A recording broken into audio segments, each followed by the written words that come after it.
Welcome back. Don't forget to like, subscribe, and visit the description to drop a kudos for the original author. This is Let Me Know If It Gets Above a 6 by Sundial at Night.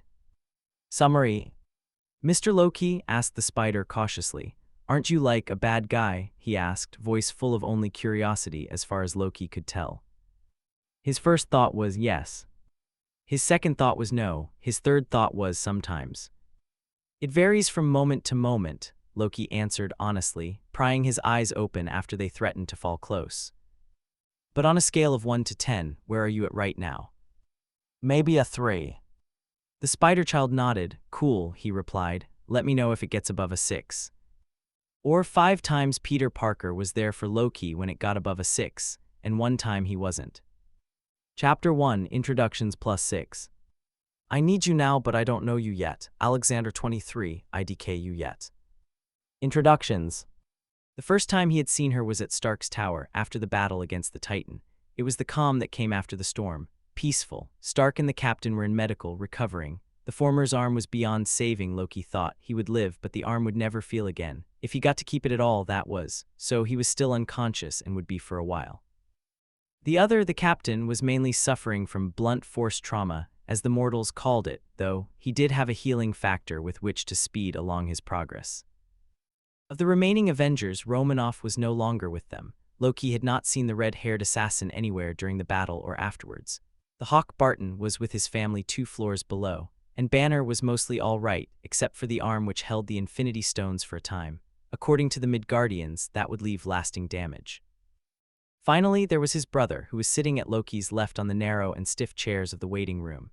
His head was leaned over onto Loki's shoulder in a somewhat awkward position, fast asleep after the adrenaline rush of fighting. Loki was silently grateful for that. Thor's leaning on him was likely the only thing keeping him from implanting a dagger in someone's eye. More specifically, Nebula's eye. The Guardians of the Galaxy, honestly, could the titles get any worse, were 1 floor above them on the balcony. Nebula had come down for something to check on Stark's progress, Loki thought, and it was all he could do not to lurch upwards and murder her. She looked different. Since the last time he had seen her, she had gained a few new mechanical parts and replaced a few others. It didn't matter, his mind told him. Nebula was a threat. Only she wasn't. Thor leaning on him was the only thing that prevented the instinctual reaction. Deduction for more information was what kept him firmly planted in his seat. See, the Avengers had just defeated the Mad Titan at great cost and with great difficulty, but they had defeated him. So if a daughter of Thanos was in their midst, why were they not more focused on apprehending her? Because they were not concerned with her. Whether that was because she had switched sides or was a completely different version of herself from one of those alternate timelines, whatever the reason, it didn't matter. Because if Earth's mightiest heroes, mightiest was not saying all too much. Again, titles did not concern themselves with her. Why should Loki? It did not stop him from eyeing her warily as she made her way across the room to confront the doctor, asking after Stark. She received the same answer as everyone else. He'll live, but we're not out of the deep end yet. Or different versions of Midgardian idioms that meant something similar. Honestly, all of their conversations were encoded with hints of pop culture and reference to what Loki discovered, even many humans did not know. In any case, that was when Nebula spun on her heel and stalked out of the room to rejoin the Guardians. She did not notice Loki, as far as he knew. If she did not act on the observation. So she left, and Loki felt the tension bleed out of his body. First, all at once, then in small increments as he forced himself to relax. Naturally, just as his eyes fluttered close, that was when a small voice perked up from his other side. 2 seats away sat Stark's spider-child, wearing a gray hoodie that was far too large for him and sweatpants that had to be borrowed from someone else. Mr. Loki, asked the spider cautiously. He was leaning over the armrests with wide eyes. Just Loki, he mumbled, only half certain that the words were coherent. That was a concern. Aren't you like a bad guy? He asked, voice full of only curiosity as far as Loki could tell. His first thought was yes. His second thought was no. His third thought was sometimes. There was no clear answer. New York wasn't him, but that did not mean he was not at least partly responsible for the death and destruction that resulted from it. Still, he fought the Titan where it most counted, so he would take that as a point away from bad guy status. Then there was Jotunheim, which was complicated. Not that everything else wasn't complicated, just that the near elimination of his own species was more so because it was him. In his right mind, not Thanos' tampering or persuasions. No, that was him. What was also him was his last desperate attempt to save Thor's life on the Statesman. It had gotten him killed, and now he was back. Again. So there was no single answer.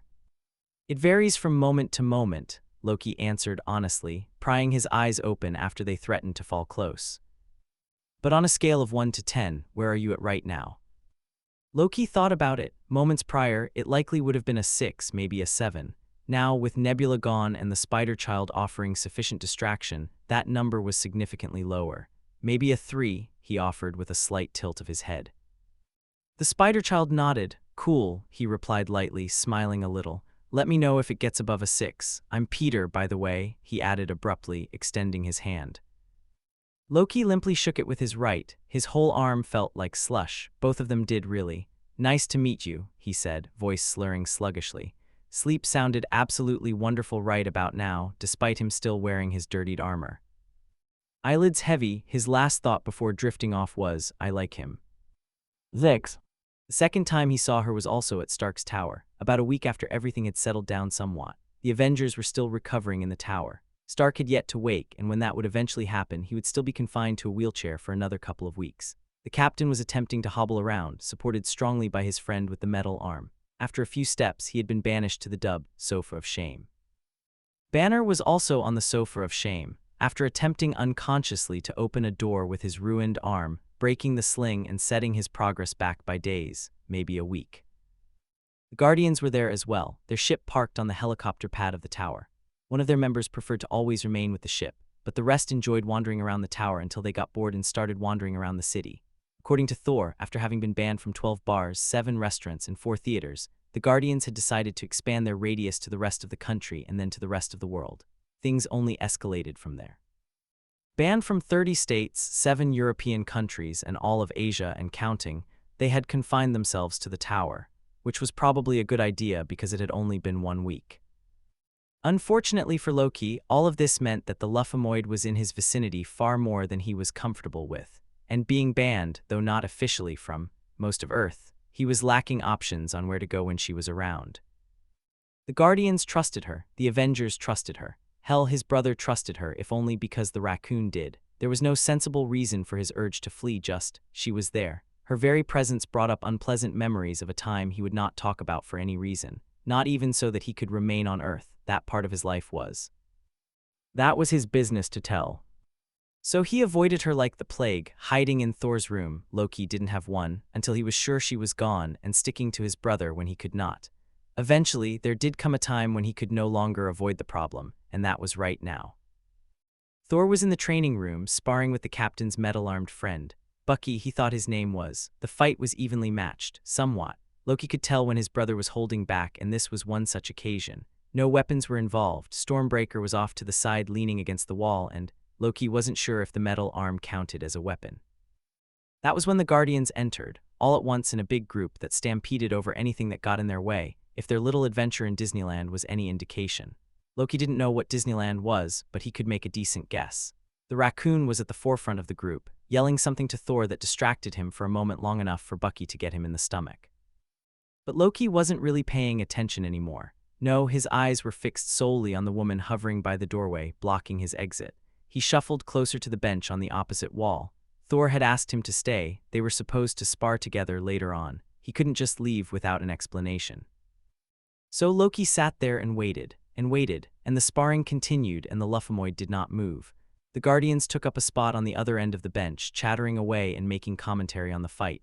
But all of that was background noise, just a mix of jumbled sounds because she was right there. By the door, too close. Too damn close.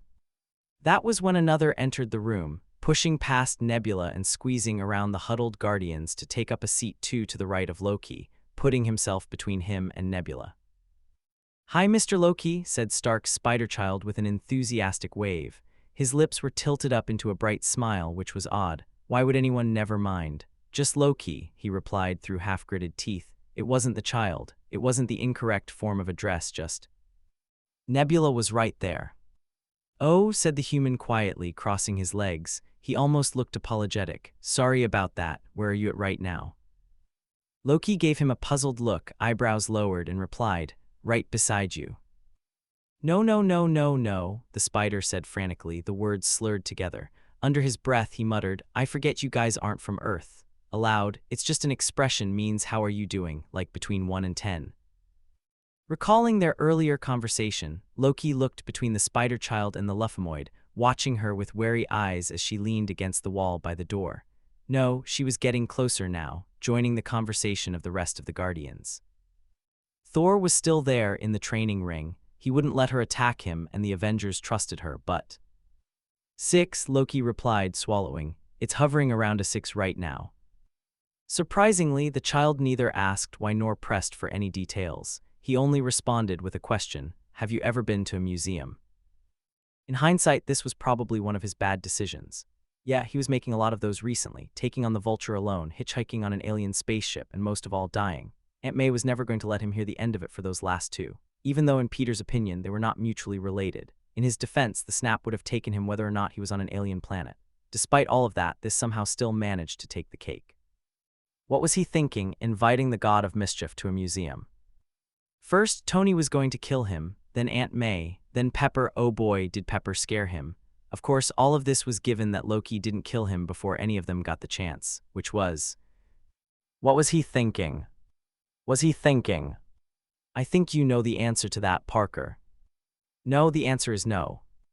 To make things worse, instead of backing out slowly like a sensible person, Peter decided to actually go through with it. So now he and Loki were walking down the windy streets of New York, dressed in normal clothes, kind of. A suit was normal, right? Which he had to admit looked a little strange on the Asgardian in the direction of Central Park. Well, more specifically, towards the Met Museum.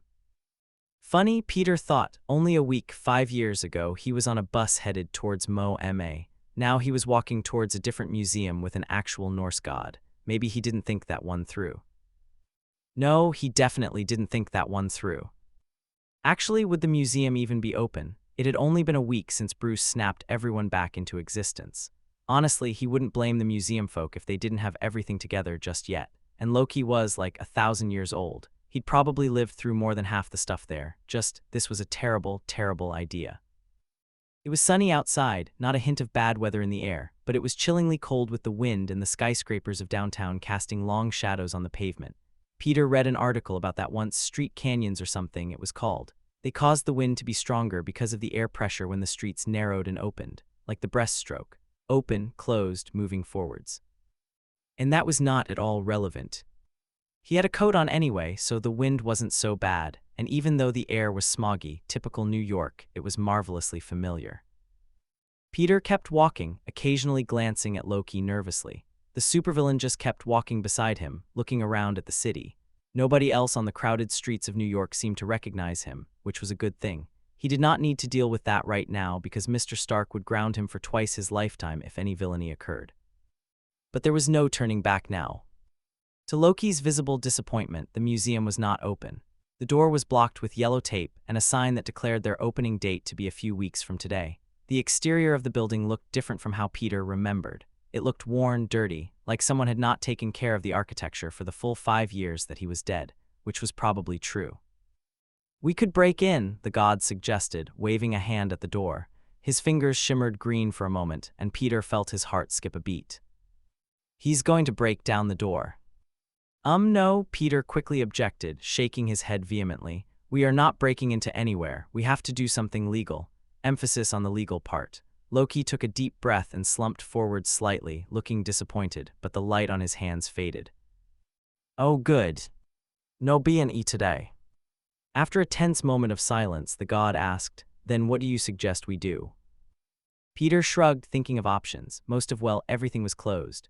Central Park was an option, but he honestly didn't know if Loki would want to go there. There wasn't much to do in the park save for walking around and talking. Holding an extended conversation with the god didn't really seem doable. Besides, the park was littered with trash. Peter had been earlier in the week and seen it for himself, so no, not a good choice. "Have you ever had a hot dog?" "A hot dog, really, Parker?" Loki's lips thinned. "I can't say that I have." He probably didn't even know what it was. It was not like the name was very descriptive. "Let's go find a hot dog stand. There's gotta be something around here." Peter skipped down the steps, nearly tripping on the last one, which was embarrassing, but oh well. His sticky feet caught him at the last possible second, so he didn't fall flat on his face in front of the god of mischief. That would have been bad, not that this situation wasn't already bad. He was looking for hot dogs with Loki. Turning his attention back to the street, and quickly making sure that Loki was still behind him, Peter looked for any sign of a nearby hot dog stand. Spoiler alert, there was nothing. Peter was sure, absolutely 100% sure, that there was a hot dog stand outside the Met Museum. It was not there, he could have sworn. Never mind, they would have to find something else. Something else turned out to be bagels, huge fluffy bagels with cream cheese and smoked salmon and capers. The bagel place was quaint, nestled in between Avengers Tower and Central Park, which was good because they wouldn't have too far to walk once this was over. It smelled like fish and bread and lemons for some reason. In all honesty, though, Peter was just grateful that something was open. There were a few others in the shop. The tables were mostly empty, and the majority of the people inside looked to be waiting for takeout. So they had found a seat pretty quickly by the window, watching the people as they walked by as they waited for their bagels in dim lighting and awkward silence. When they arrived, Loki loved them, and once again, Peter was astounded at how much Asgardians could eat. "Dude," said Peter, and did he really just call Loki dude? "You ate like 4 of those, how are you not full?" Loki put down the 4th bagel and replied after swallowing, "Humans are different from others, but for most creatures in the Nine, the longer you are away from your realm of birth, the less energy you can take from it. So you need more food to make up the difference," Peter filled in, curiosity growing. What? Space aliens were interesting. They were aliens. How could he not ask a few questions? He leaned forward with his elbows on the table and chin resting in his palms. Loki tilted his head side to side, then vanished most of the wrapping paper with a wave of his hand. Peter looked around the shop anxiously to see if anybody noticed, but they didn't even bat an eye at the magic, or was magic preventing them from seeing it too? "Somewhat," he averred with a nod. "More so for beings with Sather, you would call it magic, such as myself and Thor, less so for those without." "Thor can do magic?" asked Peter, eyes widening. He had seen the lightning, but magic, never anything like what Loki did, vanishing things just by pointing at them. "What did you think the lightning was?" "Oh, right. Obviously." "I don't know," he replied sheepishly, wiping his fingers on the napkin on his lap. "Powers, didn't think it was magic. The forms of magic are different, but it is still Sather." "What else can you do with magic?" Peter asked, returning to his horrible table manners. "I mean, the lightning is cool and everything, but I've never seen anything more than that, so, magic is real, that is too cool, what can you do?" Loki blinked at him once, face lighting up into a cheerful grin. Then he answered with a question of his own, "What do you want to know?" "Everything," he said animatedly, "but for now only, can you conjure objects?" "In what way?" "Like make them come out of nowhere," Peter elaborated, tossing his crumpled napkin into a garbage can in the corner. He only narrowly got it in. "Depends," answered Loki with a careful smile, leaning back in his chair and gesturing somewhat randomly with his right hand. "I can make objects appear." He summoned a pen for a moment. Peter thought it was a knife and felt his heart skip a beat and disappear. The pen vanished in a ripple of air. "Cool," he smiled, watching it and ignoring how his brain screamed that magic defied every known law of science. "But can you make things?" Loki's brows narrowed and his light smirk disappeared. "Why?" he asked, suspicious. "Because I forgot my wallet, and we haven't paid yet." His head fell forward, and Peter could tell he was trying not to laugh with the way his shoulders shook, though his face gave none of that away. "What?" Peter cried indignantly. "Those bagels are $12 each. I don't carry that much cash in my pockets." "You said," recalled Loki, chuckling, "that we would only do legal activities." "That was before I owed $60 in bagels." Loki sighed, still smiling. "I suppose I could make a passable imitation if I knew what your currency looked like." "I only have 5s, Peter said slowly, taking the crumpled bills out of his back pocket. He was not about to hand the cashier 12 $5 bills, because that would be weird. "Fantastic," Loki muttered dryly. "Are you sure we may not simply leave?" "No." Loki huffed. "Fine, I'm calling my brother." "Wonderful," because another Norse god at a bagel shop who couldn't understand the first thing about how money worked was exactly what they needed right now. Loki pulled out a phone from nowhere and brought it to his ear after a few taps. "I thought you guys couldn't use cell phones," Peter noted, squinting. "They're relatively simple devices," Loki replied, shrugging as the line rang on the other end. "Thor has only never bothered to learn." "Ah, well, that explained it," Thor couldn't use the toaster in Avengers Tower. That was common knowledge because the last time he had tried, the kitchen caught on fire. The sprinklers put it out, thankfully, but nobody knew how it had happened in the first place. Peter just assumed it was an Asgardian thing. Guess not. Thor was just bad with toasters. "Brother," Loki said into the phone, not missing a beat. "I need," he looked at Peter and mouthed, "How much?" Peter did the math in his head in less than a second. $62.70. Loki repeated the number into the phone and Peter thought he heard, "What for?" "Bagels," the god replied, tone completely flat, but he was smirking as if he could already guess Thor's reactions. "Bagels. Yes. Bagels.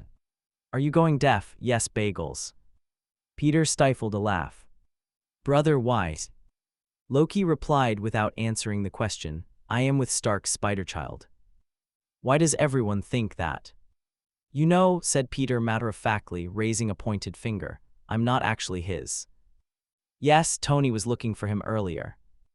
"Mr. Stark was looking for him." "Wait, that meant Tony was awake. Tony was awake. They had to get back to the tower." "Mr. Stark's awake?" he asked, leaning forward half over the table. His voice was loud enough to carry through, though not loud enough for the other customers scattered around the shop to hear. "Yes. We have to go." Loki raised his other arm, the one that wasn't holding the phone, above his head and snapped once. A moment later, Peter was standing in the common room of the tower, rubbing his forehead with his fingers. That was nauseating. The floor felt like it was moving beneath his feet and the whole room was swirling. That wasn't good. His spider sense was all over the place, yelling at shadows that weren't even there and insisting vehemently that there was a threat right on top of him. There wasn't, it was just being annoying. He fell backwards onto the sofa of shame, as had been dubbed by the Avengers. Everything was still spinning. "What?" he half-slurred incoherently. "Where are we?" Peter thought he saw Loki walk towards the elevator on the other side of the room, but everything was still blurry, whirling. He couldn't make out shapes, but the sound of his voice from over there helped in pinpointing his general location. "The tower," Loki replied, unmoving. "Stark is 2 floors up." Peter pulled himself from the couch. The room was no longer spinning quite as severely, but it still was not comfortable. He made his way on shaky legs to the elevator where Loki was waiting for him. Where had everybody gone? This room was packed when they left. A light ding sounded as the doors opened down the middle, and the two entered wordlessly. It was a short ride, no more than 7 seconds, but the silence was terse and awkward. Another chime dinged as the doors parted for them a second time, revealing the waiting room and all the Avengers plus a few others. Clint was sitting on the counter, talking to Wanda, who was right beside him, though standing. Captain Rogers was sitting with Falcon and the Winter Soldier in the middle of the room. They were quietly laughing about something. Bruce, Thor, and the Guardians were by the floor-to-ceiling window on the opposite side of the room, being their usual rowdy selves. Peter was so focused on the chaotic scene that he almost didn't notice Pepper coming up beside him. "Tony's awake," she said, smiling at him, and Peter could see the welling tears in her eyes. "He's asking for you." He just nodded and let Pepper pull him towards a door on the right, vaguely aware of Thor calling after Loki, asking about the bagels. "Crabs. The bagels. They didn't pay for the bagels." "Peter's dead, he's dead. He did a dine and dash over $60 worth of bagels. May's going to kill him. Then Tony, probably. If he's awake enough for that." The door swung open and Peter shuffled through awkwardly. Colonel Rhodes was already inside, standing beside the hospital bed where Tony lay. He was wearing a t-shirt, probably one of Tony's by the band logo on the front, and dark blue jeans under the leg brace. Mr. Stark looked terrible, and that was an understatement. The bed was bent slightly so that he could sit up, and Peter saw the full damage the stones had done on him. His arm was wrapped entirely in bandages, and he could still see the burn marks trailing over his shoulder. There was wrapping around his torso too, his ribs. Beyond that, there were dozens of small scratches and bruises that had yet to completely heal. His lower body was completely covered by a blanket, but he wasn't wearing a shirt, exposing the large misshapen scar from the arc reactor. "Hey, kid," said Mr. Stark, though it was more like a whisper and hardly audible. His eyes were still closed, so Peter couldn't tell how he had known it was him. "Mr. Stark," Peter breathed in relief. His vision was blurring, but the dizziness of Loki's teleportation spell, or whatever it was wearing gone. He stepped closer to the bed until he was right next to it, debating whether or not to sit. Probably not. His voice caught in his throat as he tried. "I'm sorry. You have anything to apologize for, he slurred, wincing slightly. Should he even be awake? He should be resting, right? And it's Tony, we've been over this. Right, sore, he caught himself at the last second. Nothing to apologize for. Yeah, right. Tony nearly died. UK? Asked Tony, eyelids cracking open, only to shut closed again. The light, some part of his brain reminded him. It's the light. The room was already dim, but after no exposure to any light for a week, Peter guessed even the low glow of the overheads was too much. I'm fine, that was mostly true. He'd had a few injuries after the battle outside the compound, but his healing factor had taken care of them pretty quickly. How are you feeling?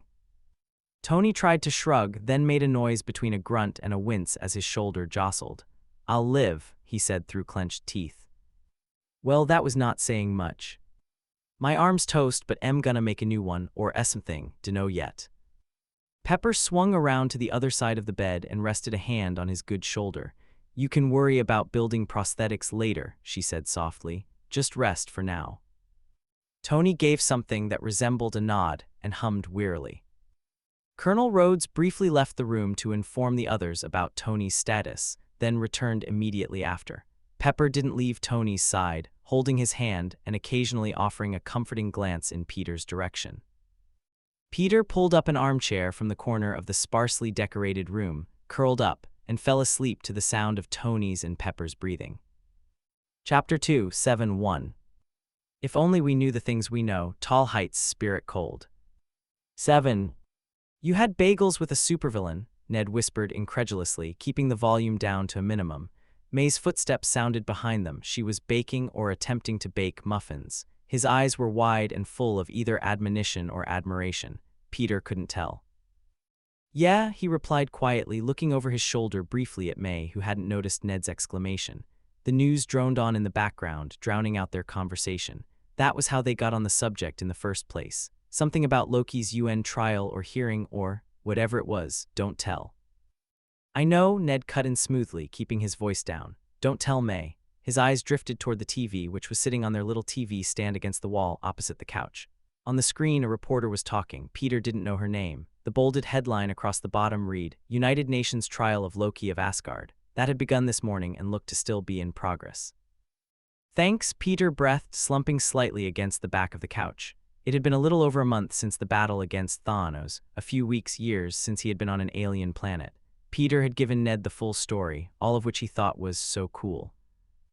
They were sitting on the couch after having watched all the trailers for the next season of Star Wars, The Clone Wars. Now, with not much else to do, they idly chatted as Ned took a bit of a break from his family. His dad had blipped, what a terrible name, and his mom had remarried over the 5-year gap. It was causing some tension, to say the least. Did he try to kill you? What? Peter lowered his eyebrows and shook his head rapidly.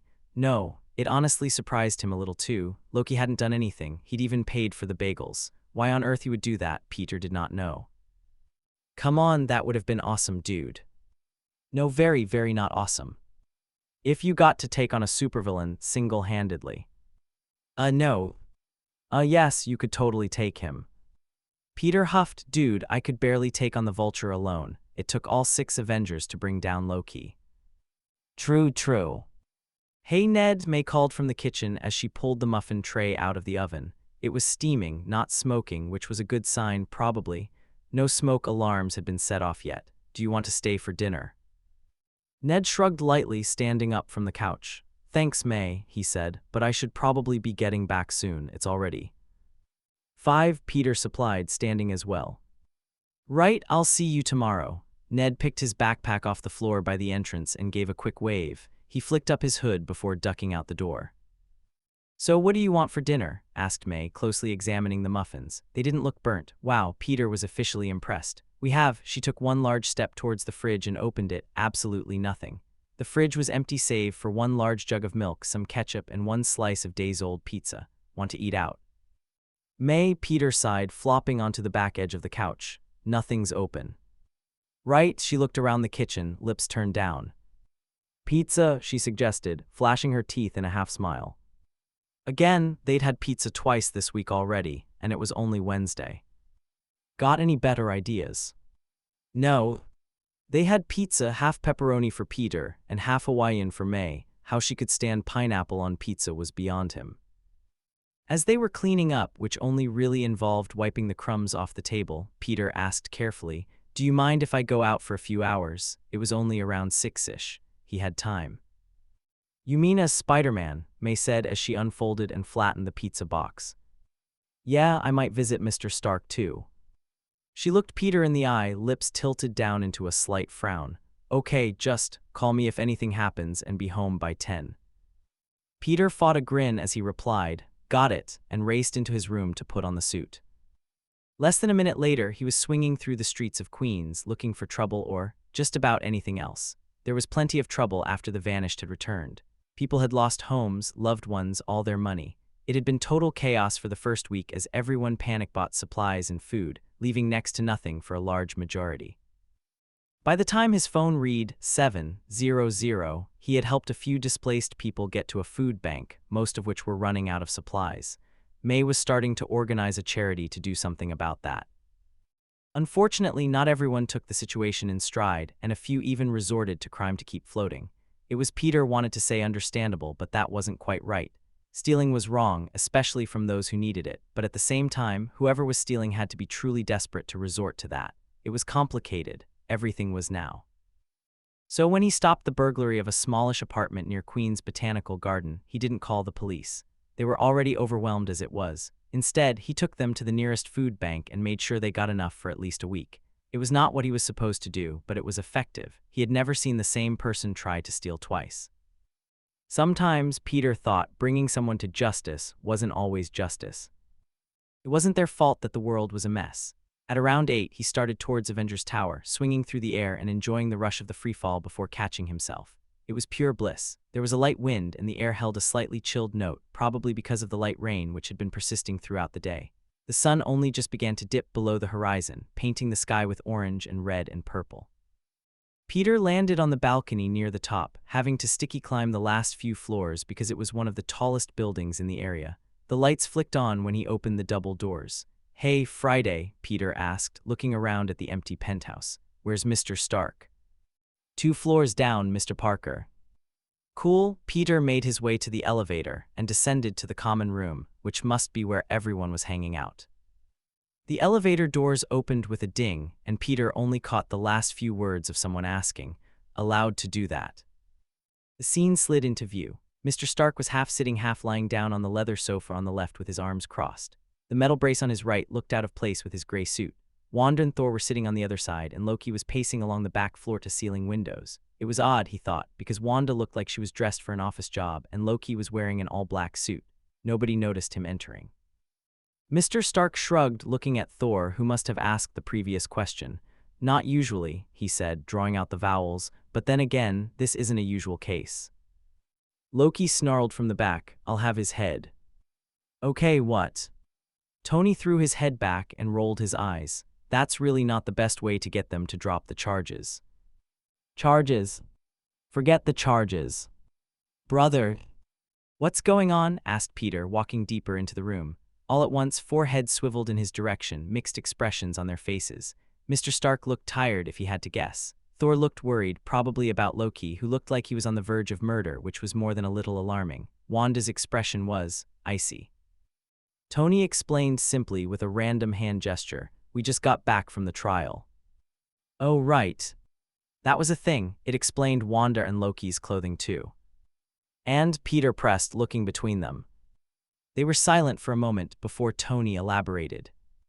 "I don't know if I can do this," Loki breathed, leaning back against the wall. He looked up at Thor, who slowly handed him a paper cup with a plastic lid. Tea. Tea was, decidedly, the best thing Midgardians had ever perfected. Sure, Asgard had its teas, but Midgard had warm tea, cold tea, sweet tea, savory tea, and tea with squishy pearls of sugar inside the tea. Humans could do some things right. But he was becoming distracted. "I know, but there isn't another option," Thor replied with a sigh, taking a seat on the bench on Loki's right. He held a similar cup, but he'd probably ordered coffee. The hour was still early in the morning, and thus, caffeine was a must for his brother. Loki frowned lightly, wrapping his fingers around the warm cup. It was a nice contrast to the cold, air-conditioned building. I could live elsewhere in the Nine, visit New Asgard and... But would you be happy, constantly avoiding Earth's officials? I could do it. But you don't have to. Thor took a sip of his coffee, hiding his expression. Loki twisted the paper cup around in his hands. I might, he said hesitantly. You know there's a chance they will find me guilty. The thought did not terrify him as much as it should have. There were plans in case of such a thing. He could leave the planet before they could so much as take the first step against him. Thor objected adamantly, looking Loki in the eye. You're not. They don't know that. They will. The overly large wooden door to their left opened, and a dark-skinned man with glasses came out to greet them. They're ready for you. So, asked Peter, eyebrows lowering at Mr. Stark, who had moved over on the couch. Peter took a place next to the billionaire across from Thor. What's the problem? Ross was there, Tony said simply, and Peter nodded in understanding. Mr. Stark hated the man with a burning passion, and Peter could see why. Only a week after waking up, Ross showed up at the tower, demanding the arrest of Captain America and all those who had helped him. Naturally, that was also when he spotted Loki, which began this whole trial mess in the first place. Honestly, in the aftermath of the first snap, everyone had completely forgotten about the Sokovia Accords, and they wanted to continue forgetting about them until the end of time. Ross was not so keen on that idea. Only Thor had never met him apart from the trial, and neither had Loki, so what was with the sudden dislike? Peter looked between Wanda, Thor, and Loki, the latter of whom was still pacing along the window. I guess you don't like him much either. Wanda's eyes glowed red for a moment, looking positively murderous. She replied with anger in her voice, I'm with Loki on this one. Peter looked at them nervously. If they wanted to, Ross would be toast in seconds. Thor could probably turn him into a heap of ash on the floor. Wanda could squish all of his organs. Where did that dark idea come from? And Peter didn't even want to think about what Loki would do to him. So why were they all angry? It was Thor who explained this time. After all the court formalities were done with, Loki did not believe he could be more baffled by Midgardian traditions. Endless ceremonies and oaths that held little weight. It was beyond strange.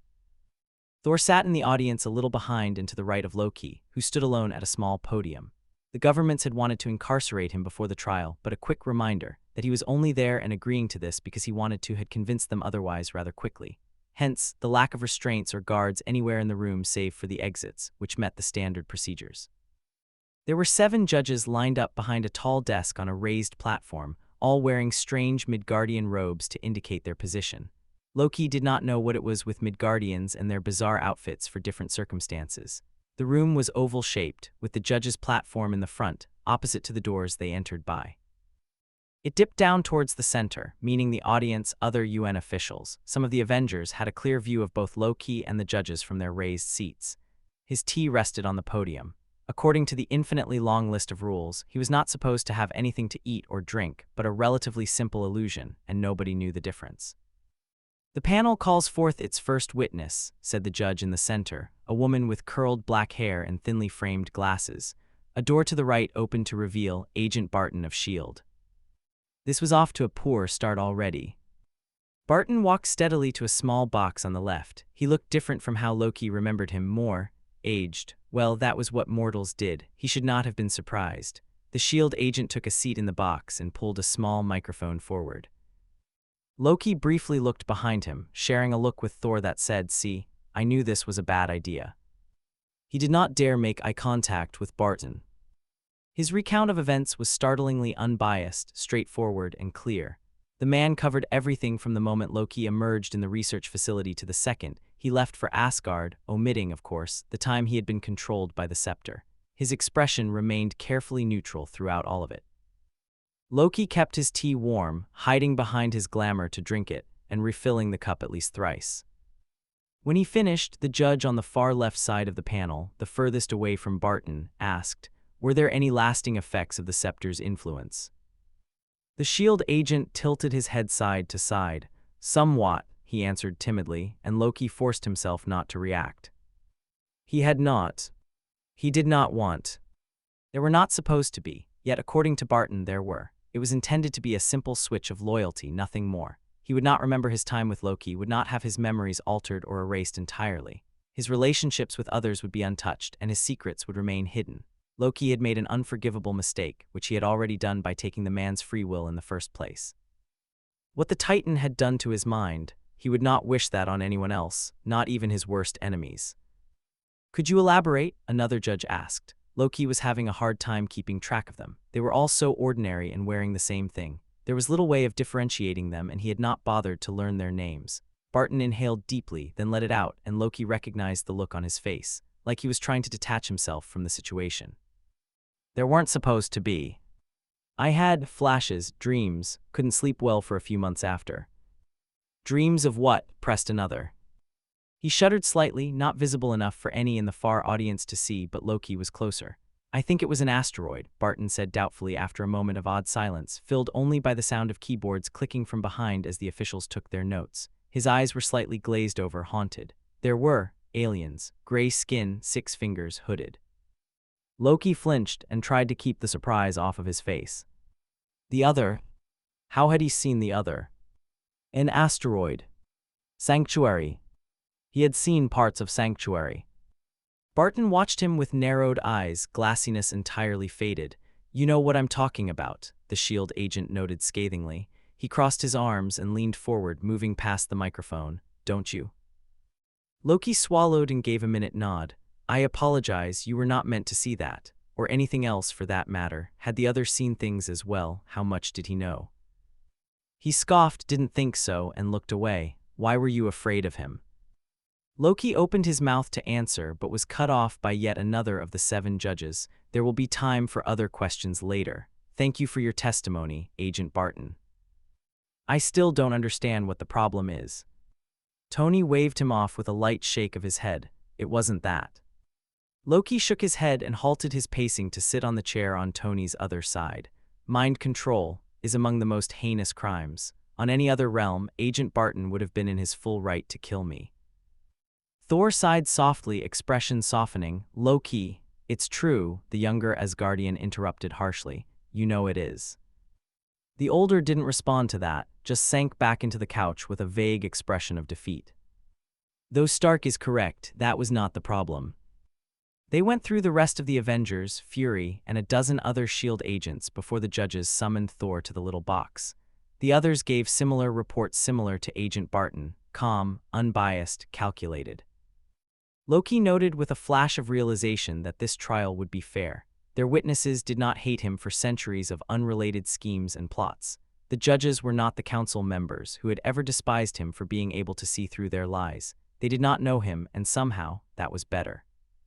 Stark filled his testimony with all of his usual personality quirks. He had driven the judges and most of the officials in the room half-mad by the time he left the little wooden box. Rogers was startlingly calm throughout it all. He did not have much to add. Unsurprisingly, it was Banner who had the most to add. The scientist had spent the most time with Loki aboard the Statesman, and what he had to add mostly fell into Loki's favor. Unfortunately, he also told of some things the others did not least among which was the utterance of the name, Thanos, which sent a ripple of confusion and dissent throughout the room. Thor rose from his seat and walked past Loki to the tiny wooden box on the right side of the panel. He filled it in its entirety. It almost looked claustrophobic in there, and Loki felt like laughing at the sight. The mighty Thor squished into a little wooden box. His brother, however, did not seem to care about the space issue, and answered all of their questions in full truth. For the most part, said questions were remarkably similar to those that had been asked of the other witnesses. That is until they seemed to understand that Thor would know much more about Loki's actions before coming to Earth. Of course, they eventually reached those questions. Thor and Loki had been counting on it. You insisted on returning Loki to Asgard to answer for his crimes, one of the judges noted. Why not allow the governments of Earth to oversee this process? Loki looked between the judge and his brother with wary eyes. Thor swallowed, then said truthfully, because Loki had committed crimes against Asgard before coming to Earth. Could you please elaborate? Thor stiffened and crossed his arms, but kept his face blank, which Loki appreciated. I fail to see how this is relevant. You're just trying to get the bigger picture. If you could cooperate, I am cooperating, he cut in. What happened on Asgard is irrelevant. The words were chosen with care, and Loki forced down a smile at his brother's newfound tact. The light stress on Asgard. Yes, what happened on Asgard was not relevant, but that excluded what happened after he fell, which was extraordinarily significant. The judges would pick up on the difference. Perhaps, one granted, but you have also said that he was missing for a year before arriving on Earth. Is that relevant? He nodded, easing slightly. Yes. Loki inhaled deeply and readjusted his feet. They were finally asking the right questions. What do you know of what happened during that year? Not much, to be honest, Thor answered nonchalantly with a light shrug. Besides what Loki himself has told me, I have very little to add. Well, we can start with what you do know, snarked the one in the center. The judge 2 places to the left asked. Earlier, Dr. Bruce Banner mentioned that Thanos sent Loki to Earth to retrieve the Tesseract. Can you confirm this? Thor was biting the inside of his cheek. Loki could tell, though he imagined that few others could, given the distance. His blue eyes rose to meet Loki's green from the few meters from the podium to the box. What do you want me to say? They asked. Loki laced his fingers together and rested them on top of the podium, a little signal they had come up with beforehand. Yes. I can.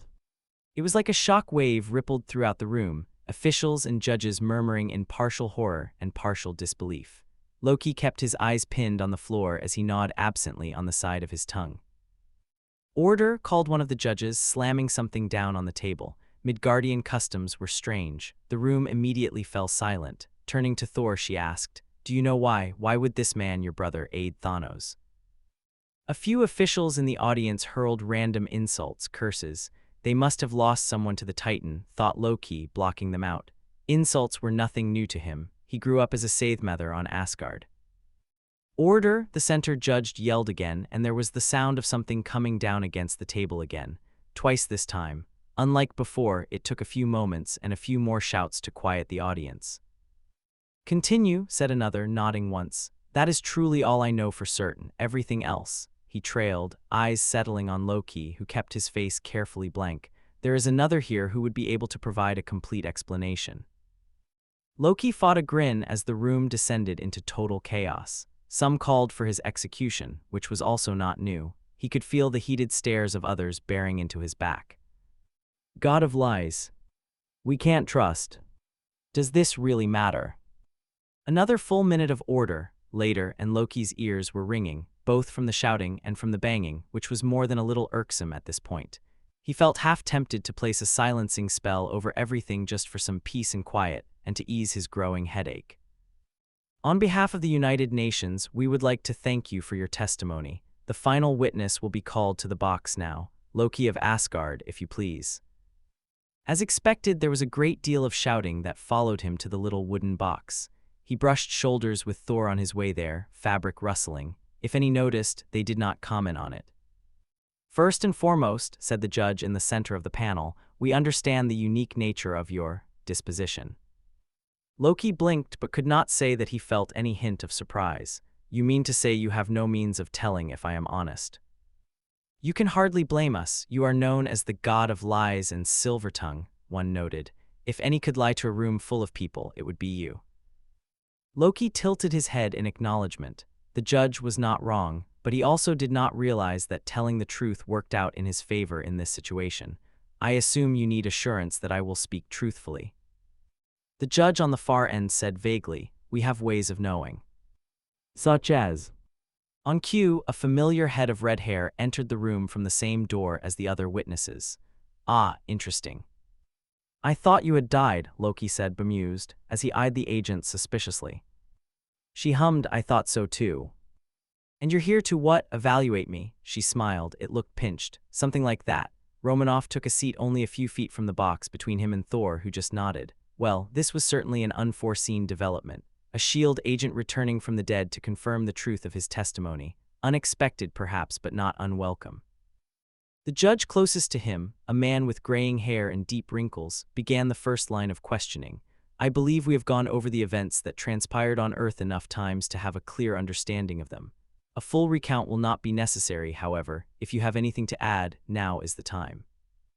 Loki breathed in deeply and spared a glance in Thor's direction. His brother gave a nod, though it was hardly noticeable. You can, it said. He let out the breath and started. He had very much to add. Okay, what then? Peter asked, tiring of the partial explanations. This story had better come to its conclusion soon because, at this rate, he was going to miss curfew. That was not standard procedure, Loki noted, curiously looking at Mr. Stark. He leaned forward with his elbows on his knees. Was it? Was what? Tony shook his head, lowering his eyes. It was not.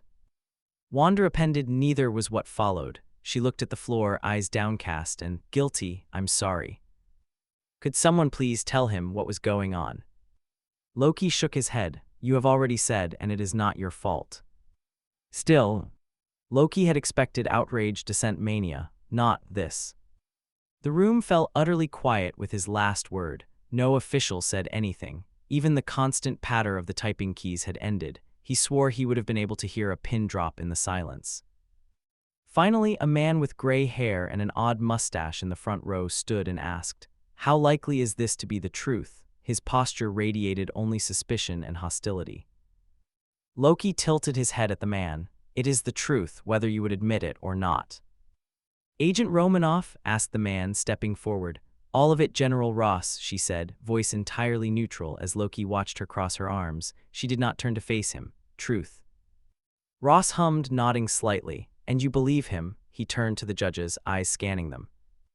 One by one, each of the judges agreed, and Loki let a tiny grin creep up his face. It almost felt unreal for him to be believed because of the say-so of one woman. Humans, so trusting, yet somehow they were doing much better at justice than Asgard's sorry excuse for the concept. "And if you're all under mind control," he gestured to the judges, the Avengers, and Romanoff in one smooth motion. "How would we know?" asked Ross, staring Loki down. Of course, total belief was far too good to be true. It would be a mistake of naivety to think they would not require additional proof. "Where is the scepter?" Loki challenged, raising his eyebrows at the idiot. "The Mind Stone is gone, General." "Is it?" The captain spoke up from his place behind Thor. "I returned it to its time myself." He looked surprisingly calm despite the revelations. Ross nodded again, then smirked in a way that made everyone uncomfortable. "One thing still does not add up," he said smugly, approaching the box and passing Romanoff. "If what you say is true, why not tell anyone?" Loki tilted his head at the idiotic mortal. Had he not heard the other reports?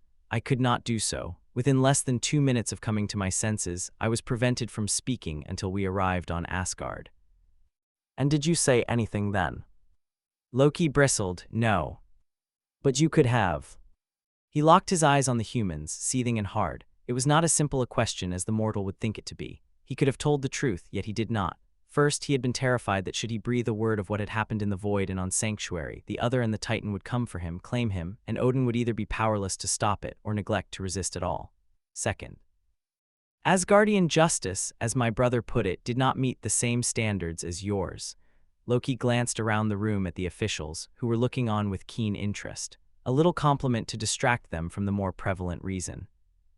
"Which means," Ross pressed, gesturing with his hand. He arched an eyebrow skeptically.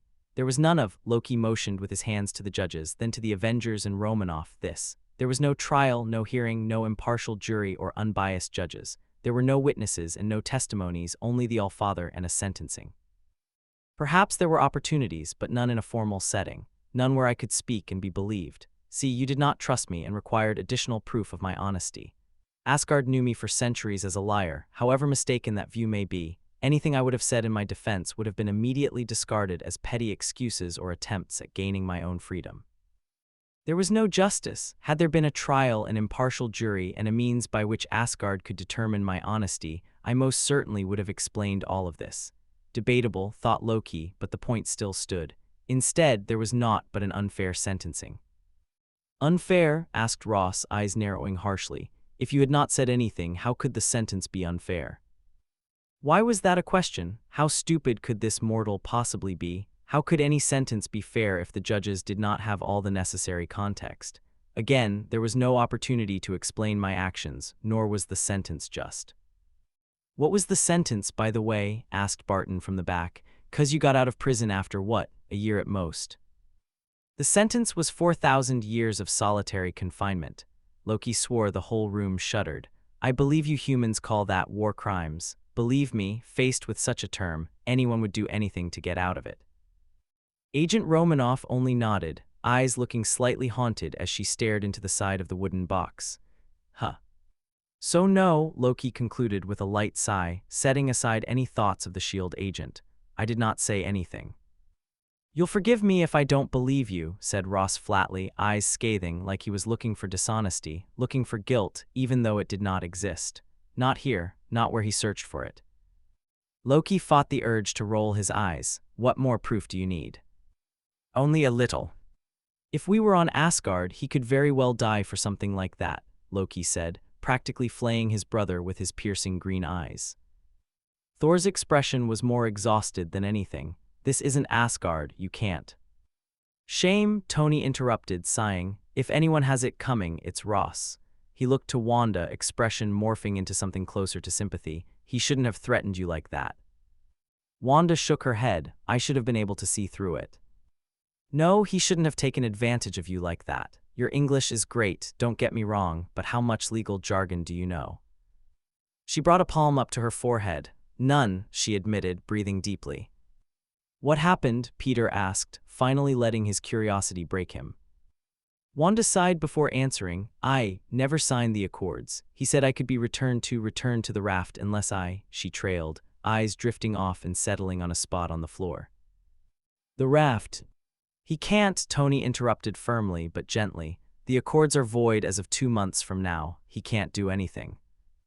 Besides, Wanda could probably decimate all of the US military with a thought, and Loki would join her, and probably Thor too, and maybe Tony. Whatever it was that he made her do, Wanda could probably flick her fingers and outright murder him. I know that now, I should have known that then. Loki looked Wanda in the eye as he firmly stated, it was not your fault. What wasn't? Could someone tell him, please? Wanda released a shuddering exhale before answering Peter's earlier question. I had to give them proof, and Loki. She looked him dead in the eye. It's not that I'm sorry for. I can't control it sometimes. I didn't mean to. I know, he breathed, closing his eyes. I know. Peter finally filled in the blanks. Ross made Wanda. Oh, that was messed up. I'd help, he offered bluntly, looking between Wanda, who had her eyes clenched tightly shut, and Loki, who was now staring distantly at a spot on the floor. Help? Asked Thor with a puzzled expression. With Ross, if you ever need to hide a body, you can. Tony whirled on him with narrowed eyes. You know how to hide a body. Call me, Peter finished. He very much did not know how to hide a body, and he was quite sure Tony knew that. Still, it was the thought that counted. It pulled a smile out of Loki and a light chuckle from Wanda. Peter took it as a win.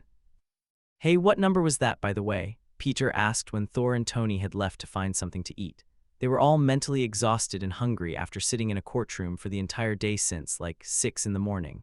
According to Thor, they'd had tea and coffee in the morning, but that was all they had to go on for the rest of the day. Loki had returned to his pacing, though the intensity was dialed down now. What number? He echoed, looking at him with a confused expression. Oh, that. Yes, that. Why measure such things numerically? Peter shrugged casually. I would say something about putting feelings in perspective, but I honestly just made it up on the spot. Loki hummed, lips pressing together in mild amusement. 6, maybe a 7. He looked out the window at the people walking by on the street below, closer to 7. And now, significantly less. One of the cars below got trapped in the middle of an intersection, quickly followed by a bombardment of honking from others. New York, the city of angry commuters. Cool, said Peter, nodding enthusiastically. He had missed curfew by a mile, but oh well, that was going to happen anyway. At least he wouldn't have to sit in the traffic. Let me know, he offered, arching an eyebrow. All right, Spider, I will try. Chapter 3:7-2. Now I'm clear, I can hear myself think straight. Ezra Vines, Celeste. 7. It had been a few months since Thanos' defeat outside Avengers compound in April, and slowly, everything began returning to normal. The damage to Avengers compound was nearly repaired, and New Asgard was doing rather well under Thor's care, which surprised Loki to no end. Occasionally, the Avengers showed up in New Asgard to help with their reconstruction, and Loki began to even call some of them his friends, especially Stark's Spider-Child, with whom he had traded numbers and texted often. Stark himself was mostly recovered, having enough time to sue Ross for his stunt at the trial over privacy laws. The scarring on his arm would be permanent, the nerves damaged beyond repair, but he would live. He had designed a sort of prosthetic to help with the mobility, and combined with the use of his suit, it was like nothing had really changed. The mortal was also rather interesting, with an innate curiosity that reminded Loki of himself. Once everything had been cleared with the UN, he'd taken to satisfying that curiosity on everything related to magic that he could think of. Agent Romanoff also made a reappearance at his trial, which was startling. Loki had thought her dead, sacrificed for the Soul Stone, but according to the captain's tale, the stone required a soul, and once they were finished, the trade could be made in reverse. So she had returned from the dead, and Loki would be lying to himself if he said he didn't enjoy sparring with her both verbally and physically. All in all, the people of Earth were rather resilient, and had taken to both their recovery and the cleanup rather well. The parks that used to be unkempt and littered with human garbage were mostly cleared of it now. Some businesses were beginning to reopen, people were eager to get their lives back, they were moving on. And with the reopening of the world, came the reintroduction of supervillains. No, not Loki. That part of his life was over and done with, not that he really wanted it or had a choice to begin with. No, the supervillain in question was the overdramatically named Victor Von Doom, a Midgardian who combined magic and technology into abhorrent amalgamations. His country, situated somewhere in what the humans called Eastern Europe, was rather normal for its area, unstable at times, but relatively uneventful. That was, of course, until the stones returned Victor Von Doom from the Soul World, or wherever the vanished went. He came back to the living world seeing that the Avengers had failed the first time around, and determined to punish the heroes for their initial failure. Which, yes, Loki had been infuriated over that as well, but also grateful for it. He would not be alive if Banner had not brought everyone back, and he had no plans to take out his anger on any of his brother's friends. Doom had no such obligations, and immediately began to actively seek out the Avengers' deaths. He deployed teams of his magical mechanics that hunted the superheroes and created general chaos. He was particularly keen on killing Thor for not going for the head. How that became public knowledge Loki did not know. Even worse than his ill-conceived revenge attempts was the gall that the Midgardian considered himself a sorcerer, even worse than strange, if that was even possible. Now the so-called sorcerer raged through downtown New York with his aptly named Doombots every other Sunday in the name of revenge. And people called Loki a drama queen. It was on one of these Sunday afternoons that his phone rang. Stark was calling, most likely to ask for assistance against Doom, which did not happen every Sunday, but often enough that Loki had reason to suspect it. He picked up the phone. Stark. Hey Rudolph, something in the background exploded. You free? Depends, Loki answered casually, already preparing the teleportation working needed to get him to New York. What did you have in mind? You know, just a couple hundred Doombots. He seems to be fond of the number 12 though. We take down 12 and another 12 pop up. Oh yeah, we also have an out-of-action god of thunder. Out of action, something exploded again and Stark cursed loudly. When the noise died down after another few seconds, he asked, breathlessly, interested. Loki shrugged, sure. Mildly annoyed at his brother's stupidity for getting injured, Loki arrived on the streets of New York in his armor and had helped the Avengers take care of the Doombots. Doom himself had gotten away, but they counted it as a win. There were no casualties this time. Naturally, in the quiet calm of the after-battle, that was when everything went wrong. After a brief reconvene at the tower, he saw to his brother, who had been struck with one of Doom's electronic weapons that rendered the victim unconscious. Thor had bruises on the side on which he had fallen, but other than that, he was completely unharmed. After ensuring that there was no lasting damage, Loki went to what the Midgardians of New York called Queens, which was where the spider lived. Perhaps he thought he could finally cash in on his due trip to a Midgardian museum. It was a rather pleasant day, with weather that reminded him vaguely of Asgard's summers, though the heat on Earth was less oppressive. Loki wrapped himself in an illusion of Midgardian clothing as to not draw any attention to himself, and wove a few diversion workings to distract any who might recognize him. It was easy enough to do, so he chose to walk through the shaded streets of the city instead of simply world-walking to his destination. He should have world-walked. He had just been turning a corner when his shoulder erupted in excruciating pain. He clawed at his own skin, desperate to remove the white-hot something only to find it inside him. It felt smooth, like metal, larger than a bullet but smaller than his thumb. It burned like iron searing his flesh. Then the device expanded, sharp spikes protruding from the centerpiece and digging into his shoulder blades. Consumed by the pain and the surprise, his illusion shattered in an instant. He whirled, spotting the attacker on the roof of a nearby building, about 5 stories up. Well, less of an attacker and more of a forgotten Doombot. A quick disassembling spell was enough to send the bot to the ground in pieces, startling the passers-by on the street below. He ducked into a nearby alley before anyone could notice him. Needless to say, New York was not exactly friendly towards him. He'd had the police called to arrest him a few times already, and Loki was not looking for a repeat of that experience. He could sense the shapes of more Doombots behind him, but either Doom had found a way to disguise their aura, or had not enchanted these because Loki could not sense a trace of magic on them. He turned around to see another 3 waiting there a little further down the alley, neatly floating beside one another. "Loki of Asgard," came a distorted voice from a speaker of the foremost bot. "Come with us and doom will not harm you." Any further, Loki added dryly in his head as his shoulder ached. There was something in him, it felt wrong and he wanted it out right now. "I don't think so," he replied with a wry smirk, summoning 2 daggers into his hands. He felt the energy leave him, but it felt like trying to wring liquid from a rag, which was not at all what it should have felt like. Why was that difficult? His magic was fine, it had been for some time. So why couldn't he? That thing in his shoulder. Somehow, by some technological feat on Doom's part, he had found a way to block his magic. Not steal it, just lock it inside him. He could push against the lock, but until the device was out, he would only have access to a small trickle. Or perhaps the device was sucking away at the energy faster than his body could produce it. It didn't matter.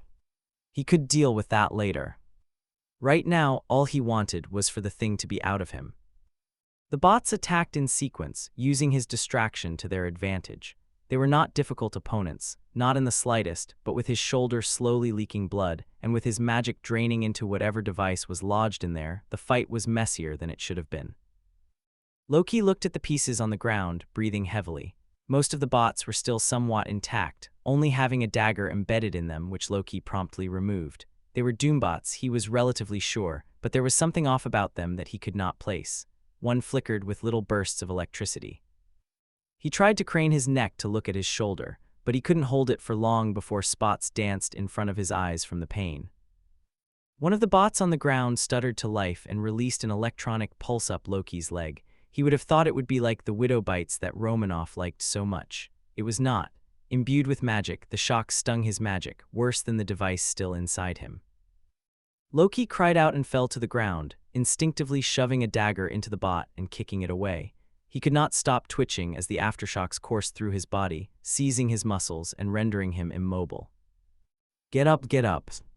You've had worse than this. Get up. Loki Odinson, get off the bloody ground. He tried, he really tried, but his limbs would not cooperate. They were still shaking, spasming as the aftershocks continued to their intended effect, but he could feel them fading slowly. Get up. Get up. You are not about to die in some forgotten alley. Up now. You did not survive the Titan, so you could die here of all places. There were at least 7 of the bots hovering around him, and lying on the ground, muscles still spasming, Loki knew that his chances for victory in a fight were slim. But of course, Loki always made his best plans when all bets were against him. He was Loki, the god of mischief, and if there was one thing he knew, it was how to bide his time in order to enact revenge. So Doom would capture him. So what? Thor and the other Avengers would find him eventually, and Doom didn't stand a chance against the full force of the angered superheroes. He almost felt pity as he imagined Thor's fury against the pathetic Midgardian sorcerer. Well, not too much pity, he still had the blasted, infuriating device embedded in his shoulder after all. And once the mortal was ferreted out, Loki could safely say that he wouldn't stand a chance. For now, he would get out of whatever captivity device the mortal had prepared. And then Doom would pay. So far, Peter's day had been absolutely 100% normal. Well, except for the fact that May was at a work conference in Chicago. He had woken up late, nearly 10 o'clock in the morning, eaten some stale Cheerios for breakfast, and spent a few hours over at Ned's house working through a new Lego set that his younger sister bought for his birthday. It was perfectly normal. They had a sub for lunch and then went to Peter's apartment to play Beast Slayers for an hour or two. Ned left after a quick snack, and then Peter put on the suit, climbed up to the roof and went out as Spider-Man. And just because it was a nice day, he decided to put in a few extra hours. Without school, that dreadful thing would start in about 3 weeks. He had been clocking in more and more hours in the suit, helping people adjust where they could, doing his part for the community, all that. Mostly, this involved helping older people push past the crowds to get groceries, which were incredibly scarce. The population had basically doubled overnight, but not the food production, which was a serious problem. He helped an old lady get the special type of sugar that she needed from Walmart, and she told him to come back to her apartment in an hour so that she could give him a box of caramels. There was a 7-year-old wandering around near Steinway Street Station, and he helped her find her parents less than 2 blocks away. The parents were in tears and overjoyed, thanking him profusely. Peter had been out for a little over an hour when he poked his head into a convenience store for a snack break and saw the news on the TV in the corner. Downtown was being attacked by Dr. Doom. Again. He called Mr. Stark, but the line was busy, so he tried again 5 minutes later as he sat on the edge of a roof with his bag of pretzels. "Mr. Stark," he asked, "is everything okay downtown?" "Yeah, we're good, kid," he replied, and Peter could hear something explode on the other side of the line. "Oh, is that why I'm hearing explosions?" He crunched down on a pretzel loudly. "We got help coming. It'll be over before you get here." "Okay then, do you want me to stop distracting you?" "Of course not, distraction is always good," he said lightly. Something crashed and Peter could hear Tony loudly swear. "I'm going to stop distracting you." "Okay, good idea. I'll call you after we're done here." The call ended and Peter finished the last of the pretzels before slipping the mask over the lower half of his face and swinging away in the direction of the old lady who offered him caramel. He loved caramel. An hour later, as he was finishing up and making his way slowly back to his apartment, he heard a loud crash. At first, he thought there had been a car accident, but those were usually louder. Then he saw a commotion on the sidewalk. The people there, students, he thought, screamed as chunks of metal debris fell down around them, so not a car crash. He swung over, landing gracefully a few meters away and jogging up. "Are you guys okay?" he asked the students. They were a couple holding hands on a nice romantic walk down the streets of Queens. Well, maybe not so romantic anymore. They stared at him, eyes wide, and gave shaky nods. Peter couldn't smell or see any blood on them, so the metal pieces must have missed them. He leaned over one of the pieces to examine it, picking it up and... "Ow. What?" It zapped him. He didn't try again, crouching down and examining the weird metal bits instead. One twitched, another released a few sparks. And then he heard a scream coming from maybe 20 meters away in an alley. Peter took a few steps in that direction, then swung into the air as his webbing connected with the nearby buildings. In the alley, there was someone lying on their side on the ground, twitching slightly. A seizure, Peter thought, and then he saw the Doombots, probably leftovers from what the Avengers were dealing with downtown. So this was an attack. He counted 7 bots, humanoid metal contraptions that whirred and hummed somewhat. They had different parts protruding from them, cameras, weapons, that sort of thing. His spider sense felt itchy around them. He could deal with 7 right, that wasn't too many. Besides, the Avengers had just taken out dozens upon dozens of bots downtown. Peter could manage a measly 7. Peter shot his web shooters at the one in the middle, pulling it towards him and smashing it with his feet. It loudly fell to pieces as the rest opened fire.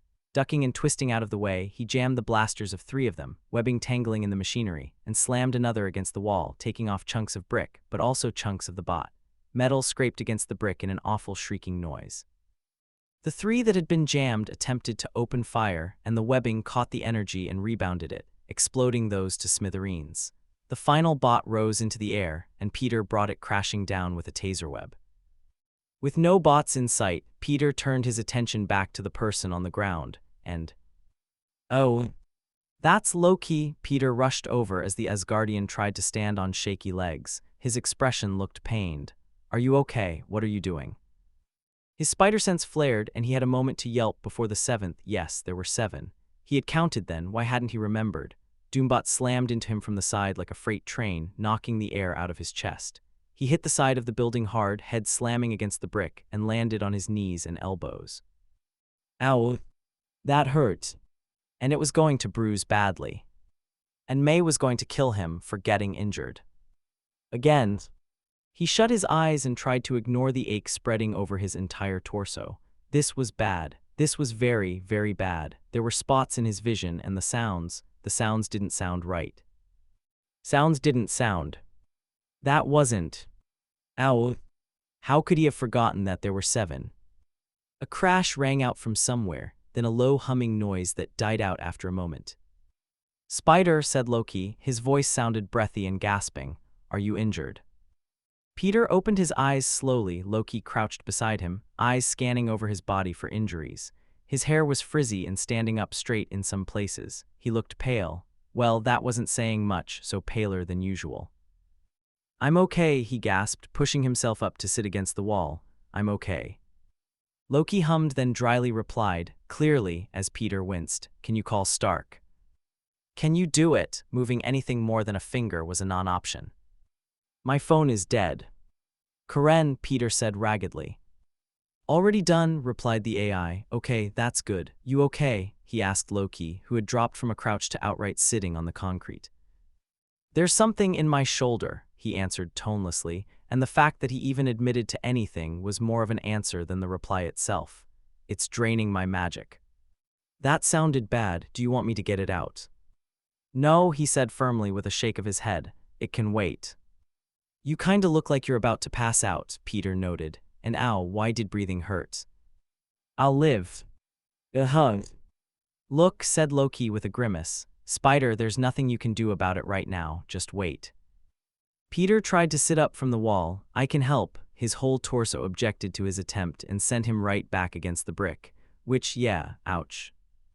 Peter, Loki sighed, stop. We can wait for Stark, don't try to move.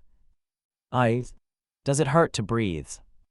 Peter gave him a tiny nod and closed his eyes. It hurt to move, it hurt to talk, and yes, it hurt to breathe.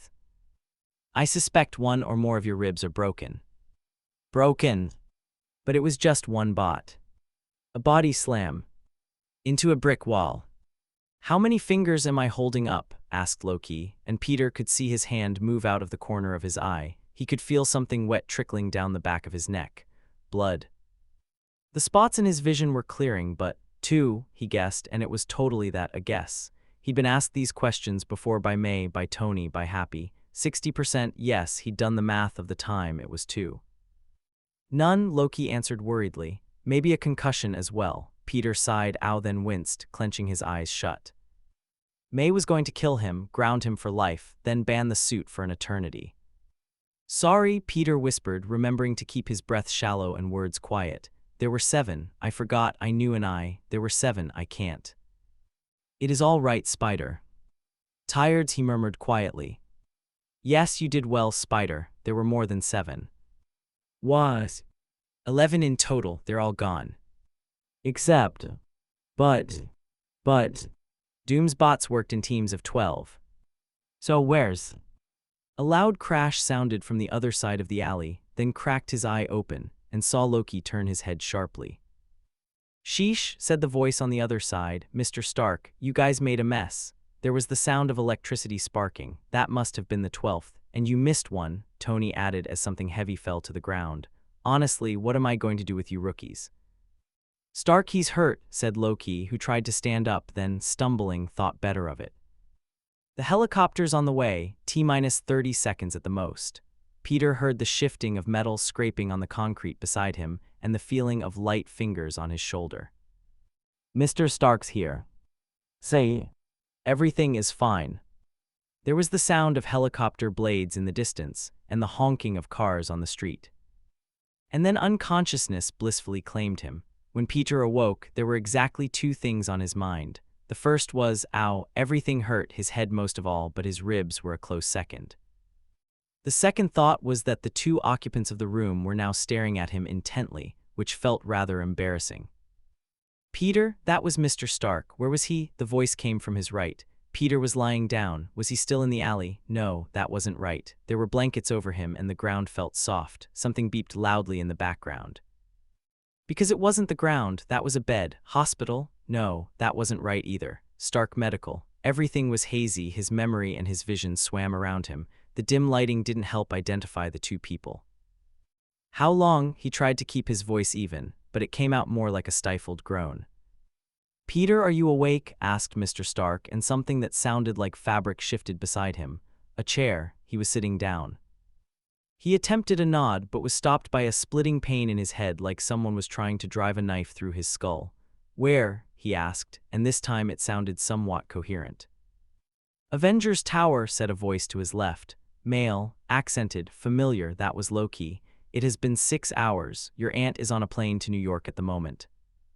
And Pepper's on her way from L.A., added Tony, and Peter felt a hand lightly grasp onto his. Then the events leading up to the battle came crashing back into his mind.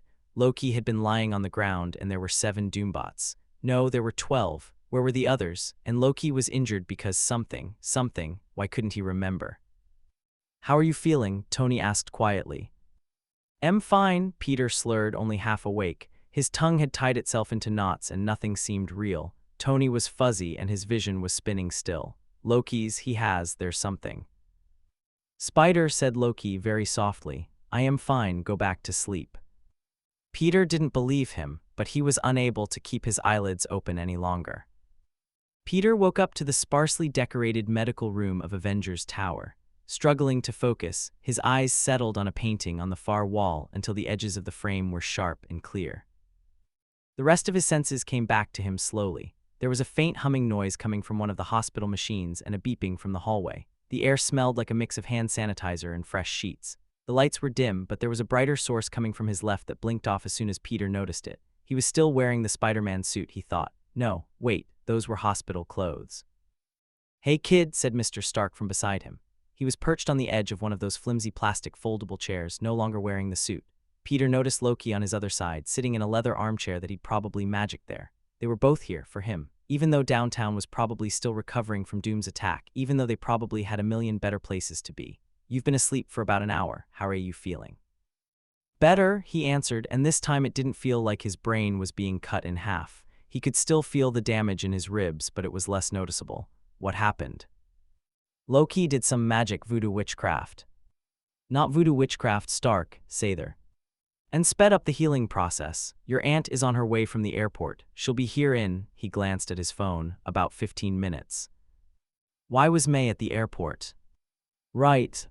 The conference thing. Peter let out a long sigh and let the silence linger for a moment. Aren't you going to ground me? He asked Tony, quite possibly sealing his own fate. I'll leave that to your Aunt and Pepper. Oh crap. That was so much worse. Pepper. Peter shivered. I'm glad you're okay, he said warmly, resting a hand on Peter's shoulder. But don't do anything that stupid again, taking on 7 Doombots without backup. The billionaire sighed dramatically and brought a hand up to his face. I thought I was a good role model, but probably not, because that was definitely a stunt that I would have pulled.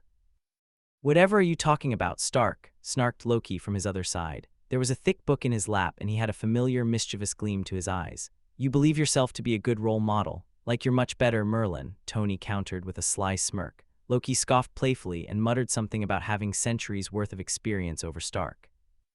Peter tried to clear his throat, gaining both of their attention, then asked, Water.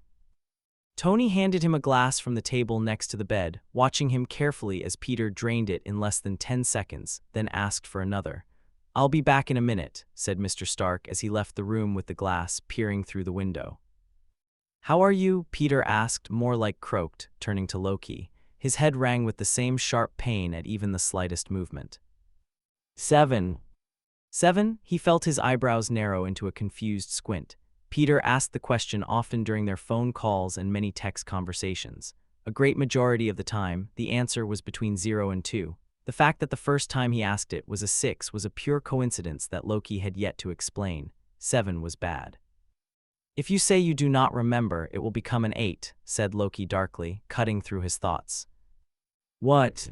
Why wouldn't he remember? Head injury, Pete. Memory problems.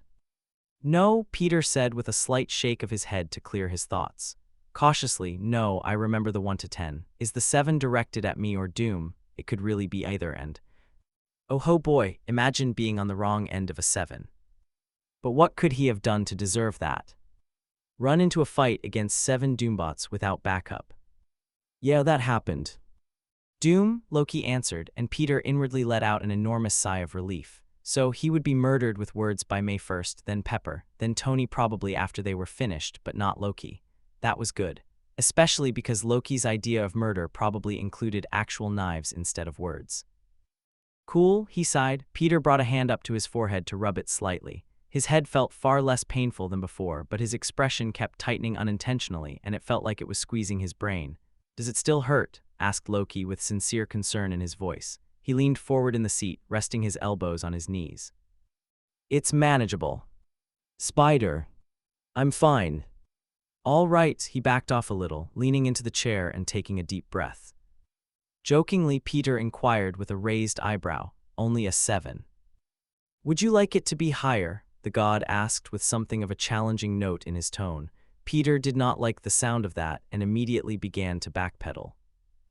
No, no, no, Peter waved him off, trying to keep his voice from rising. 7's good. 7's great actually, just the best number. Doom is, he couldn't resist it, doomed. Loki groaned, even though Peter could see him tampering down a smile. 7 towards doom and maybe half a point towards you. Peter laughed, then immediately regretted it and winced sharply. He tried to hide it from the god, but there was no avoiding his watchful stare. His smile was wiped from his face and his eyes narrowed. Perhaps 7 is too low, Loki noted, and Peter shivered at the dangerous edge to his voice. Sometimes he forgot that Loki had once been a supervillain. It was easy to when the man was buying ridiculously expensive bagels and fussing over him like a mother hen. But it was times like these, when Loki got that knife-sharp look in his eyes, that Peter remembered that the god could wipe out a city block with the wave of his hand. 7 what? Asked Tony as he entered the room with a full glass of water in hand, breaking the tension. His face lit up a moment later as he sat down and handed the glass to Peter. Oh, is that your 1 to 10 scale of villainy? Is that why Mr. Magic over there is looking all murder-why? Loki rolled his eyes and shot Peter a withering look. Without a decent answer, Peter shrugged and took a sip of the water, savoring it this time. Is that a high score? The billionaire questioned, arching an eyebrow. Loki nodded. I believe so, he deadpanned. Huh, Tony huffed, crossing his arms. He smiled playfully. Then, doom is doomed. Loki groaned and shook his head. Are you absolutely sure that you two are not related? Peter stifled a laugh, remembering the consequence this time around, and looked to his left. In the background, he could hear Stark sputtering and demanding to know how his doom joke established paternity. Why does everyone think that? Chapter 4:8. Did you run away? Did you run away? I don't need to know. But if you ran away, come back home. Just come home, SYML, where's my love? 8. It was Friday the 13th, apparently. Not that the supposedly unlucky date meant anything to Loki, but the Spider-Child had sent him 27 messages about the ill-fated day, accompanied by various moving pictures of black cats. The mortals were beings of superstition. He'd seen hundreds of these little quirks develop in humanity. A day of the week that lined up with a specific number was unlucky. A number that sounded close enough to the word death was unlucky. Even individuals supposedly had lucky and unlucky numbers, whatever that was supposed to mean. The rules were arbitrary and ever-changing. Peter had informed him that because this Friday the 13th was in the Midgardian month of October, Loki was supposed to be extra careful, as it was a convergence of multiple bad luck symbols. Loki had paid him no mind, and perhaps that was where he went wrong. He should have known something unlucky was on his horizon. Not the worst situation, no. That distinction would undoubtedly go to surviving the void, then being found by the Titan's demented children. This did not come close to that, but it was still entirely unlucky that he happened to be at home at the time of Sif's arrival. It had seemed like a normal evening. It was raining outside, quite heavily, and he and Thor were enjoying the sound of it pattering against the roof. Stark had visited recently and put up a string of multicolored lights along with pictures of various monsters. He had said that they were absolutely necessary to the celebration of the important Hallows' Eve holiday. Thor was enamored by them, and Loki allowed them. He would never admit that he was charmed by them, especially by a small cutout of a black cat wearing his signature horned helm, which Stark had called the Lockety. It was nearing dinner time, and Thor was lying comfortably on the couch, bundled in a knit sweater that looked rather cozy. Loki had wandered into the kitchen and had begun sifting through the fridge for something to make into a supper. They were waiting for the Valkyrie to arrive with the updated list of registered fishing vessels, and Loki silently hoped she might bring some food along with her. A loud knock sounded at the door, startling Loki out of his thoughts. 5 taps, so it was not the Valkyrie. She only knocked twice before barging in, whether someone answered the door or not. He heard his brother groan, shift, and wordlessly get up to open it. There was the sound of their front door creaking open on unoiled hinges, then a loud exclamation. Zeph! Thor, he heard the warrior maiden return. Loki clenched his eyes shut, feeling a dreaded wave of anxiety come over him. He tapped his fingers on the counter rapidly. On a scale of 1 to 10, how petulant would it be to hide in his room until she left? Probably a 10. It has been a long time, Thor said, and Loki could practically hear the happiness in his voice. My friend, where have you been? Vanaheim, answered Sif with clear frustration in her tone. Chasing tails that led nowhere. That lying snake sent me on a fruitless journey. Loki ground his teeth together at that. She had obviously figured out that it was he who sent her to Vanaheim and not Odin. I had been planning on returning to Asgard sooner, but then one night I went to sleep and woke up 5 years in the future. Thor hummed thoughtfully. Yes, unfortunately, many people had that experience. Would you like to come in? No. Of course, said the warrior with unbridled cheer. Loki heard footsteps draw into the house. His house, a house that Sif was decidedly not welcome in. He had been the one to initiate its decorating after he returned from his third death. The dismal greenish couch that he had slept on after the battle against Thanos had been replaced with a blue one of soft leather. The walls had been repainted, and most of the useless garbage lying around had been thrown out. Although his brother lacked style in general, Thor enjoyed the fretting over the details of the room. He had taken to purchasing pillows and little Midgardian trinkets to fill the walls and shelf space. At first, the brothers fought over how many were too many baubles, but now Loki found the organized chaos to be rather charming. All in all, life was looking up in their little home. And for that matter, life also seemed to be a bit kinder to Thor. He was doing much better than when Loki saw him on the battlefield all those months ago. After a long and fierce fight against his brother's self-destructive drinking habits, Thor had finally kicked it. Of course, there were relapses now and then, times when he became a blubbering mess, convinced that Loki was a specter who came to punish him for his failures. Other times, Thor was angry at everything and nothing. During those times, Loki sent him to Brunhilde to work off some of the negative energy by sparring. It was through those long and arduous sessions that Thor's health started to look up as well. The journey had been rough, but they were getting better, slowly but surely, as the Midgardians would put it. Perhaps that's why from the moment Sif walked in, Loki was on guard. This was their home, their sanctuary from everything Thanos had done to them, to both of them. It was the place where they unwound from the battle and really talked for the first time in years. Thor explained how everything got so bad on his end, and Loki explained all of his actions of the past decade from start to finish. It was their space, and Sif was invading it with her proud demeanor and presence. Loki was not having any of it. He wanted her gone, but at the same time, as much as he hated her and she him, he had to admit that Thor having another friend other than the Valkyrian Heimdall would be beneficial for his brother in the long run. His Midgardian companions were quaint, likable, and overall good. They visited New Asgard, assisted with the cleanup, and even put up with Loki, who had attempted to take over their world. Not really, but the point stood. If he was really pressed into it, he would even admit that he liked a couple of them. But Loki knew the dangers of having mortal friends more than most. It had not been a threat when he told Thor on Svartalfheim, "It's a heartbeat, you'll never be ready." No, that was a warning, a plea for him to take caution and not get too attached to the humans, who lived and died in the blink of an eye. Loki knew that from experience. Midgard had always been Asgard's dumping ground for its problem children, and as Asgard's foremost problem child, Loki had been sent here multiple times over the centuries. Humans were an odd bunch, but not entirely unappealing. In fact, one of his favorite memories was hundreds of years ago when he made friends with a group of actors. They were a merry bunch, and they performed plays for the strangest, yet most interesting Midgardian he had ever met. The man, William, was rather taken with Loki and had even based the character, Robin Goodfellow, on him. But then, in the blink of an eye, they died. Not slowly, not one at a time. Within 10 short years of each other, every one of them was dead.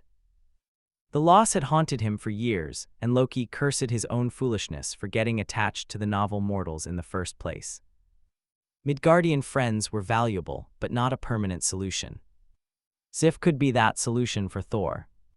If she were to ever get over her blatant dislike of Loki, that is, but still, there was potential. For that reason alone, Loki did not abandon the house to search for the Valkyrie by the docks the moment Sif came in, because his presence in New Asgard was no secret. She would find out eventually and be even angrier with him for hiding. That did not stop him from pretending to be looking for something in the closet when she entered, coward. Thor was close behind her, footsteps lumbering and comfortingly familiar. "We've redecorated recently," he said, pride and excitement clear through his tone. Sif's armor clinked as she looked around the room. "It looks nice," she complimented sincerely, and Loki doubled down on his earlier point about Sif being good for his brother. His stomach dropped through the floor. "Ah yes," exclaimed Thor with a somewhat hesitant tone to his voice. Loki inwardly grimaced at it. Loki's here, somewhere. Still debating whether to remove himself from the closet, Loki heard Sif's distaste. "He's here." He guessed there was not much of a point to continue hiding now. He revealed himself to Thor, carefully off to the side where she would not see him immediately, but he could watch her. Loki went a step forward, but Sif's expression of absolute disgust rooted him in place like there was ice crawling over his feet. "That snake," she hissed, and Loki saw his brother raise an arm in her direction in something of a placating gesture. "He's helping me run New Asgard," Thor explained frantically, spotting Loki from where he was standing off to the side. Sif's head turned to see what he was looking at, and damn! This was going to end poorly. Her eyes were heated, pure and intense hatred spilling from them with no hint of stopping anytime soon. She had her teeth clenched together tightly, grinding no doubt, and her nostrils were practically flaring. "You traitor," Sif spat, striding towards Loki with one raised fist. He stepped back instinctively. Loki often compared Thor's rage to a bushfire, blazing high and hot, but over in minutes reduced to smoldering after the initial wave had passed. If asked, Thor would describe Loki's fury as cold and seething, building into something deadly and severing before releasing all at once. Alternatively, Sif's rage was violent. It was act and attack first, stop and reconsider later, ask questions. Never. He flinched hard, preparing to have his nose broken, but a movement stopped the blow. As quick as a snake, Thor was grabbing her other arm, swinging her around so she missed by a wide margin. He expertly flipped her onto her back, and she let out a small oof as she landed on the couch. It was not a move Loki would expect from his brother, one that was made with the result in mind and with some forethought as to not cause injury. "Sif," warned Thor as she swung her feet over the edge and stood face to face with him, "please refrain from hitting my brother." "You would still call him that?" she demanded with a snarl. Loki forcefully stopped himself from flinching. After everything, because of everything that had happened, he was Thor's brother, now even more so than in the past. That was one of the few things he could still be certain of. Loki could not see Thor's expression from where he stood, but he imagined it was puzzled. The Thunderer had never been good at picking up the hidden meanings in words. "Of course," Thor answered surely as if the fact was so painfully obvious. "Sif, you must be jesting. Loki has been my brother for 1,000 years, so why would I not call him brother now?" Oh, thought Loki, wincing internally. As much as he appreciated the sentiment, he knew that Thor had just walked both of them into a trap. As expected, Sif's face became red with fury, and she gritted her teeth like a snarling wolf. Her voice started low and quiet, righteous anger seeping through the tone. "Do not be fooled, Thor. I would never jest about such a wretched creature." She spat, her voice rising in outrage, releasing all at once. "He stole your throne. Twice he betrayed all of Asgard. Do you forget about how he brought frost giants into the vault to steal the casket? Do you forget about the crimes he committed against the place he called his home? What more proof do you need of his treachery?" She pointed an accusing finger at Loki, and her other hand strayed to the sword currently sheathed and hanging from her belt. "Sif," Thor trailed off. His eyes were haunted as if he couldn't believe what he was seeing. And despite how ready he had thought he would be to face this tirade, Loki's heart sank. He shouldn't care. He shouldn't. But that was all Thor had to say in his defense. "I see it now." Sif turned sharply, redirecting her ire towards his brother. "He has you under some spell." What? He just barely kept from blurting the word out loud. He knew that Sif was never his companion, but did she really trust him so little that she thought he would do something so horrendous against his own brother? "We will find a way to remove it." She turned towards Thor, though careful to keep Loki in her view. He shuddered and, against his better judgment, tried to object. "Sif, I would never." "Do not say my name," she spat as she whirled, her other hand balling into a fist as she swung it directly at his face. An instinctual shield absorbed the blow, and Sif snarled at him. "Urgy wretch, he even fights like a coward." Loki fought the urge to roll his eyes and make the situation worse. They'd had this argument before countless times. "Cowards live," he quipped, hunching his shoulders and crossing his arms over his chest.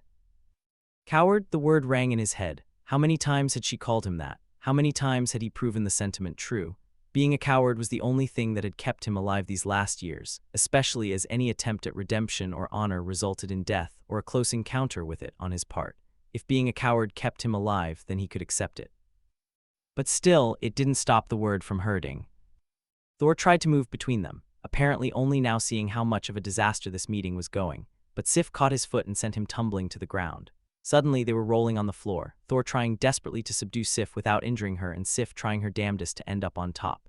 If Sif wasn't cursing his name and glaring at the brothers in fury, it would have been just like a scene from their childhood. Loki knew that the best way to end these tussles was simply to wait it out. Thor would win eventually. And of course, that's when the whole thing took a turn. Sif hissed and rolled Thor onto his back, menacing over him. "Forgive me, Thor, this is the quickest way to break a witch's spell." In a flash, her sword was out, but held the wrong way. She grasped the handle, drawing it up, presumably to smash the hilt of it into Thor's skull and break the so-called spell. Instantly, Loki felt rage cloud over his vision, and he lunged with daggers summoned from his pocket dimension. He could accept her anger, he could tolerate her hateful words and her ire, but one thing that he would not stand and watch was her hurting his brother. Sif rolled out of the way and turned on him, brandishing her sword as Loki stood in front of Thor defensively. His brother got up hurriedly and clumsily. "Stop," he commanded, breathing raggedly, eye flickering between the two of them. Reluctantly, Loki vanished his weapons to his pocket dimension, and Sif put hers away as well. More calmly, Thor put up a hand in Sif's direction as he again maneuvered his way between them. "Sif, I am not under some spell." "You just cannot see it," she insisted, glaring. "And you can," Loki challenged. "Since when do you know anything about Sather? Since when do you know anything about Thor? What reason does he have to trust you?" "Sif," said Thor softly, weakly. Loki realized he would not likely receive any more support from his brother on this. Sif was his friend, an old friend at that, one who had not betrayed him at his first opportunity for his own protection as a certain brother had done. And that was the difference, wasn't it? Trust. Something he had lost, did not deserve, and could not earn. She poked at his chest with an outstretched finger which shook him out of his thoughts. He hadn't even noticed that she had advanced or that she was continuing this tirade. Loki made no move to react. It was the best way to deflate a situation like this, to not react, which was hard considering. "Was deceiving all of Asgard for 4 years not enough for you? Have your throne elsewhere, but leave Thor out of this. He is a good king. He doesn't need your witchcraft interfering with his mind. He doesn't want your so-called help," she snarled, and Loki took a step back. "Your so-called help," the line kept repeating in his head, no matter how much he wanted it to stop. "She's wrong. You have to know that she's wrong. Thor's glad you're here and helping, not that he needs it. Leave Thor out of this.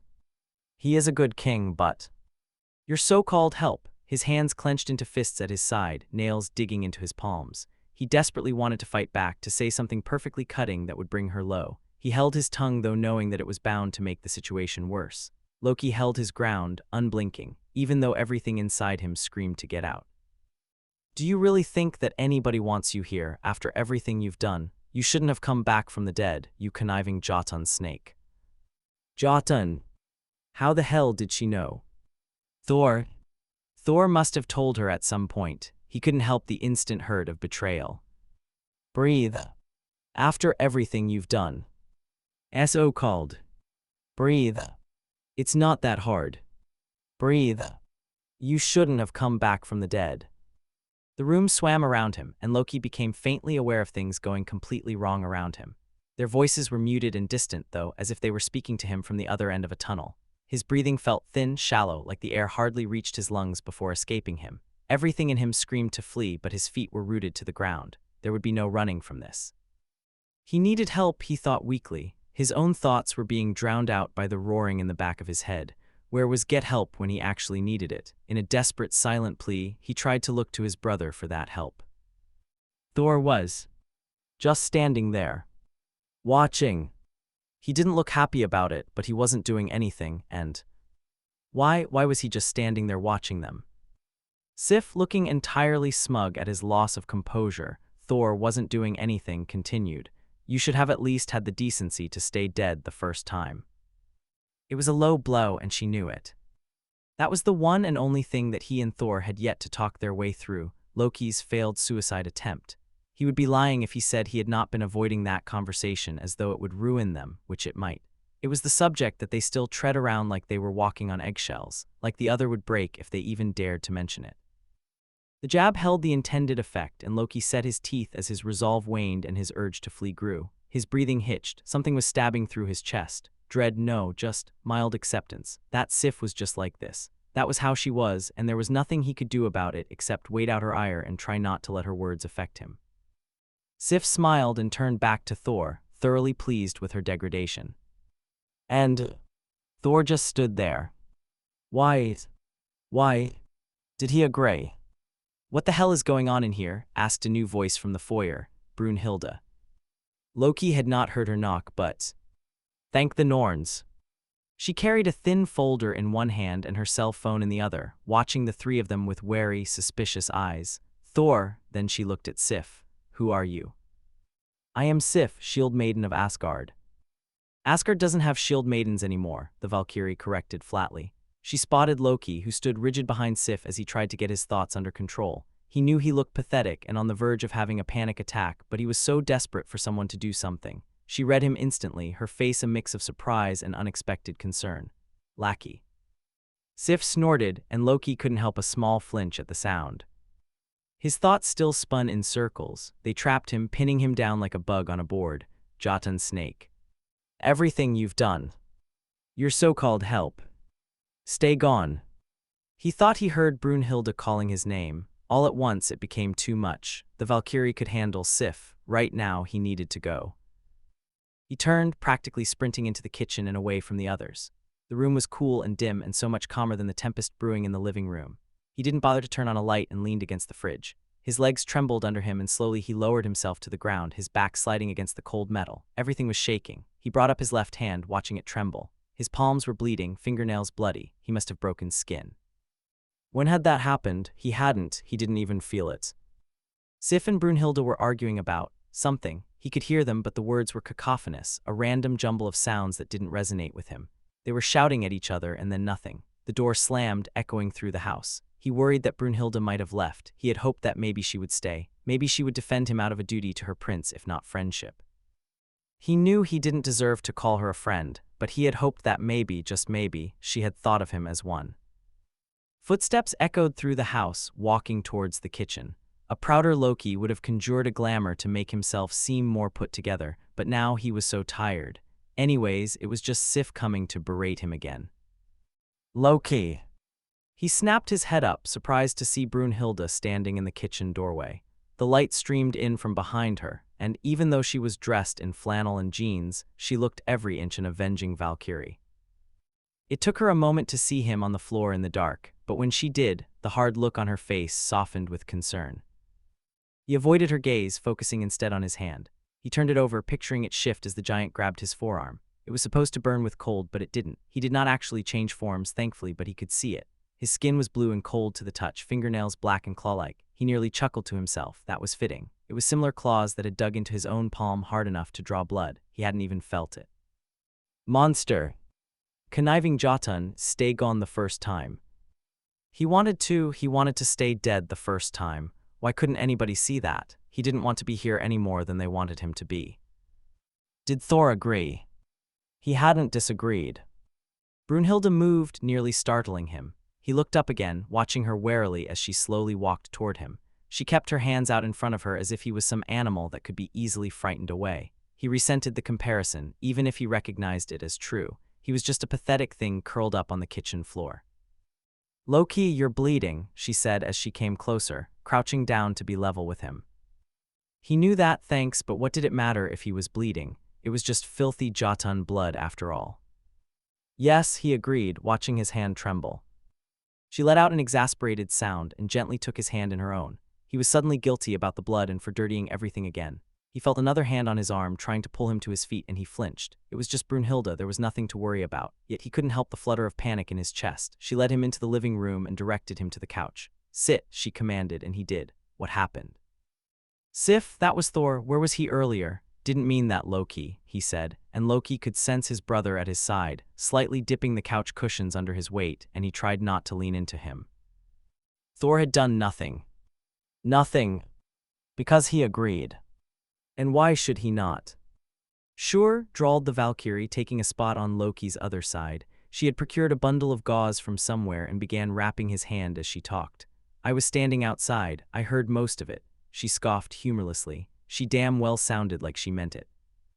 Thor didn't seem willing to accept that as an answer, though. You know how she is, he said to Loki, lowering his tone into something sympathetic. He did not want sympathy, he wanted to be alone. She is used to fighting over everything. On his other side, the wrapping of his hand stopped. He turned back to the Valkyrie and saw her tightly clutching the gauze in anger. Her jaw was clenched, and she looked moments away from snapping. Are you defending her? Brunhilde said dangerously. You heard what she said. You heard what she said about your own brother to his face. You heard her basically say that Loki should have stayed dead, so you better not be defending her. And he didn't do anything. I am not defending her. Good, 'cause I was about to hit you. Valkyrie took a deep breath, but her eyes didn't lose the anger. Why the hell didn't you stop her, Majesty? Loki stood on shaky legs, unsure if he could hear Thor's half-hearted excuses. Brunhilde tried to grab his wrist, and he snapped it out of her grip, pulling the muscles sharply. He made his way out through the back door into the frigid October air, letting the door slam shut behind him. The rain drenched him, soaked his hair in seconds. It had not sounded that heavy a minute ago. Ignoring the weather, Loki strode into the field that sprawled behind the house. It wasn't that he blamed his brother. Loki knew that he had warranted more than a little distrust. There was just that part of him left over from Thanos that screamed, "Run," every time something did not go to plan. He snapped his fingers above his head in a teleportation spell he had done countless times, unable to ignore the urge any longer. He did, however, ignore their calls after him. It was a Friday. Peter didn't know the exact date because he could never remember those things for more than a few minutes at a time, especially after being wiped from the earth for 5 years. It was Friday, though, and that was awesome. The weekend approached, and that was all that mattered. A short break from homework, the unfamiliar faces of his classmates, and the terrible feeling of wrong that he got every time he entered the school building. The smallest things stood out: how the posters with quirky lines from Shakespeare in his English classroom were missing, how the cafeteria trays were now a different color, and how the door on the second bathroom stall on the 3rd floor had been repaired, which was a good thing. None of it was bad, just different enough that he remembered how time had passed without him. The bad came in the form of people. Half of the people in the school had grown up and graduated, replaced by kids who should have been in middle school. It was weird seeing the younger siblings of his old classmates in the same grade as him. No doubt the siblings found it odd as well. What was even weirder was that some of the younger siblings were now older, and some of the older ones were now younger. Ned was still in his grade, thankfully, as were MJ, Flash, and a couple of others from the decathlon team.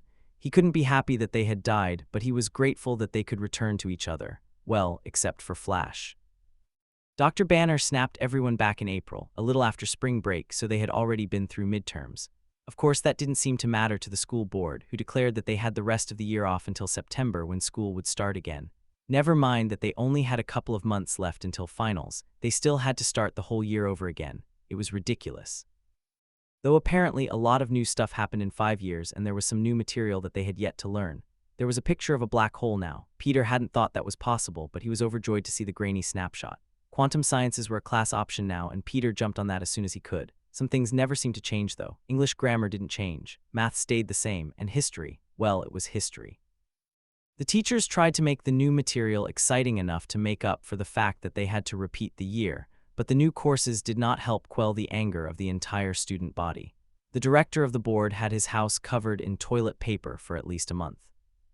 On the first day back to school, all that anyone could talk about was being vanished. One person from his gym class said they had gotten dusted on the toilet. The stories only got more and more ridiculous from there. Quite a few had been on the field trip at the time, so that was relatively normal. Others were in class, at practice, skipping school, and so forth. Peter, on the other hand, avoided the topic like the plague. He needed no reminders of his death on Titan, clawing at the Iron Man suit as his body fell to pieces.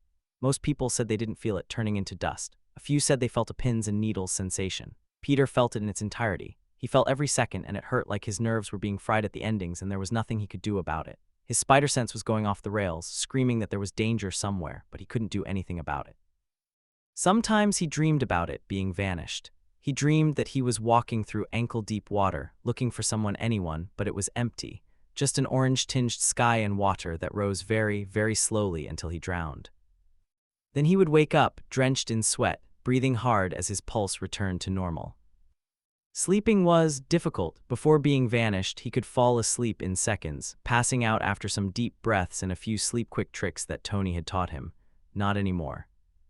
Sleep came slowly and was always interrupted, sometimes by the water, sometimes by the building coming down on him as tombs took out the pillars and... Better not to think about that. Decathlon practice was just finishing up, and once again he was tired and drifting off. MJ was probably going to tease him about it later. That was fine. It was always good-natured and friendly. It felt a lot less like the world had ended when some things stayed the same. According to the United Nations, how many countries are there on Earth? Asked MJ from the platform, reading from a new package. She looked at the number skeptically with narrowed eyes. 195, answered Abe after he pressed the bell. 203, she corrected after the allotted 5 seconds for the other team to answer. Just another difference. 5 years ago, the answer would have been 195. Now the world had 8 extra countries to account for. When had that happened? What river runs through Washington, D.C.? Abe dinged the bell again. Potomac. MJ nodded. Correct. She looked between the members seated at the table on the platform. There were a few new players that were almost always on more than those returning from being vanished. It only made sense, Peter had to admit. Half of the questions he thought he knew the answers to were wrong. There were new elements, discoveries in quantum physics, new world leaders, new countries. Some of the questions even covered things that had happened during the poorly named blip. MJ asked the next question. Name the country that divided into 3 separate states 4 years after the creation of a set of accords which bear its previous name. That one Peter knew, even though geography had never been his strong suit, and despite the awful wording that was normal for the people who wrote these things. He rang the bell and answered, Sokovia. Technically, the old accords were irrelevant now. The UN had put something together that made everyone more or less happy. Enhanced individuals could no longer be detained without trial, which was one of the main issues. Naturally, a few countries didn't like giving the Avengers permission to wander around in their backyards, but most understood, especially after Thanos, that it was better to act first and ask questions later when it came to large threats. Correct, final category, elements of the periodic table. She turned the page and Peter snapped to attention and fought a smile. This was his topic. What is the heaviest naturally occurring element? Peter got to the bell half a second before Flash. Uranium, they'd had this question before. Correct, what silver-white metal is more commonly found in meteoric rock than in the Earth's crust? He had no competition this time, iridium. Created in 2022 by the country it was named for, what is element 120? Shoot, he wasn't around for that. What was? They were talking about the new elements in chemistry a month ago. Why couldn't he remember? One of the new members, a girl with short black hair that reminded him of Cindy, answered a beat later, Wakandium. Right, that was a thing now. Shuri had made a particle accelerator, and sometime after the snap, a few other Wakandan scientists had started to look into it. They blew up the accelerator after keeping the new element stable for a few seconds. Shuri had been furious that they had destroyed it and half of her lab, but Wakanda got an element to name. MJ looked at her tiredly, then eyed the other side. Would anyone else like to answer? She offered flatly, looking so completely done with them. The girl that reminded him of Cindy, Peter couldn't remember her name for the life of him, furrowed her brows and sat up straighter. Was that not? She trailed off. Peter looked between MJ and the new girl, squinting. Wakandium was right, wasn't it? No, you were right, said MJ, raising her free hand a little to wave her off. You just forgot the bell. She gave a dry frown and let that sit in silence for a moment, so the other team can have at it. Flash practically slammed his fist down on the bell, the sound reverberating through the room and making Peter's spider sense itch like crazy. Wakandium, he repeated loudly, and MJ rolled her eyes. Completely ignoring him, she went back to reading. Last question, what element has the symbol V?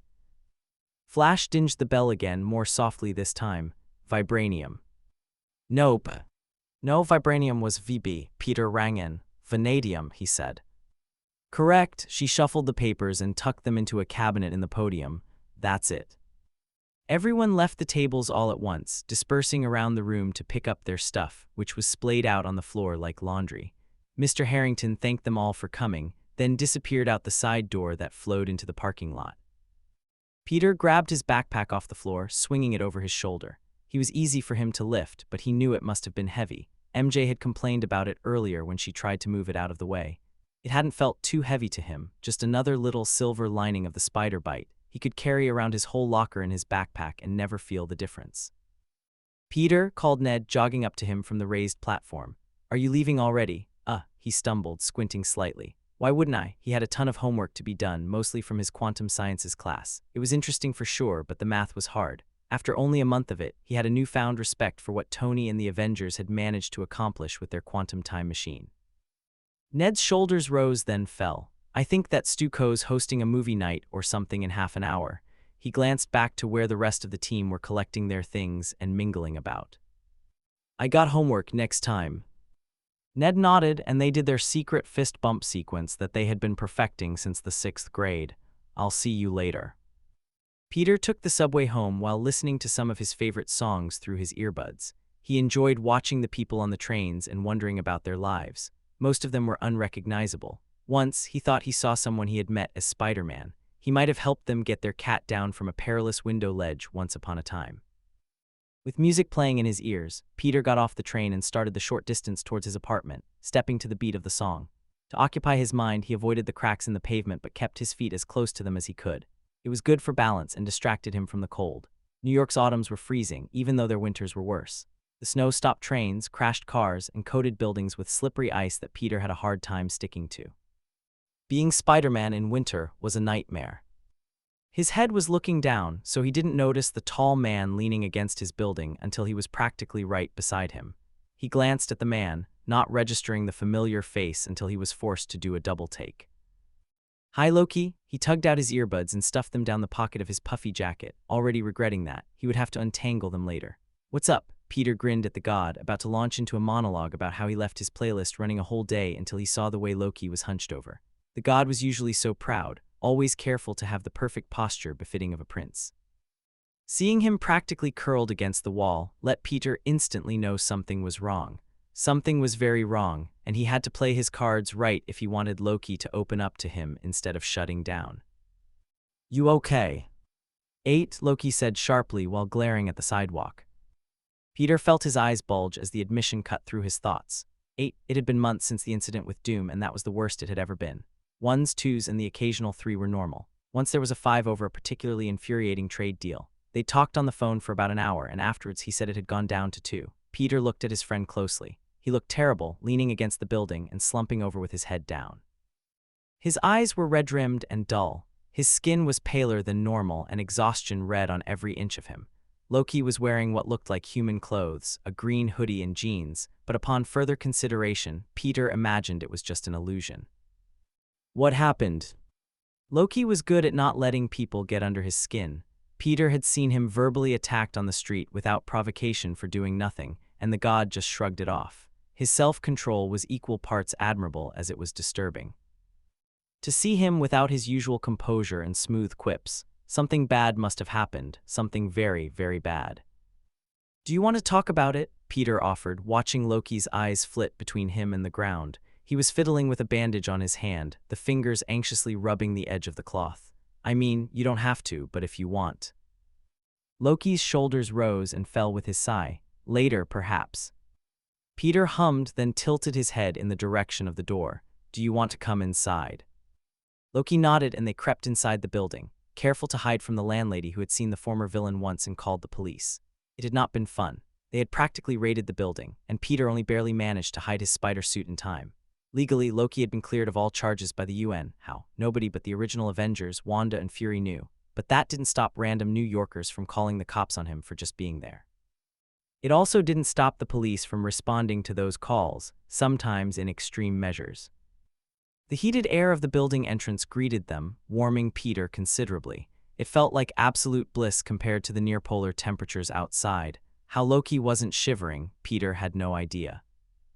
The door to the apartment swung open smoothly, and Peter tossed his backpack on the couch. He liked to get his homework done early on Fridays so he could have the whole weekend to relax. He was near obsessive about it. May teased him about it often enough. But some things were more important than homework. Some things like a reformed god of mischief turned kinda superhero. Loki all but collapsed into the corner seat of the L-shaped couch, tucking his legs underneath him after magicking away his boots. The human clothes faded into his usual getup of green and black leather. It looked wildly uncomfortable, but it must be at least somewhat breathable as Thor and Loki seemed to live in the stuff.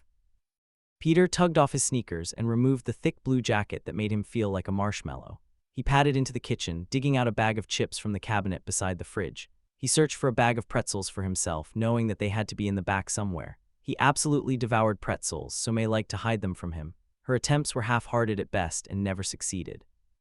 He walked over to the couch and flopped down on Loki's left side, wordlessly offering him the bag. The Asgardian took it, stared blankly at the label. Loki opened his mouth to say something, then closed it after a second of thought. A minute of awkward silence later, filled only by the crunching of pretzels. Peter wasn't much of the silent type, but he could allow it until Loki was ready to talk. Finally, the god spoke with a raw voice. One of Thor's friends returned to Asgard. Peter looked up from the pretzels and leaned the bag against the back of the couch on his other side. Loki's face was completely blank, revealing no emotion in contrast to his voice, which sent shivers down Peter's spine. "She and I have never," Loki trailed off, eyes staring dully at a spot on the carpet. "Got along," Peter filled in, and he nodded slowly. "That is one way of putting it." There was definitely more, because a conversation with a person he didn't like was not something that got him to 8. Peter had seen him talk down a room full of journalists with words that said absolutely nothing.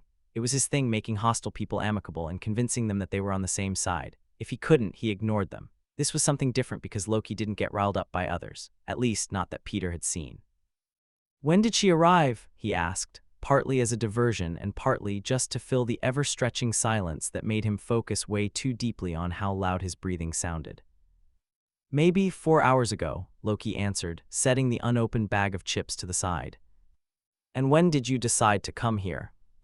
4 hours ago. You were waiting outside my building for 4 hours. Yes, Loki nodded once. What of it? You could have called me, Peter suggested. It's freezing out there. He had a study block 4 hours ago. He could have done something. He could have helped. Loki shrugged. The cold does not bother me, and you were in school. Still, he should have called. Peter sighed lightly, leaning back into the couch and letting his head bounce. He looked back to Loki and watched as he mirrored his position. There were dark bags under his eyes, and he looked like he had been awake for days. Wait. What time is it in New Asgard? Asked Peter, coming to an unpleasant realization. How long had he been awake? A time zone map came to mind, one he had looked at for Decathlon, and Peter tried to picture how many lines over Norway was from the east coast. Midnight, Loki said, before Peter could come up with the answer. Peter thought for a moment, wondering if May would be okay with it, but asked anyway, "Do you want to sleep here tonight?" He didn't really think that Loki would want to return to New Asgard, not if whoever caused an 8 was still there, which was more than likely. The Asgardian nodded, though he seemed to pause before he asked, "Will your aunt be all right with this?" Peter shrugged. May was working the night shift, so if he didn't tell her, she wouldn't know. All the same, he probably should tell her, because not telling her would get him in a heap of trouble later if she found out. I can let her know. She'll be fine. In truth, May had been less than thrilled about Peter making friends with Loki in the beginning. Peter guessed that it was only natural. Loki was a reformed villain after all, and sometimes he did act a little. Murder-why, Peter couldn't tell you how many times he had to have the "no, we cannot stab them" conversation with the god. Then came the incident with the Doombots, where Peter nearly cracked open his skull and damaged his ribs.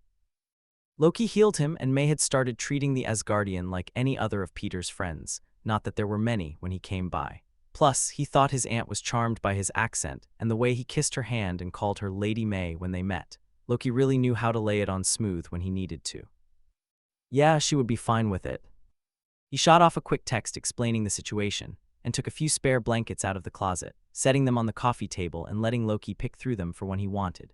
The Asgardian unraveled a Star Wars-themed one with a picture of 3 Star Destroyers on it and left it on the longer side of the couch.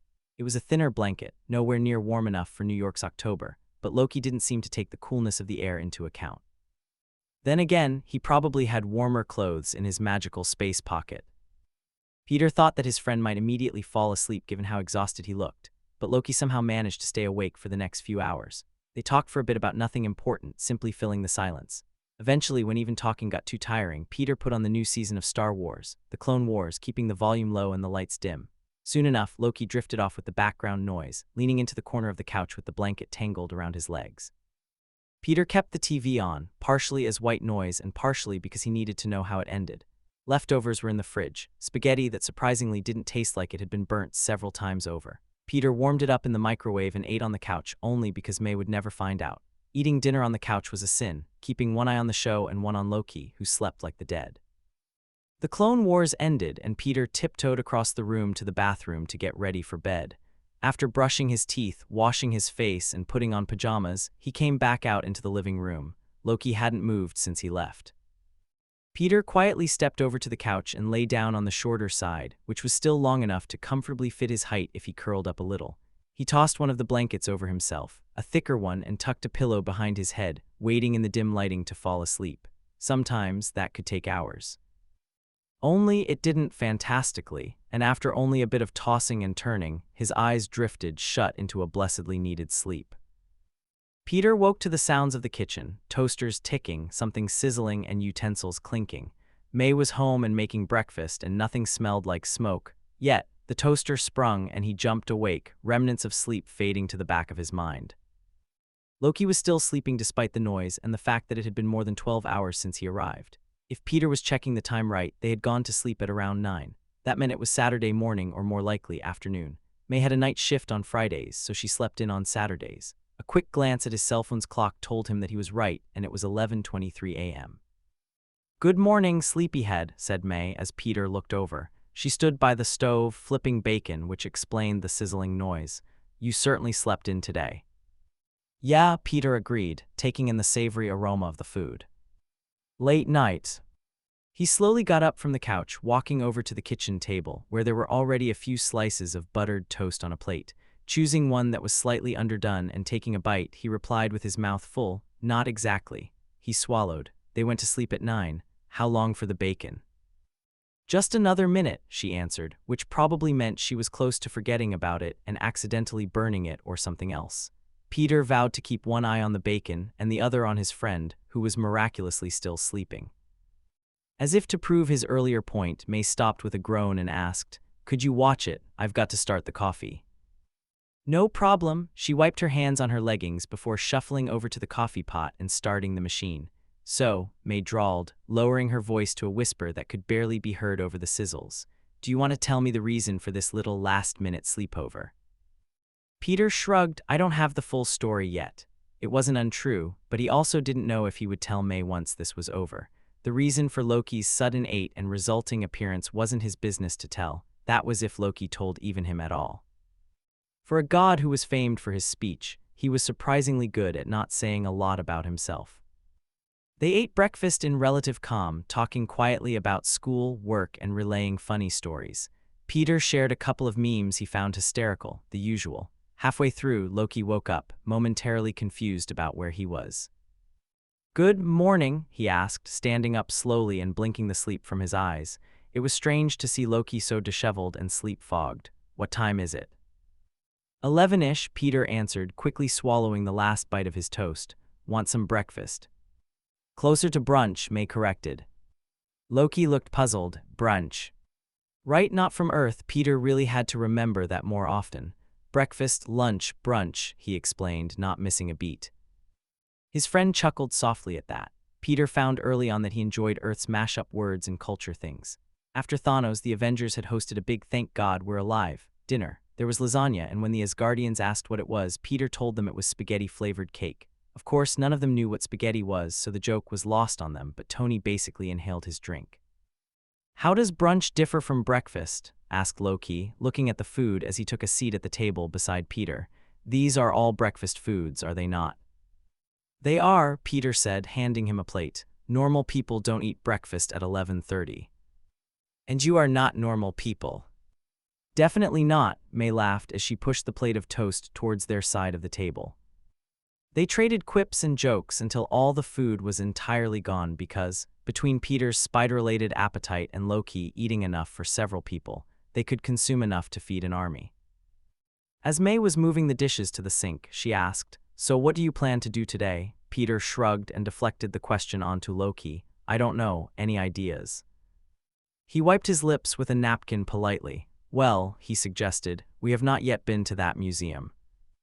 They had finished helping May with the dishes, got dressed because walking around in pajamas or Asgardian clothes would be strange for everyone involved, then jumped onto the subway. There weren't as many people as there usually were. They'd slept in past rush hour. Loki had wanted to teleport, and Peter had firmly objected. He hadn't experienced New York's transportation system yet, and it was about time that he did. Loki didn't seem to mind it, but Peter thought he was more amused with Peter's constant commentary than anything else. He offered Loki one of his headphones, and more often than not found Loki completely baffled by the lyrics of the songs. Which, hey, if Peter had not grown up on Earth, he wouldn't have a single clue what they were talking about either. When they had reached the Met, the pair walked the short distance from the station in the cold air. It wasn't raining, just cloudy and so cold. May had told him to bring a jacket, and for once in his life, Peter had decided that he should actually listen to that advice. Boy, was he glad he did. New York was freezing. Luckily, the museum had heat. Peter paid the few dollars in admission fee, and Loki summoned some money from nowhere under the table. Peter didn't exactly want to be a partner for capital fraud, and really hoped that it was real. The person in the booth hadn't noticed anything amiss, so he decided to tell himself that it wasn't counterfeit. "Where do you want to go first?" Peter asked as they stood in front of the enormous directory map. Loki's eyes flickered between different spots on the map. I don't have much of a preference, he answered, reviewing the names of the galleries: modern art, European paintings, arms and armor. Peter hummed as he perused the map too. Briefly, he wondered how much of the ancient art actually seemed ancient to Loki. Maybe there's a Nordic art section where we can find a picture of you, Peter said with a smug grin, earning him a flat look from the god. He chuckled, holding up his hands in a placating gesture. Hey, it's not my fault that you're as old as dirt. Loki smirked, a look that promised all the world's mischief. Say that again, and you might find yourself locked in a bathroom stall with all your clothes suddenly missing. Peter burst out laughing, following his friend as they wandered into the museum. They walked around aimlessly, occasionally making jokes because art from the Middle Ages could be hilarious sometimes. It made Peter wonder what was going on back then. He asked Loki, but he said that he had been a kid at the time and didn't know any more than Peter. After finishing with the medieval ages, they continued into the rest of Europe. Loki seemed mostly amused by the depictions of Midgardian follies, until they stumbled into another area, and Loki paled as if he saw a ghost. He was frozen in the middle of the room, staring wide-eyed at a portrait of Shakespeare. Worry sunk heavily in Peter's stomach, and he suddenly wondered if taking the god to the Met was a mistake. He didn't know what was wrong about the painting, but it was clearly messing with Loki. The last thing Loki needed right now was something else to set him off. Loki, Peter tried to nudge his friend, but he might have well been made of stone. Are you okay? That suddenly seemed to snap him out of whatever trance he was in. Yes, sorry, he shook his head. That painting took me a bit off guard. You know about Shakespeare? Asked Peter, watching Loki's expression morph into something he couldn't recognize. It startled him any time Loki revealed that he knew something about Earth's culture. I knew Shakespeare, though we all called him Will. Peter felt his eyes momentarily widen out of his skull, then remembered that it made complete sense. Loki was like 1,000 years old. It was reasonable, but at the same time, you knew him. Loki nodded, then smiled over at him. His eyes didn't reflect it. They were still full of a peculiar sadness. I even acted in 1 or 2 plays. He was brilliant, but a complete nightmare of a director. He was so particular about the details of his plays, and we had to rehearse for hours to get everything to his liking. We didn't mind much, though, because he bought the company many pints of beer after. You're kidding, Peter deadpanned. Not at all. They kept going as Loki talked about the time he spent on Earth, getting into more trouble than he cared to admit and antics that he would never reveal to his brother. Apparently, Loki had a hand in quite a few historical events and was nearly hung for witchcraft one time, which was incredibly fitting but terribly inconvenient, as he put it. Soon, the trip to the art museum became a scavenger hunt of Loki's misadventures on Earth, filled with random stories about the past. All the stories were fun to listen to until they came upon an artifact that Loki seemed strangely careful around, a vase with a sigil carved on it, white porcelain with accents of gold and blue, and about a foot tall. Apparently, according to Loki, the symbol was a rune for containment, and there was probably a spirit or something trapped in there. Peter's blood froze. Entirely serious, aren't you? Loki hummed. It may be possible that it was removed or has since perished, but that is not likely. He walked around the rectangular glass case that prevented guests from touching, examining it carefully. Best to leave it alone. It was presumably contained for a reason. And didn't that just terrify him? They perused the museum for another hour or two, pointing out random things that caught their attention until eventually, they called it a day to get some food. Technically, it was dinner for Loki, and Peter could always eat, so it was a good stopping point. They were sharing some McDonald's fries on a bench in the park, which had long since been cleared of garbage. The school offered it as volunteer work as part of getting their necessary hours for graduation, which was ironic because Peter felt dangerously tempted to put 30 hours as Spider-Man on the signage sheet just so that he wouldn't have to do it, not that they would take him seriously. Obviously, that was not an option, so he had signed up for the garbage cleanup. This wasn't fun, but MJ and Ned signed up as well, and that made it somewhat tolerable. In any case, Peter was bundled up tightly in his winter jacket, trying not to shiver. He was wearing at least 4 layers, and somehow he was still freezing. He tried not to let it get to him and hoped that Loki wouldn't notice. He didn't want his friend to think of him as weak, but of course he noticed, because he always did. You're cold, he noted, looking at Peter curiously. His teeth chattered as he replied, How are you not? He uncurled an arm which had been wrapped around his chest to tug at Loki's green hoodie. It was thick, but it was just that, a hoodie. How was he not shivering? He was going to get hypothermia in all this weather, or maybe there was magic involved. There was usually magic involved. Peter had learned that lesson more than once over the past few months. If it couldn't be explained, it was magic. Loki didn't answer, but Peter felt the surrounding air warm considerably, and the frost that lined the armrests of the bench melted away. Yup, magic. Thanks, Peter breathed, feeling the shivers end. His teeth finally stopped clacking, and he let his arms slide down to his sides. Loki nodded and passed over the fries. Of course. He looked thoughtfully around at the trees on the other side of the path. Thank you, he said softly. For this, it was fun. Peter popped one of the smaller fries in his mouth. It's no problem, he casually replied. I don't, Loki started but cut himself off. He looked around at the relatively quiet park. There were people about, some riding bikes, others pushing strollers. Most were just walking and paying them no attention. He finished his earlier sentence with a small amount of hesitation. I don't know why you're so nice to me, Spider. Peter felt his eyebrows draw together. What, of all the questions, that was the last one he had expected. Sure, a lot of people thought Loki was a bad guy, but Peter knew better. Loki had helped in the fight against Thanos where it counted. He had changed his ways and he had earned Thor's trust back. Now he was helping rebuild Asgard and they seemed to like him well enough. Plus, the UN said he was innocent, so there was that too. On top of all that, Loki was Peter's friend. He was kinda prickly sometimes, sure, but he was also caring. He just had his own way of showing it, and that way involved a lot of complaints and barbed insults. Peter knew that through all the dramatics, Loki would do anything for the people he loved, even lay his own life on the line. Yeah, he still got into all sorts of mischief and enjoyed riling up Tony by messing with Mr. Stark's inventions, but he was definitely not evil. If anything, he was as much of a hero as his brother.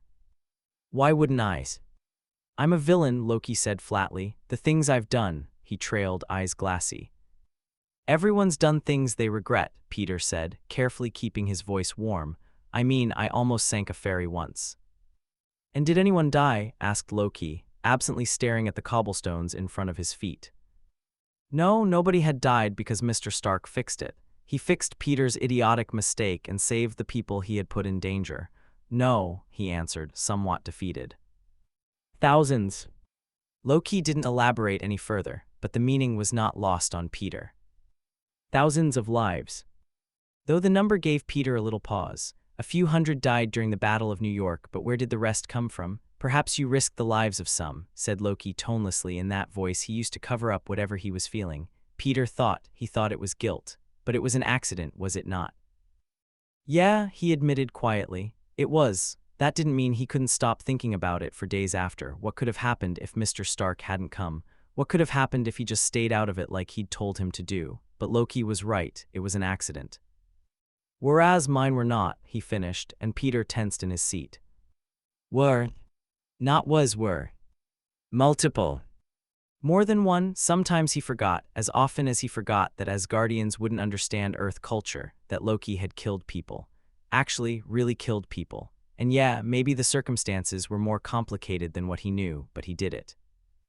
And he helped fight Thanos, and he saved Asgard, and he had gone back and paid for the bagels even though he could have gotten away with it, and the UN said he wasn't guilty, and he brought doom to the Avengers after he hurt Peter. And it was more complicated than that. It had to be because the Loki he knew now. The most aggression he had seen from him so far was against a Doombot that had bashed in Peter's skull and broke his ribs badly enough that he still had to be careful about some of the movements he made.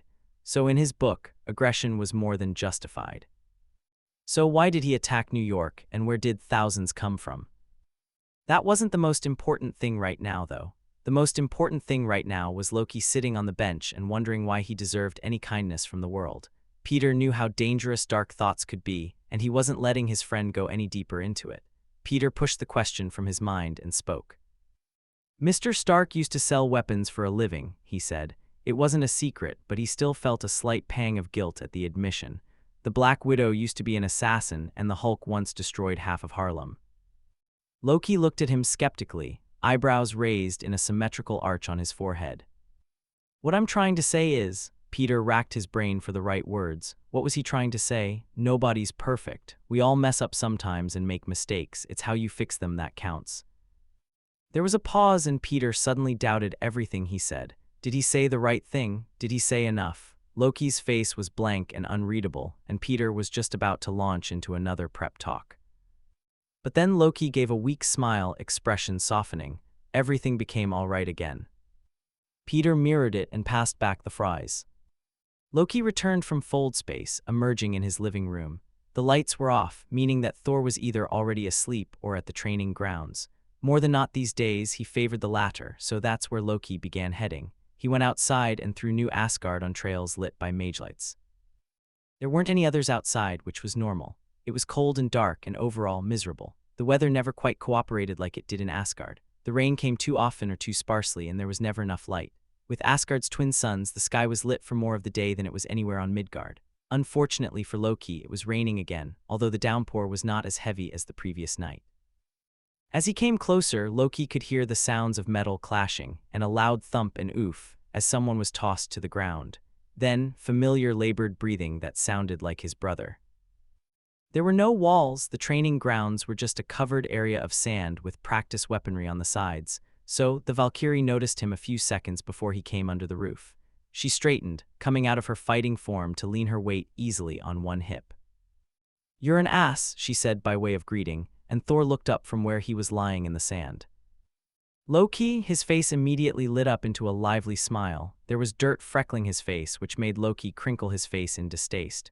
"You came back," Thor said loudly, though he was still somewhat out of breath. More than that, he looked relieved. Loki narrowed his eyes at him. "Of course I did, why wouldn't I?" "Because you just disappeared," Brunhilde answered accusingly, breathing hard. She brought a hand up to her face to wipe the sweat off her forehead. "You can't just leave without telling anyone where you're going." Heimdall could see me. He had removed the spell once he had decided to see Peter. Of course, that was only after he was sure that he would not be leaving for Vanaheim and staying there for the indefinite future. "That's not the point." She glowered at him gratingly and brushed some of the sand off her leggings. "Then what is?" "You were missing for more than 24 hours, said Thor as he picked himself off the ground, dusting off his sweatpants. "We weren't sure," he took a deep breath, "if you were coming back." "Well," Loki replied, casually tilting his head, "I did. All is well, brother." He picked at his palms behind his back.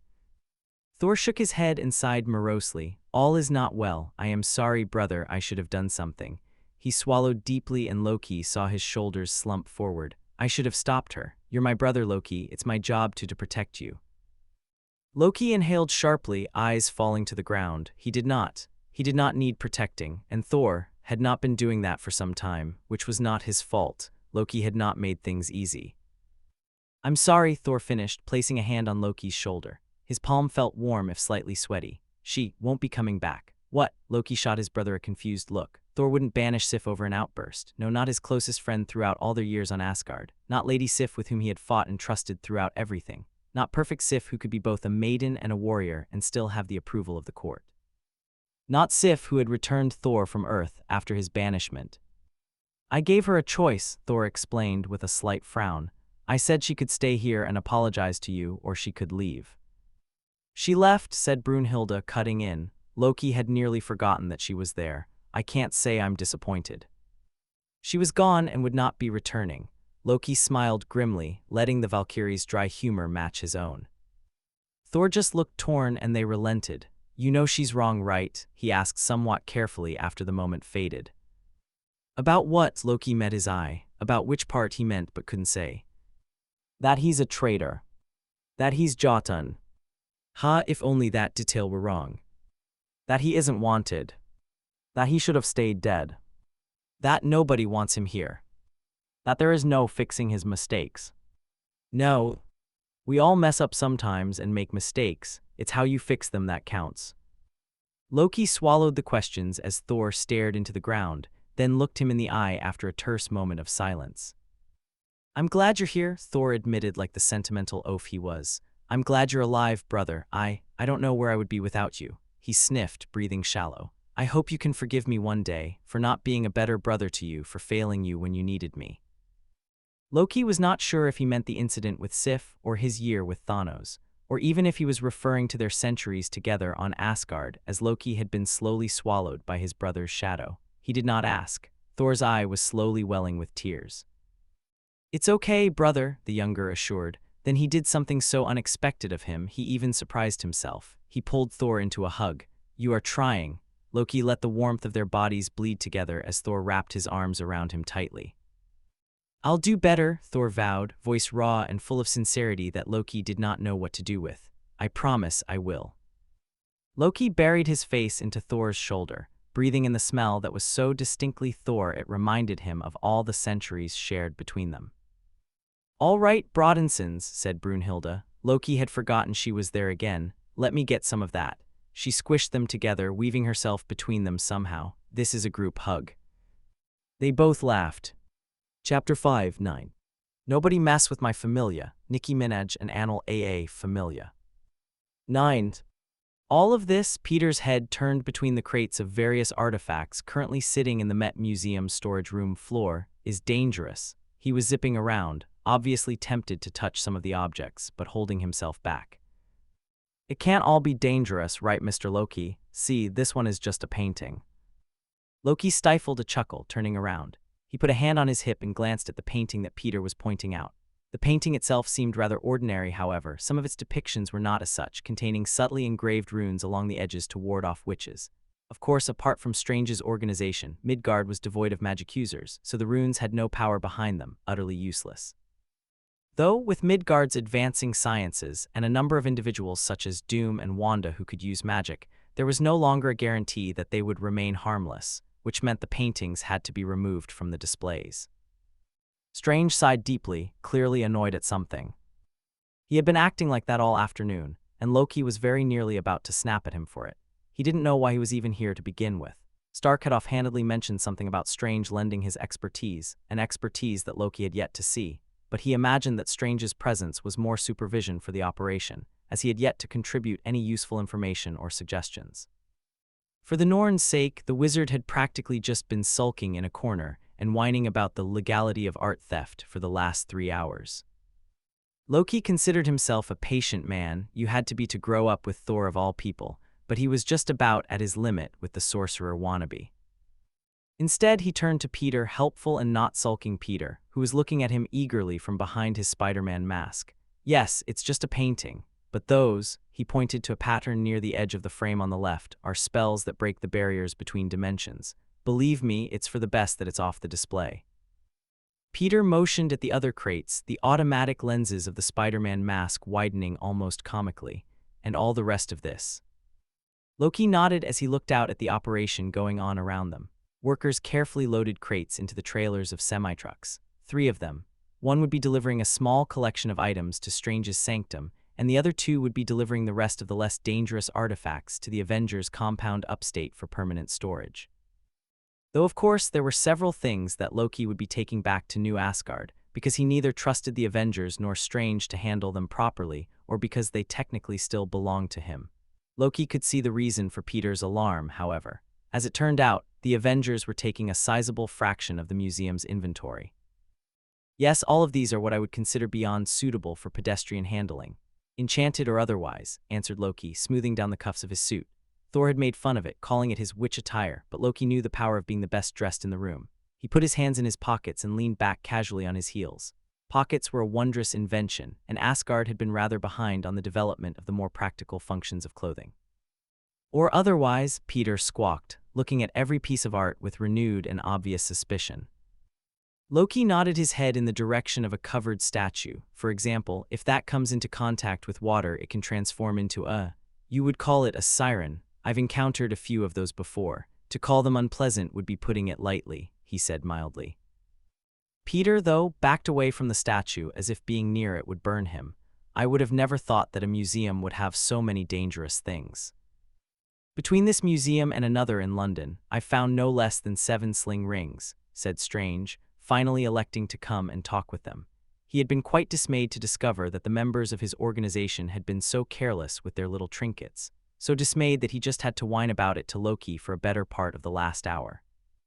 "And Vanir jewels that can channel Sather," Loki added. He had a theory about those. Perhaps that was how Doom had managed to combine his technology with magic. It did not seem likely, but remained a possibility nonetheless. "Don't forget all the coins inscribed with runes of varying levels of danger. And the amulet that can simulate falling through the void." Loki suppressed a shiver at his mention of that one. He had destroyed it, then scattered the pieces in the lava fields of Muspelheim. One might say that it was overkill. Loki, though, thought that it was the right amount of kill. "And the armor that can turn the wearer to stone." Or the books that humans, he shot Strange a vain look and got a small pulse of joy when Strange's face twisted at the word, would never be able to translate. Those books had been a particularly lucky find on his part, and he had been thrilled to uncover new texts. Perhaps he'd taken a few books, so what? It's not as if they would be missed if they could not be read, and Loki was never one to let a perfectly good book go to waste. And those. Okay, Peter cut them off before they started listing everything they had found so far, which Loki thought wise. It would take days for them to get through that list. I get it, stuff's dangerous. So why are we taking it by truck? Wouldn't it be safer to use one of those portal things? Strange shook his head. There would be interference. Interference. Loki nodded, confirming the doctor's statement. It was nice sometimes to be able to talk about magic with someone other than the amateur. Explaining the basics of magical theory to Stark for the 67th time got quite tiring, especially when he dismissed it as Nordic magic voodoo. Peter still looked between them with furrowed eyebrows. He caught Loki's eyes, a question obvious in his gaze, and the god decided to save him his wondering. In your human physics, matter interferes with matter and energy interferes with energy. This is a fairly universal concept, as it turns out, and like so, magic interferes with magic. Because of that, if any of the artifacts have a similar magic signature, it could lead to disastrous results. It would take months to sort through all of this to determine what is dangerous and what could be transported through a portal safely, Stephen finished. Loki huffed. The doctor had whined particularly when Loki suggested that they did some signature tracing. He insisted that it would take too long, which is why they were now engaged in the hours-long operation of moving things manually. An operation that the gods severely doubted was actually saving them any time. Peter nodded. Makes sense. Thor came up to them, Stormbreaker, disguised as an umbrella, swinging around recklessly in his grip. Loki groaned and put a rub at his forehead with a single hand. How many times had he lectured his brother about careful handling of all-powerful, god-slaying weapons? Did he not realize that one wrong move could easily shatter someone's kneecap? Just because the axe's shape had been altered did not mean its strength had been. Loki opened his mouth to say something, only to snap it shut when he realized what his brother was wearing. The king of Asgard strolled into the warehouse dressed in sweatpants and an oversized hoodie. The jacket was unzipped, and it revealed a t-shirt depicting a cartoon version of Thor tossing a small Loki in a parody of Get Help. The word Yeet was emblazoned in large capital letters within a spiky action comic bubble. Loki was caught between fury, a traitorous laugh, and shock about how Thor could even acquire such a shirt. He settled on giving Thor a deeply annoyed scowl. His brother only looked at him with complete innocence, as if he couldn't imagine what could possibly be bothering Loki. In the background, Peter gave a hacking sound between a cough and a laugh. Loki whipped around and the boy looked suspiciously at the ground. So that's where Thor got the shirt from. Loki didn't know what was worse, that Thor thought it was appropriate to represent New Asgard in a hoodie and sweatpants, or that he had somehow roped Peter into his outfit schemes.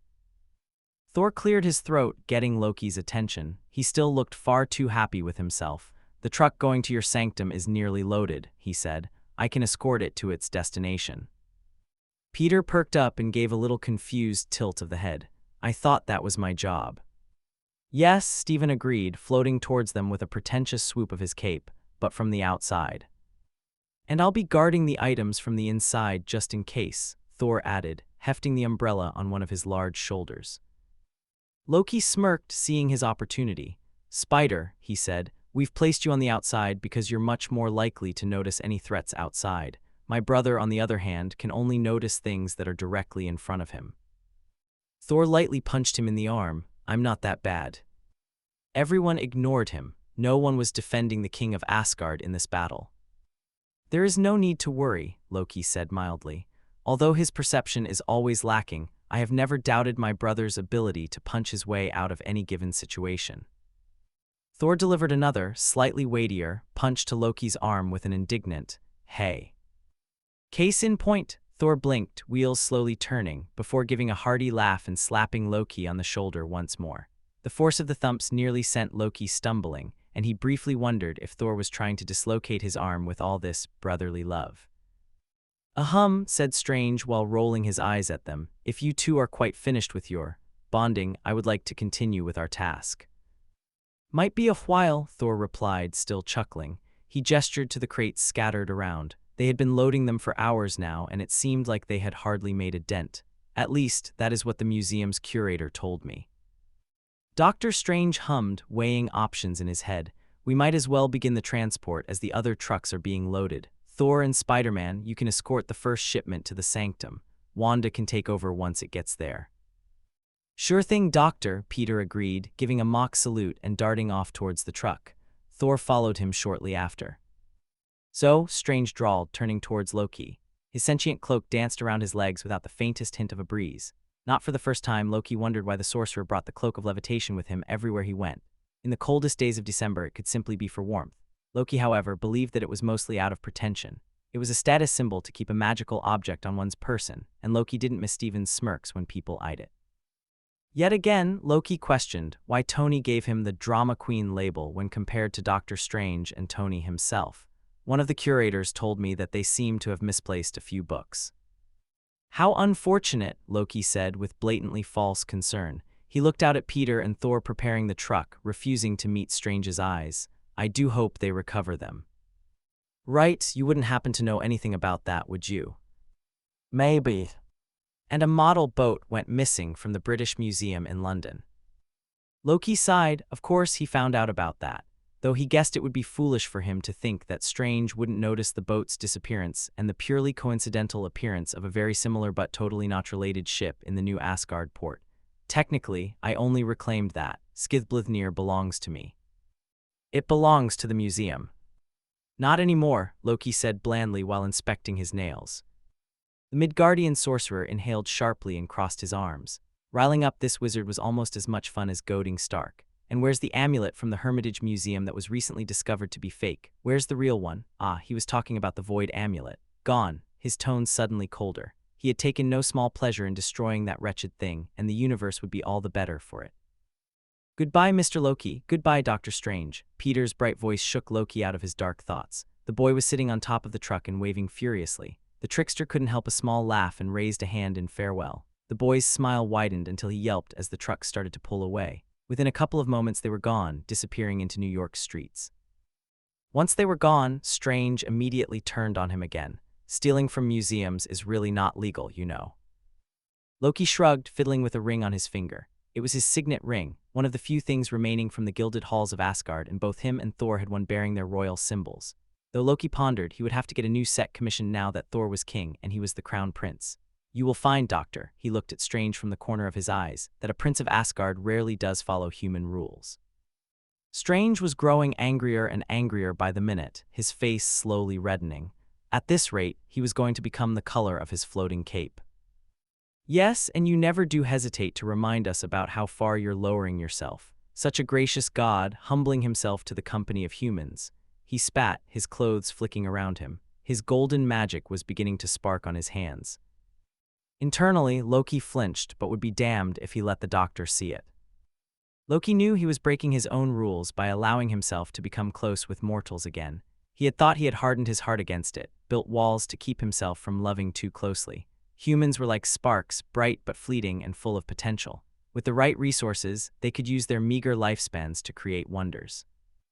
As a god of both chaos and change, Loki couldn't help but be taken with them. Even though he knew the heartbreak that his affection would cause him, even though he knew the destruction his love often brought to others. Sentimentality was a dangerous thing for both him and the people close to him. The past had proven that many times over, and yet he was too selfish and too much of a coward to keep himself from loving. He had promised himself he wouldn't make any bonds. His love was too dangerous and the risk of hurt was too great.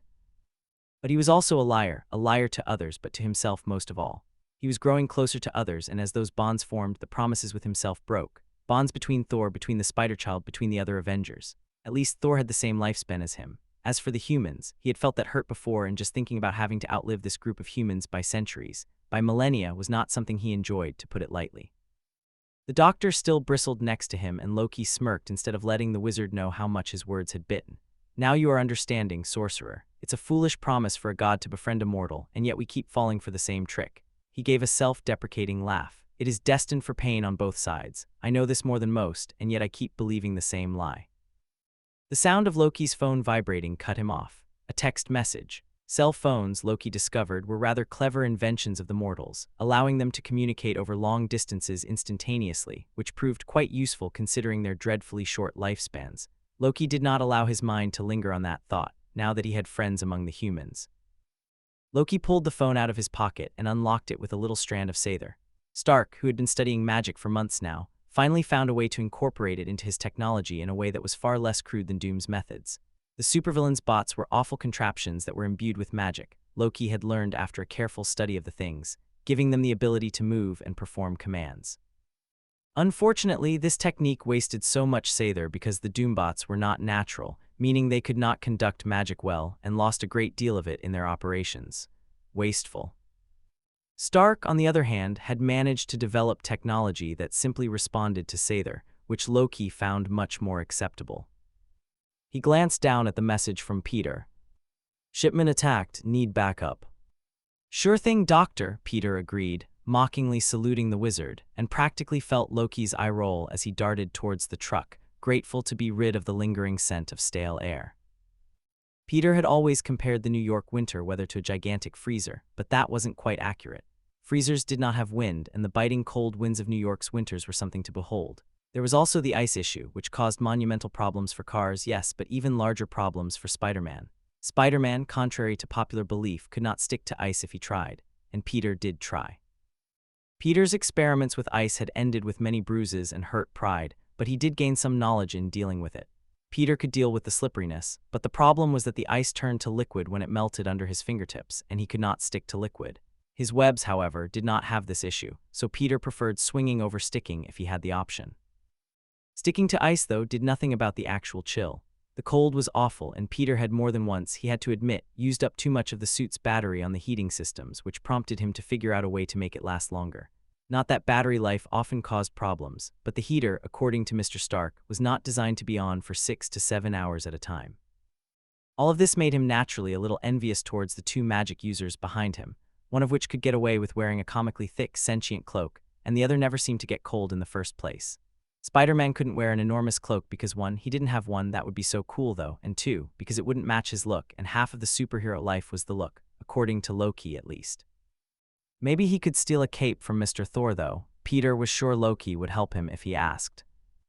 Peter gracefully swung himself onto the rooftop of a nearby building and waited for the truck to leave the loading area. A few seconds later, he heard the low rumbling of an engine and saw the 40-foot truck lazily make a right turn out of the driveway.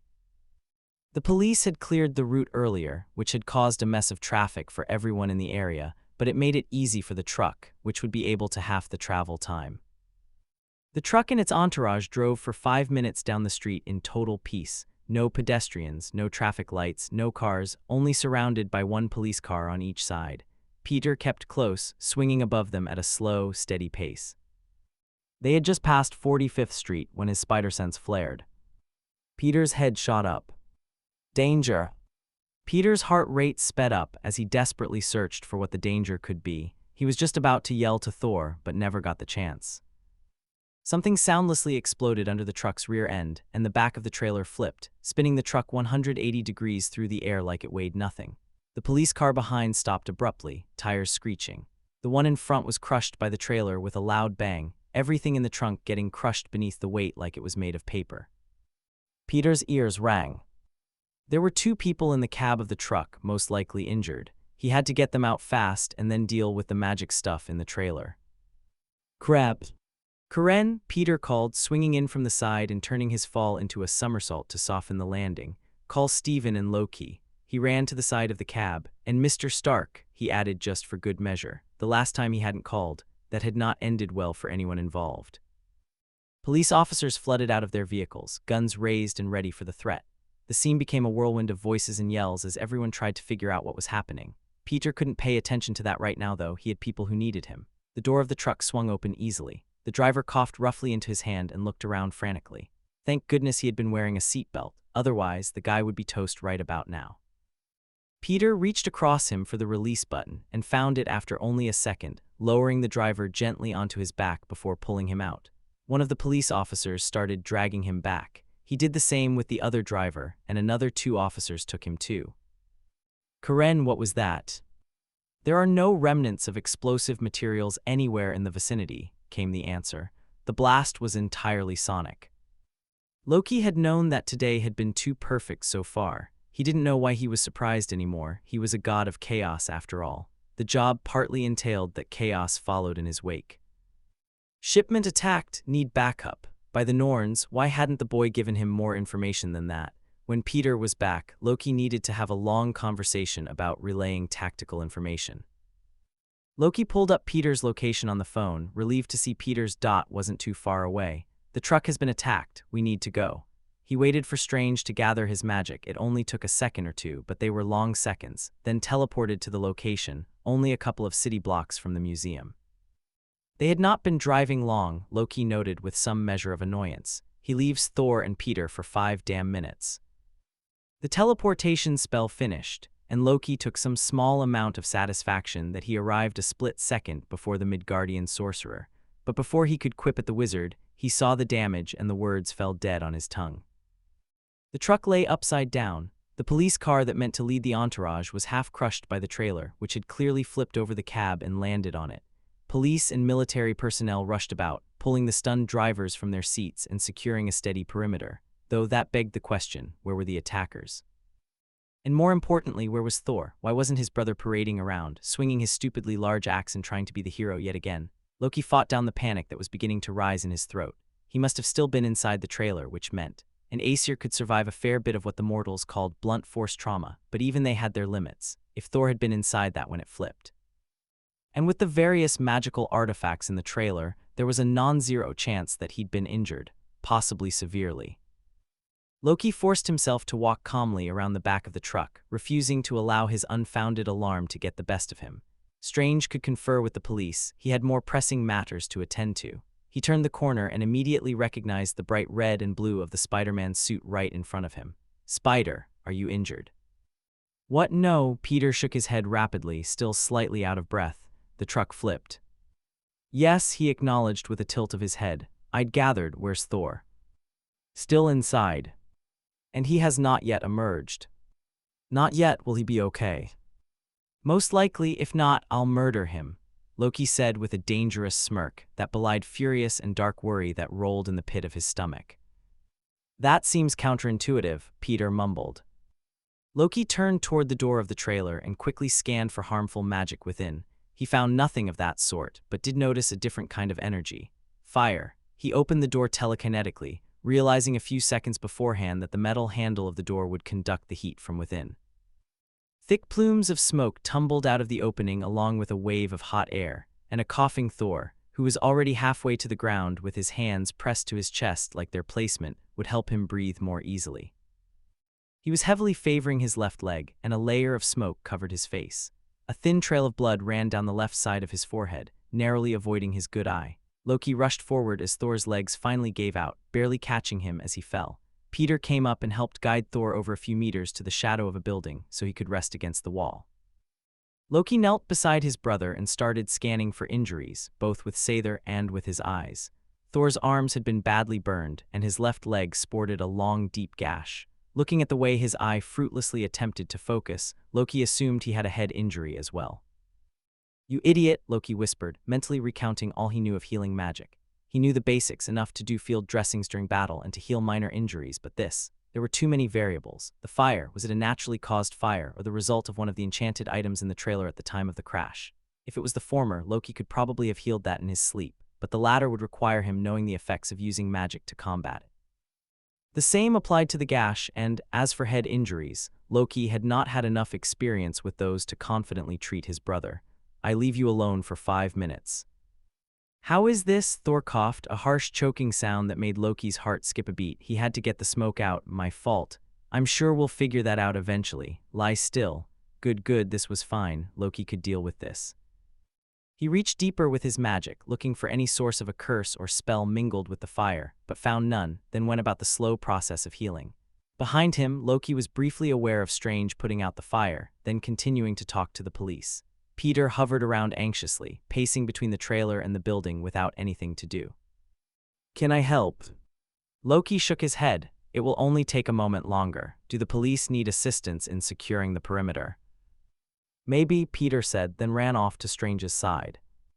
Loki refocused his attention on Thor. "I have to get the smoke out of your lungs." Realistically, the smoke inhalation would not prove to be fatal, but best get it out sooner rather than later. He coughed again as if to prove his point. "It may not be pleasant," Loki warned.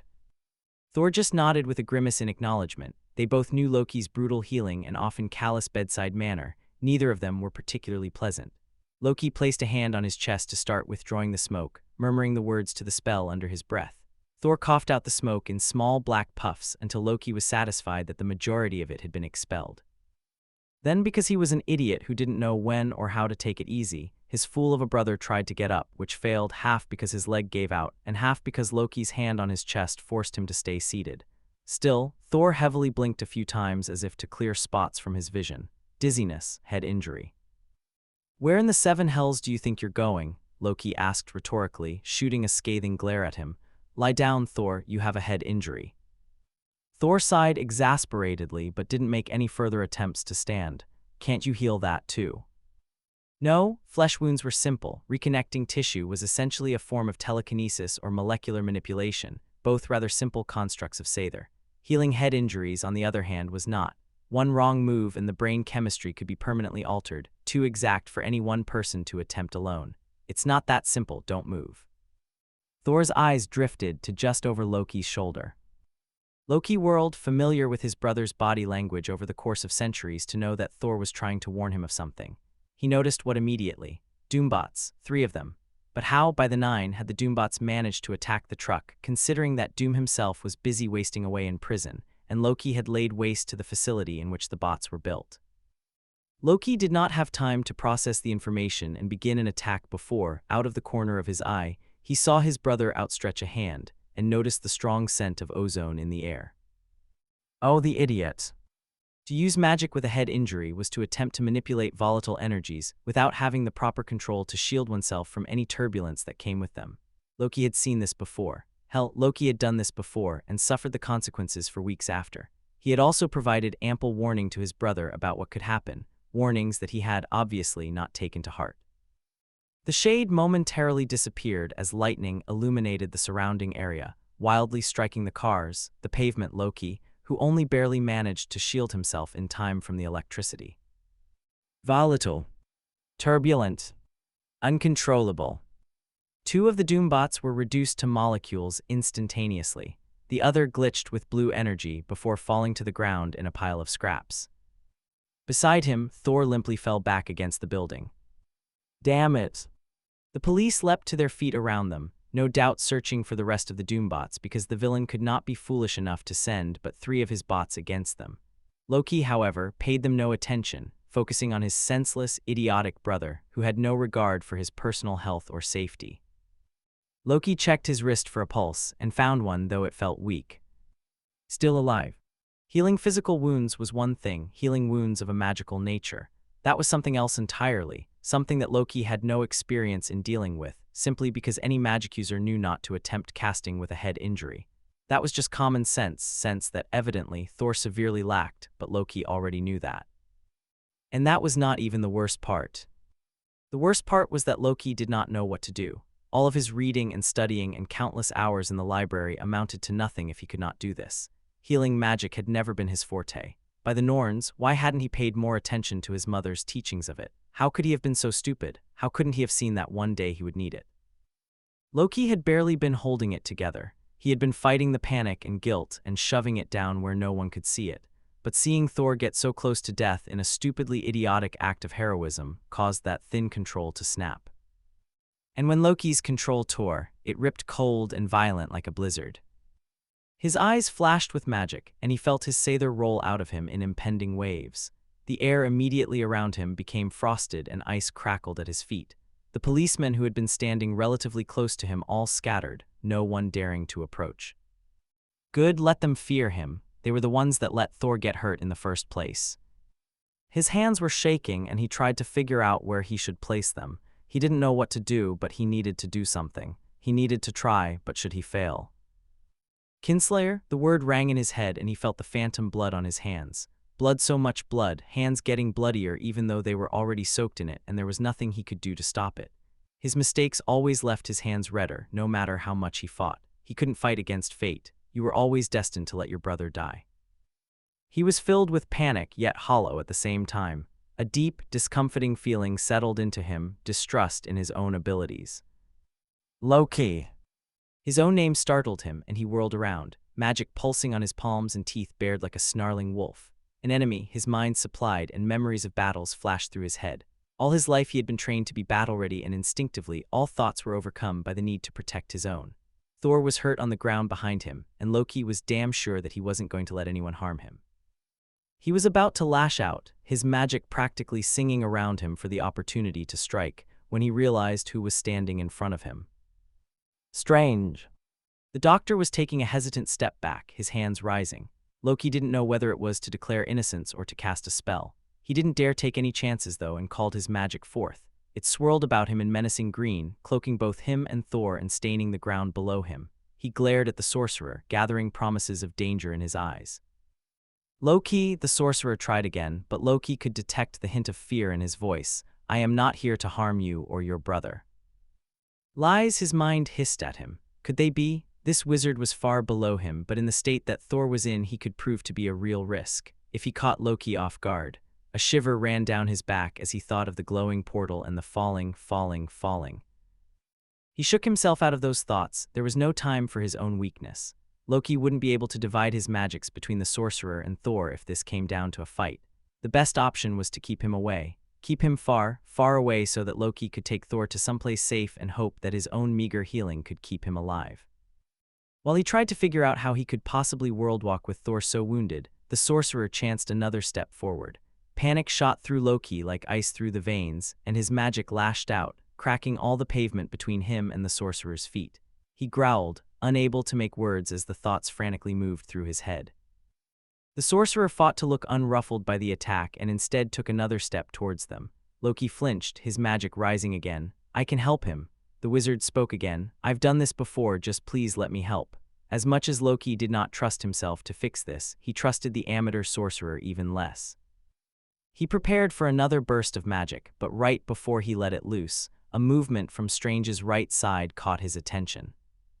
Peter was walking to them, his chin held high. He had tugged off the Spider-Man mask and he was meeting Loki's eyes. It was a brave face, but Loki didn't miss the slight wobble in his lip.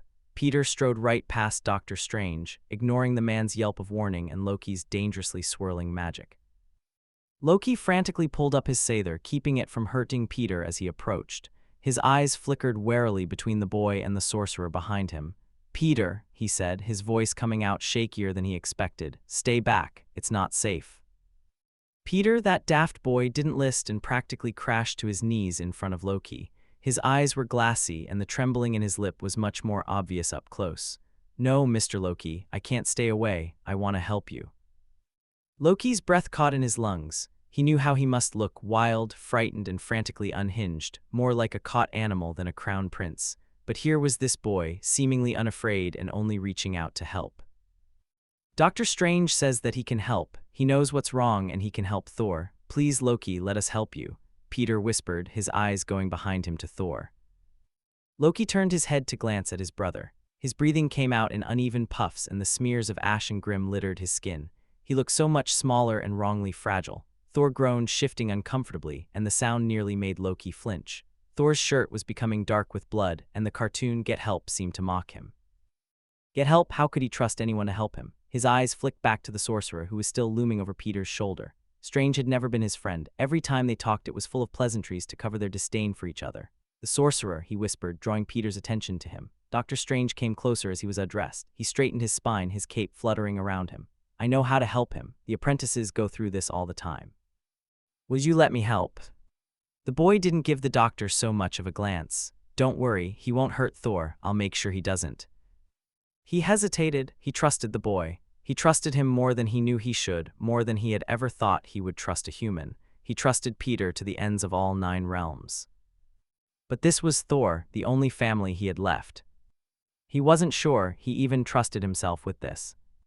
Peter was looking at him so earnestly, his gaze not wavering. He was so trusting, even when Loki was so broken. Finally, he sighed, drawing his Sather completely to himself. All right, he said softly to Peter. Then he glared icily over Peter's shoulder at the sorcerer, and if you so much as scratch my brother, I will tear you limb from limb. That was all the confirmation the doctor needed, and he rushed to Thor's side. He observed Thor with a clinical glance, occasionally shifting the position of his brother's head and humming to himself. How could he be so calm? He claimed to have done this before. How often? Did he know of the differences between the Sather of humans and the Aesir? Loki realized with a sick sense of dread that none of his doubts mattered if he could not answer one question. Is there an alternative? No, there was not. The options were to trust the Amateur or risk Thor dying, and the latter was not an option. Loki nodded and leaned back an inch to give the human some room. Sparking orange magic burst from the sorcerer's hands as he wove his spells, and Loki had to resist the urge to comment on how inefficiently they used their energy. Beside him, Peter shifted and pressed against his side, silently giving him support. He had never been more grateful for Peter's uninhibited giving of affection. Strange raised one hand to hover just in front of Thor's forehead, and less than 1 second later, his brother shakily inhaled. Loki let the tension bleed out of him slowly, forcing himself to breathe after unwittingly not doing so for some time. He didn't know how long. Strange lowered his hand. We need to get him to a hospital. Loki shook his head. No, the average Midgardian hospital would not be able to help him. They would neither have the right equipment nor the knowledge of Aesir biology. New Asgard would, but being on the other side of the planet. Technically, Loki could worldwalk there, but the mingling magic would interfere, and there was a chance that they would do so negatively. Stark Medical, he decided. It was close within the city, and they had treated his brother in the past well enough that Loki trusted them with his care. They needed to get there now, but, damn it, worldwalking could cause adverse effects. It messed with the mind like that. Dragging oneself through Yggdrasil's branches was a dangerous and risky affair. Strange's portals, on the other hand, might not, considering that they were rather simple workings that tore tiny rips into the fabric of reality then sewed them together again. They might be safe. Without a better option, Loki asked, will the magic of your portals interfere? Strange shook his head. It'll be fine. The cloak of levitation unclasped itself from the man's shoulders and wrapped itself around Thor despite Strange not saying a word of instruction. Was there a telepathic connection between the two? The Midgardian made a circling motion with his hand, and Loki felt the foreign magic create a small tear in reality. With Thor floating gently beside him, Loki stepped through the portal. The door that Peter had been watching for the better part of an hour quietly clicked open to reveal Loki. Peter stood up at the same time as Tony, who'd been lounging beside him, reading Pym's new theorem. The god looked like he'd just been put through the blender, exhaustion red on all his limbs. His eyes were framed by dark circles. He will live, he declared, then added spitefully, despite his best efforts. What happened? Peter asked. They hadn't been told anything by anyone, which mildly infuriated them. Okay, more than mildly infuriating considering that Thor had seemed relatively okay-ish after stumbling out of the truck, then hit a rapid decline for reasons nobody was telling them. What did he do? Asked Tony without missing a beat. Loki inhaled deeply and looked between the two of them, contemplating how to explain. The trickster looked just about ready to collapse, let alone explain some complicated magical theorem. Remember when you wanted to learn about the connection between magic and brain patterns? Tony nodded and Peter tried to recall when this happened. He came up short. There were so many occasions that they had studied different aspects of magic, and no way he could remember all of them. A few stood out, most notably when Loki animated the various electronics in the lab, but one that involved brain patterns had most likely not made it on that list. Chemistry and magic can be very similar in multiple ways, as both involve the manipulation of molecules and their various components. Magic, as you know though, is much more forceful in that manipulation, often causing the molecules to change their identities. It's a delicate process. Spell casting while mentally impaired is asking for a disaster. This, of course, is what my oaf of a brother tried to do, and the chemical imbalance of the brain caused his magic to be more volatile. It doesn't help that his elemental magic is electrical in nature, which can directly conflict with an electrical organ such as the brain. Yeah, oh, Tony rubbed at his beard. So, he tried to do magic with a head injury, is what you're saying. Basically, Loki sighed, running a hand through his slightly frizzy hair. For a moment, Peter was shocked. He wasn't sure that he had ever seen the vain god this disheveled. He had seen Loki exhausted, sure, but even in those times, the prince had retained a certain amount of royal grace. This, though, was so much worse. This was a man who had thought he was about to lose the little he had left. Loki slumped against a wall, losing the posture that he was usually so proud of. The younger members of Stranges, he gestured randomly to the ceiling, trying to decide on a word. Cult have this problem often. Between the two of us, we managed to stabilize Thor's energies. Peter felt himself release a breath he didn't even know he had been holding. He didn't realize how much weight not knowing had been putting on his shoulders, and he felt immediately lighter knowing that Thor was okay. He nodded. Are you planning on going back to New Asgard? Loki closed his eyes. He looked like he was about to fall asleep any minute now. Peter's voice startled him a bit, making him straighten his back. How much energy did healing magic take? He thought the question over for a second, then shook his head. New Asgard has a total of 3 healers, none of which specialize in this type of. What do you call it here? He grit his teeth, searching for the word with a frustrated furrow in his eyebrows. Neurology, I think. Peter briefly wondered how tired Loki was to be stumbling over his words like this, something he had not seen often, or ever, really. The thought made him immediately want to hug the ragged god. In any case, Loki continued with a wave of his hand. Strange is here, and he seems to know a great deal about the study. He suggested keeping him asleep with magic until the damage to his brain is healed. Wasn't he a surgeon before? Peter asked, remembering a story the wizard had told him about something that happened in the hospital. He couldn't recall exactly what it had been about, but it had seemed odd that Strange, a real-life freakin' wizard, had extensive knowledge of hospital procedures. Yeah, before he met his wizard friends, he was a hotshot neurosurgeon, but then he had an accident. Tony let the silence hang for a second. Peter looked up and realized that he almost looked as tired as Loki. It wasn't surprising seeing as they had been here for. How long had they been waiting here? He couldn't remember. So, you gonna be staying here for a while? Tony asked, drawing Loki's attention again. Most likely. Okay, Wanda's at the scene with Barnes and Wilson, so they probably have it covered. Well, Strange. He is already there. Loki cut him off, looking entirely done with this conversation. Amazingly, Tony seemed to pick up the hint.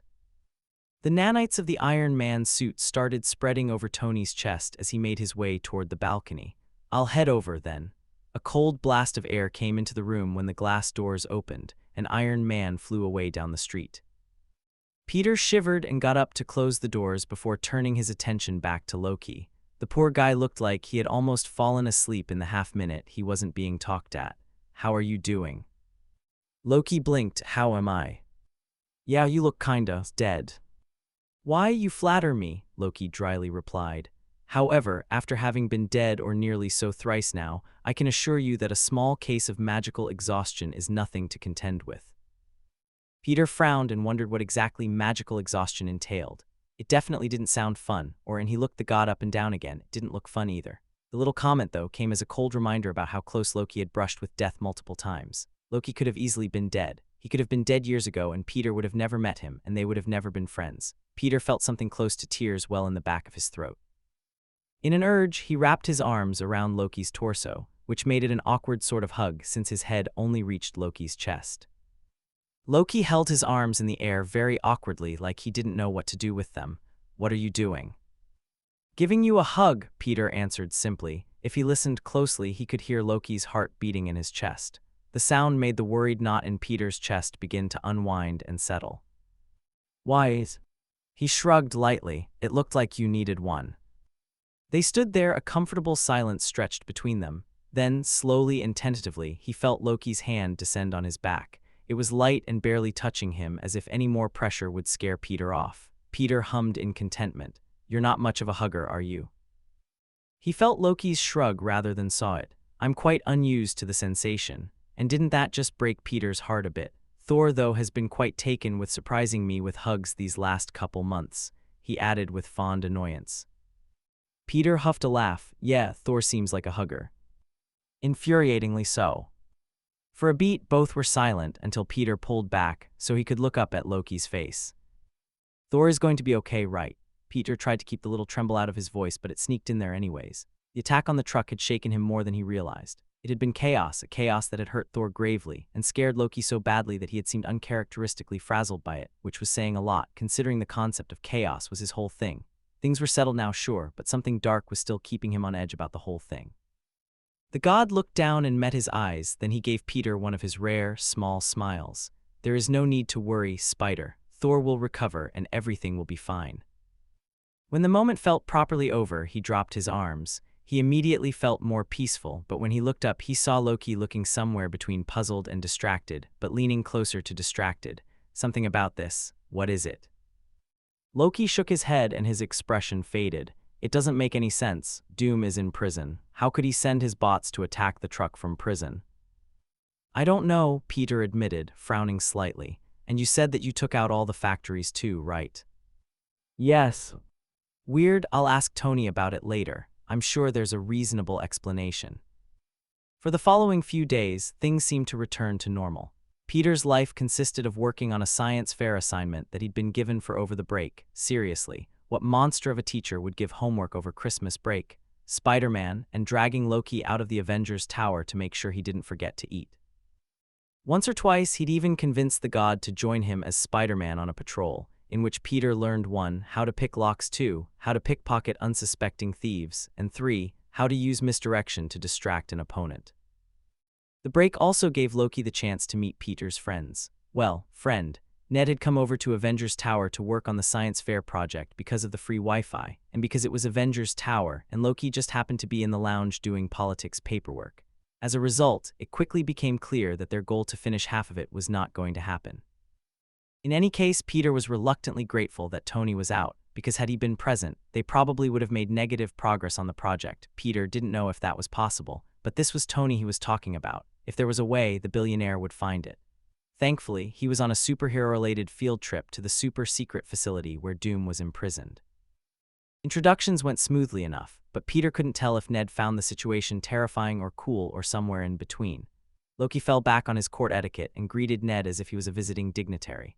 Of course, Loki, being Loki, the god of mischief, did manage to slip in one thinly veiled threat about what would happen should he betray Peter, and smirked mischievously when Ned squirmed. In any case, whatever tension existed in the beginning quickly dissipated as Peter and Ned tried to refocus on working on the project. Their bout of focus, if it could even be called that, did not last long. "Did you really give birth to a horse?" Ned asked abruptly. Peter took a long sip from his water bottle in a failed attempt to cover up his laugh, and ended up spilling half of it over his hoodie. Loki looked up from his paperwork stuff, shot Peter a withering glare, then answered flatly, "No." "What about Hel?" Loki sighed, looking up from his paperwork with an annoyed little crease between his eyebrows. "Her name was Hela, older sister. She's dead." Ned didn't seem the least bit fazed at Loki's casual responses. "What about a wolf?" "Hela's mount." "What about a giant snake?" Loki paused a little at this one, trying to decipher the myth. "Giant, snake, if you are thinking of the Midgard serpent." Ned's eyebrows shot up expectantly, and Loki gave him another unimpressed look. "The answer is still no, but Jörmungandr is real."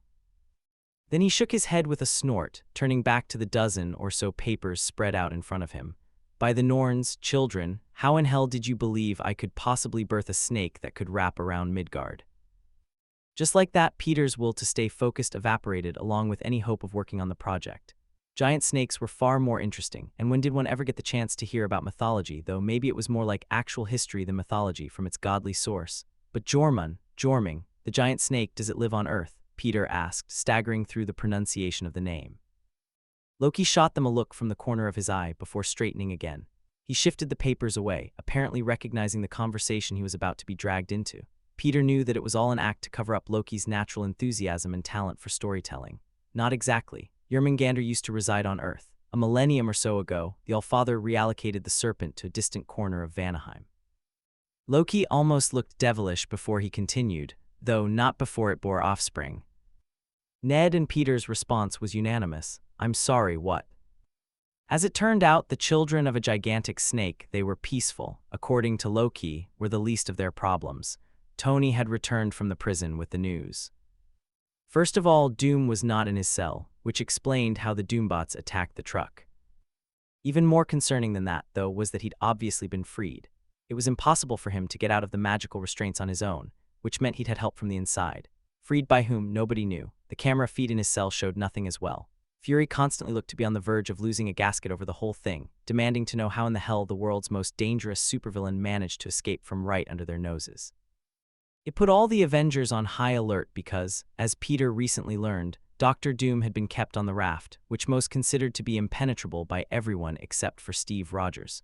So, Tony hypothesized that there was a traitor within the ranks, and Loki agreed. Second, the Avengers had quickly noted a few missing items from the truck.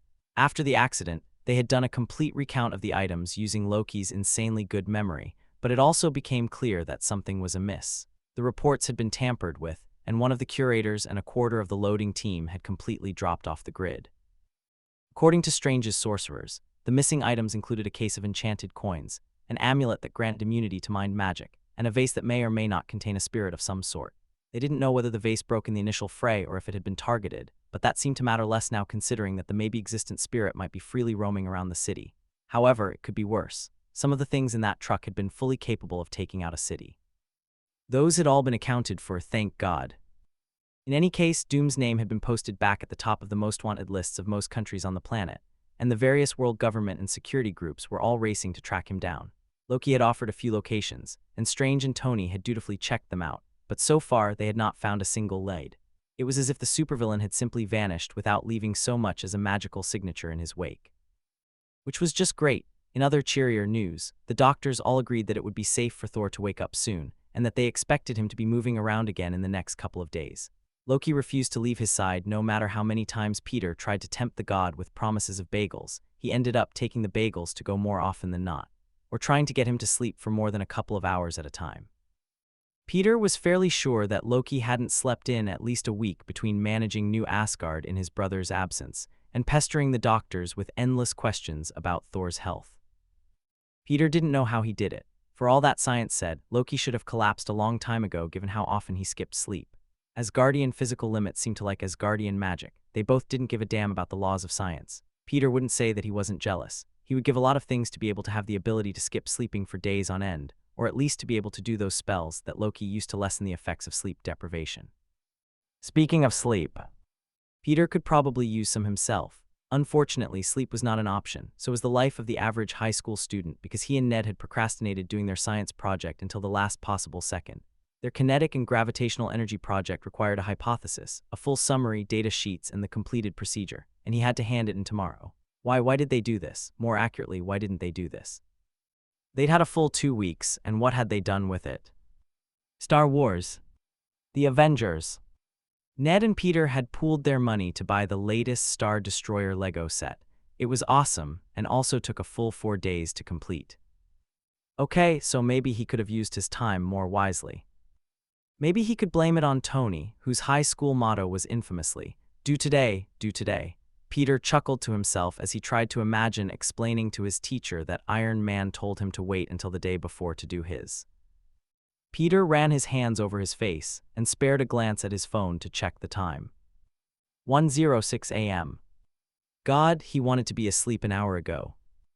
Ned kept suggesting coffee as the solution to all of his problems, but Peter couldn't stand the taste of the bitter liquid, even with piles of sugar and half a carton of cream.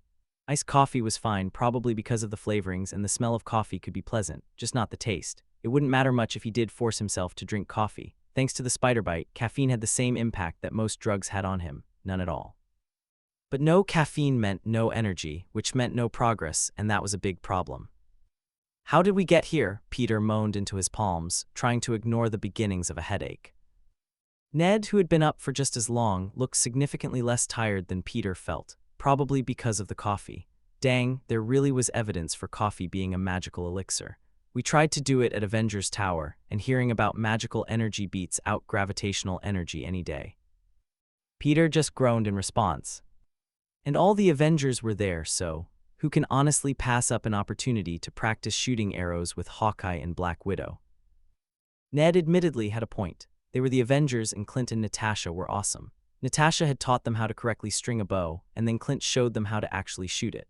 The day had ended up on the top of the Avengers Tower shooting random fruit they had found in Tony's kitchen. Tony had not been happy about the fruit sacrifice. Promise me we're never going to try to do homework there again. Deal, Ned agreed instantly, but after this, I want one of the little baby snakes that Loki was talking about. Ned and Peter sighed tiredly. We gotta focus. I know, but magical shape-shifting snakes, Peter, I want one. He sounded suspiciously like Tony. I think Loki keeps one as a pet. I'll ask him to bring it over next time. Ned pumped his fist in the air. Yes. You know, I could probably convince him to help us find a few more magical shape-shifting snakes in the wild. You think? Yeah, why not? What would you name yours? Ned asked. And they ended up spending the next 15 minutes debating possible names for magical snake pets until Peter remembered with a gasp of horror the project and checked the time on his phone again. We got distracted again, didn't we? Peter asked, groaning again simply by imagining how much fun it would be to wake up tomorrow morning. Scratch that, it already was morning. At the rate that they were working, considering all the many times they got distracted, they were going to be up all night. At least Peter didn't have to worry about waking up. Peter found the first day back at school after the break easier than he thought it would be. He and Ned had finished their physics project at 5 in the morning and decided that it would be easier to pull a full all-nighter than a kind of all-nighter. They could have gone to sleep, but it would have been absolute misery waking up, so they didn't. Ned crashed at lunch, falling asleep on his arm in the cafeteria. He wasn't the only one. Nobody was without bags under their eyes for the first day back. Peter crashed as soon as the last bell rang, amazed that he made it that long at all. Mr. Harrington was posturing near the door, posed like some 14th century samurai and ushering children out of the school with dramatic hand gestures. Peter was walking through those doors when the wave of tiredness smacked him in the face like a freight train, scrambling his brain enough that he didn't even register that that was a little odd. Then again, Mr. Harrington was always a little odd, so it really was nothing out of the ordinary. In any case, the delayed but cataclysmic wave of exhaustion that hit him was very unlucky, because he was supposed to meet Mr. Stark to work on the Spider-Man suit in an hour. In all honesty, the work period would more likely turn into a napping session. Tony probably could use one too, having a 5-year-old and all. Thankfully, the teachers had been mostly merciful, and Peter only had some light physics homework due for tomorrow. Everything else could wait until he'd had at least a full week of sleep. Peter found a seat on the fairly crowded subway and immediately started to drift off with the calming movement and the warm embrace of his winter jacket. A light jostling of the car shook him awake, and Peter jolted his head upright, already anticipating a sore neck to go along with his headache. He looked up at the scrolling letters that displayed the next station. He had to get off in 2 stops. Lady Luck was on his side. If he'd slept through it, the train would have just gone backwards with him on it, and he'd eventually get where he was going, but that would have added an extra hour to his journey at least. The doors hissed open and a wave of people flooded the car. Peter swore the temperature rose. Peter struggled to stay awake until the next stop. More than once, his eyelids threatened to shut, and each time he pried them open, it became more and more difficult. He stood up eventually, giving his seat to an older woman with graying hair and large round glasses. He made it to his stop without giving in to sleep and took a shortcut through an alleyway to get to Avengers Tower quicker. Maybe he could nap on the couch there. Tony wouldn't mind, Peter was pretty sure. Peter could feel his ears freezing every second of the walk, but the receptionist at the front desk waved at him as he entered the building, and Peter took the elevator to the top middle floors where most of the labs were. Tony would probably be working in one of those, and Loki was probably hanging around the Med Bay area. Peter could drop by after, or maybe Loki knew a spell or something for getting rid of tiredness. It would make sense. Peter had hardly seen the Asgardians sleep once in the entire time he'd been with them at the tower.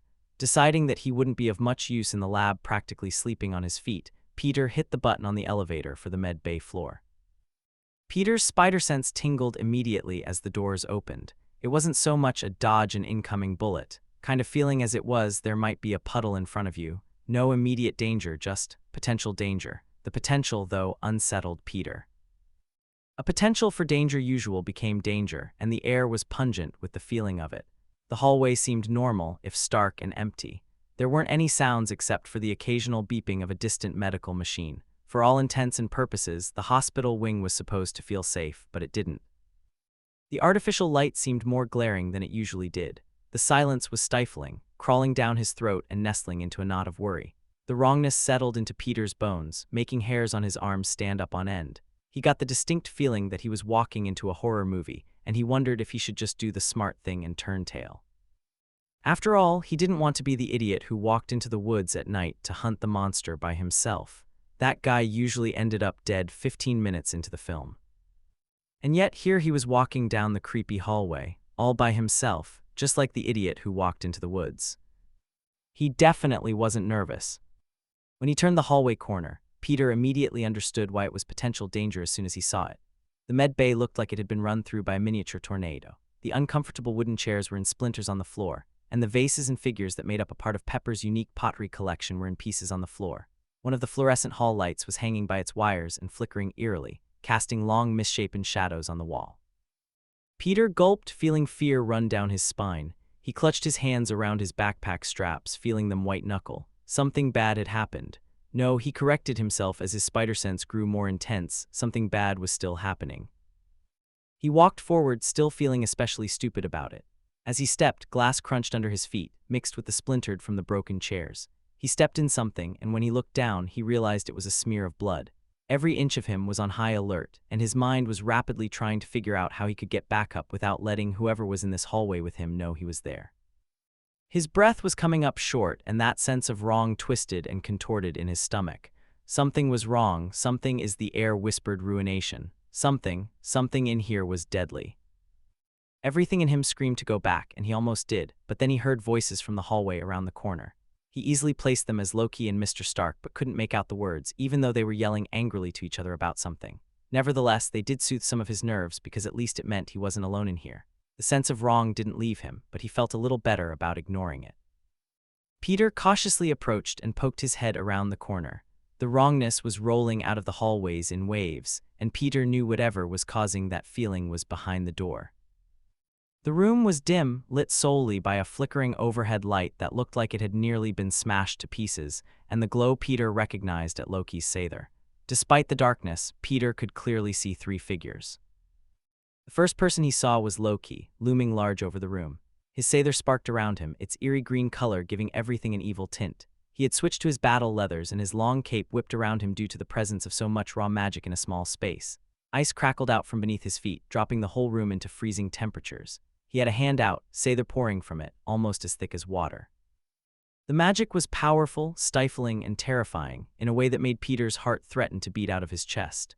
That feeling of wrong, that terrible feeling that had been dogging Peter since he stepped foot into the medical wing, that was Loki. That was Loki when he was pissed, and his Sather poured out of him in petrifying waves.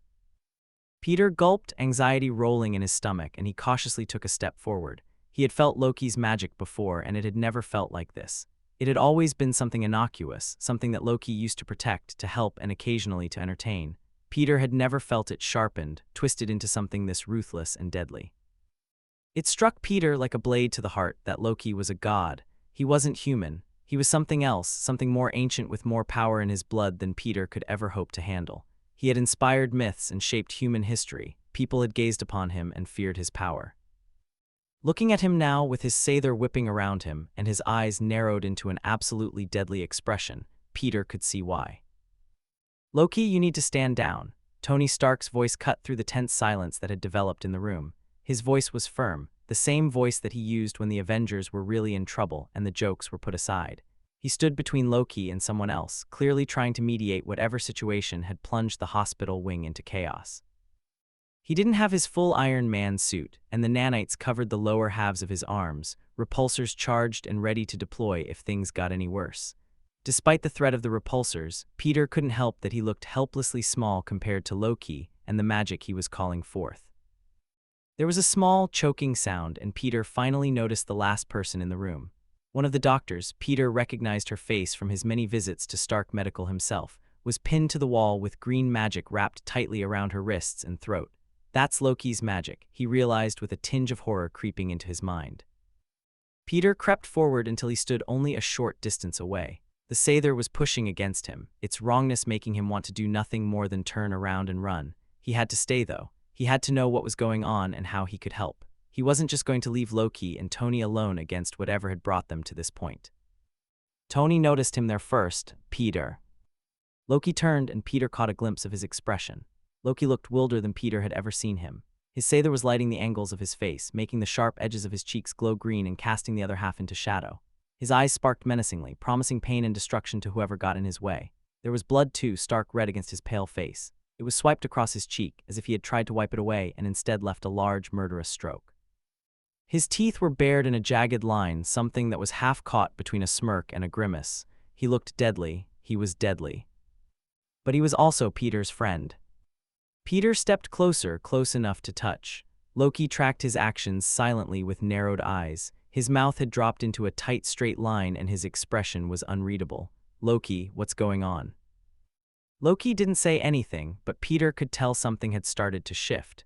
He didn't know how he knew. Maybe it was a tiny softening in Loki's eyes or a small release to his muscles, but Loki was ever so slowly relenting. After a protracted pause, Loki shifted his weight ever so slightly and looked like he just might call his magic back. But then Tony's repulsors charged up. the sound breaking the tense silence between Peter and Loki. Immediately, the tiny bit of submission that Loki had been poised to give was snatched away. His eyes hardened, becoming as cold as chips of ice. His sather flared and seemed to tighten around the doctor's throat, making her yelp. His mouth twisted into a venomous grin that left no room for mercy. "Stay back, Peter," Tony warned, eyes flickering between Peter and Loki. "He's dangerous." It was small, almost imperceptible, but Loki flinched. It was gone in a second, immediately replaced with his deadly facade, but Peter had known he had seen it. "Yes, Anthony," Loki purred, his voice smooth and terrible at the same time. "You will find that I am quite dangerous." Tony's face grew darker and haunted. All at once, it struck Peter. Tony wasn't seeing their Loki, the Loki that stole his brother's Avengers sweatshirt and regularly showed up to movie nights in Iron Man pajama pants and would work himself to the brink of exhaustion to help the Avengers on a mission. Tony was seeing the Loki from nearly a decade ago, the broken thing that still occasionally haunted his nightmares. "Don't you dare," Tony was trying to sound unshakable, but a tinge of worry crept in his voice. "You wouldn't." "I wouldn't what?" Loki gave an acidic laugh and seemed to pounce upon Tony's words. "I will tell you one truth, I wouldn't hesitate. I will bathe this room in blood if I need to." He paused, his smirk morphing into something tighter and more miserable. "I will be the villain if I need to." This was bad, and if Peter didn't stop it, it was going to get worse. Anxiety rolled through him, and he wanted to do nothing more than back down, but instead he straightened his back. "Hey," he barked, and Tony and Loki's attentions immediately snapped onto him. He wanted to shudder under their intensities, but didn't let himself. "You two need to cut this off and tell me something. What happened?" he hissed with more force than he knew he had. Tony didn't answer, his jaw set in a tense determination. Loki, though, didn't seem to have that same hesitation. He looked to the doctor pinned against the wall and gave her a deadly, cold smirk, the kind that promised all types of torture. "Miss Kazak here tried to murder one of her patients," he said with false levity. That hadn't been what Peter was expecting to hear. "What?" Loki took a step towards the doctor, and the action looked like a snake preparing to strike. "She tried to murder my brother while he lay helpless and asleep." Oh. That would explain the about-to-kill-everyone look. Loki was protective in nature, no matter how much he denied it. Peter had seen it before. Hell, he had been on the receiving end of Loki's protection before. And when Loki felt that someone he loved was threatened, he wouldn't hesitate to fight tooth and nail against it. So to have his brother attacked, yeah, that would certainly be enough to send Loki into a murderous spiral. Another question nagged at the back of Peter's head, though. Why would Dr. Kazak try to murder Thor? Loki, as much as Peter hated to admit it, would make more sense as an assassination attempt. He was the one that the public was still wary of, and if killed, wouldn't get the assassin backlash. If Loki died, people would probably put on airs of sadness while grumbling good riddance under their breaths. But Thor. Everyone, except maybe Dr. Doom, loved the lightning-wielding thunder god and would seek vengeance on whoever killed him. Moreover, Loki was alone a lot more than Thor. Thor was constantly with the Avengers or with Valkyrie and Loki, who doubled as his royal guard. Loki, though, often went on errands alone and was widely considered the easier target between the brothers, though that was mostly because his power set was largely unknown. "I wasn't trying to kill him, I was trying to free him," Kazak interrupted, somewhat breathlessly. Peter hadn't been paying attention to her, and now when he looked at her, realized that she had a large, crazed smile. This time when Loki flinched, it was obvious. The difference was startling. Loki's body lost its angry tension, and when he looked up at his face to see that the death-is-coming expression had all but dissolved and been replaced by a quiet resignation, he knew. Whatever the doctor was talking about, Loki knew. And he accepted it. Loki took a step back as Peter took another step forward, placing himself at his friend's side.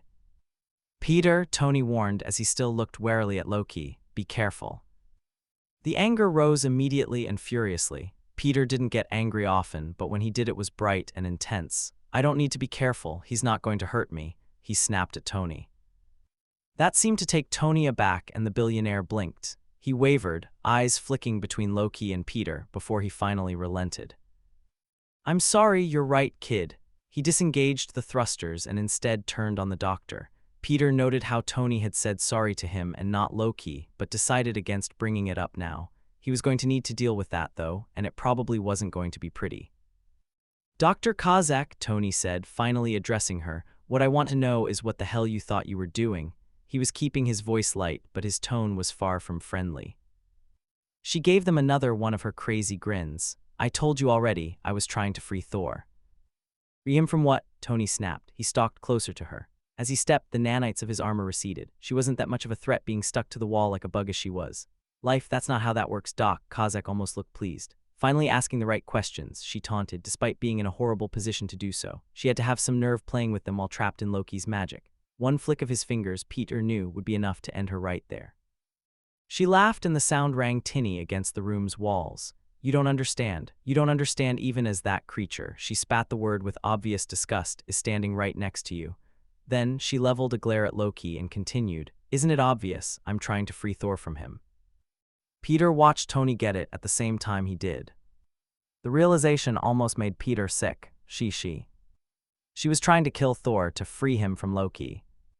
That's insane, Peter muttered, that's insane. He looked up to Loki and was horrified to see that Loki had looked more accepting than indignant. Loki, you can't believe her. Is she wrong? Loki's voice was as thin as glass and he looked unbelievably breakable. It was so different from the intimidating figure he cut before, and Peter felt his heart sink. No, Loki couldn't think that. He couldn't believe this load of crap that the scientist was spitting. It wasn't possible, not after everything that they'd been through. Loki was their friend and part of the team now. Sure, it had been rough at the start, but the Avengers had accepted him in. He had gone on missions and risked his life to protect others. They invited him over for dinner and movie nights. Heck, he was at Peter's last birthday party and had given him an ornate dagger, which Tony promptly confiscated. He was so important and so integral to their makeshift little family, and yet Loki believed her. The anger that Peter felt earlier came back full force, but this time with so much more protectiveness. He was done. He was done with this crazy lady laughing and laughing and laughing, not caring who she was hurting. He was done with everyone making Loki feel bad and doubting his place in the group. He was done with people constantly trying to attack the people he loved and break apart this family. And for what? All because of a half-baked theory that exactly 0 people could prove. How did she even get in here in the first place? How did she manage to get employment through Tony's crazy, intense screening protocol? Friday's human behavior programs. If Kozak made it in, were there others? The anger he had been feeling shifted to worry as he realized what exactly an infiltration of Stark Industries could mean. Just the thought sent shivers down Peter's spine because if SI could be hacked, so could his suit. So could Karen. Someone out there could know about his alter ego and someone could hurt even more people that he loved. His breath was catching in his chest and his heart was beating fast. A tremor ran through him and he slowly realized that he was shaking. He gulped, trying to will it away until a cool hand rested on his shoulder and Peter remembered to breathe. Loki, who also didn't appear to be capable of breathing deeply, but stood steadfast by him anyways. That's right, he needed to be strong now. He didn't have time to be afraid. Peter tried to get his racing thoughts in order, failing a few times before forcing them to settle. He sent his mind back to the attack that got Thor here in the first place. It would make sense if Kozak had a partner or partners in crime. She couldn't be a lone actor. Someone had to be on the outside, someone who could orchestrate this plot. But who? That was the question, wasn't it? Who hated Loki enough to attack his family? Who would be crazy enough to act on that stupid theory that Loki was mind-controlling the Avengers? That idiocy had been proven false again and again. And who could get into Friday's systems well enough to distract her from a potential threat? Anyone who'd ever even thought about hacking into the SI database knew that it was impossible. Peter could only think of one name. Victor Von Doom. He ticked all the boxes. The supervillain Peter didn't know but could very well guess hated Loki because he handed him over to the authorities. Peter didn't know where Doom stood on the mind control theory, but he didn't think that it was too far-fetched to assume that he believed it. Maybe he thought Loki would interfere with his own world domination plans. He wouldn't, Peter knew, but Doom might think so. As for ability. If there was one thing Peter had learned about magic, it was that the word impossible usually meant different things for different people. For Loki, impossible meant it might be a little difficult, but there's probably some obscure way that nobody's thought about for millennia. For Doom, though, that level of impossible was a big question mark. They knew that Doom liked to combine magic with tech, though, and if anything was able to compromise Mr. Stark's tech, it would be magic. Tony would be pulling his hair out at magic, beating his tech. As Peter thought about it more, it made more and more sense. It was Doombots that had caused the crash that got Thor here in the first place, and Doom himself had been missing from prison for more than a week. Doom was the one with potential magic tech, and Doom was the one who hated Loki enough to attack his brother directly. Doom planned this. Kozak continued on her rant as Peter came to his conclusions. You all can't see it under his control and pretending to be allies. Or maybe you can, but are helpless under the weight of his threats. What did he threaten you with, Stark, to give in so easily? Your wife, your daughter, it is. Tony lunged at her, repulsor lighting up and aiming at her face, but he didn't attack. Don't bring them into this, he snarled at her. Kozak just smirked, somehow taking Tony's reaction as an indication that she was right. She wasn't, but she had already made up her own mind about this. Anything they did was just going to be proof for her half-baked theory. The doctor, if she really was a doctor, set her eyes on Peter next. What about you, Peter? What has the god of lies forced you to do? Tony backed off a little to stand protectively between them. Peter. She knew him, they'd never met, and she knew his name. Did she know? No, she couldn't know about Spider-Man. Nobody but the Avengers, May and Ned knew about Spider-Man, and none of them would tell. It was impossible. But she hadn't mentioned Spider-Man, all she said was Peter. Maybe she didn't know. Maybe his identity was still safe, and he hadn't dragged his other friends into danger just because they knew him. We've been watching you for some time now, Kozak went on, and Peter's blood froze, killing that little hope that had lit inside him. She'd been watching him.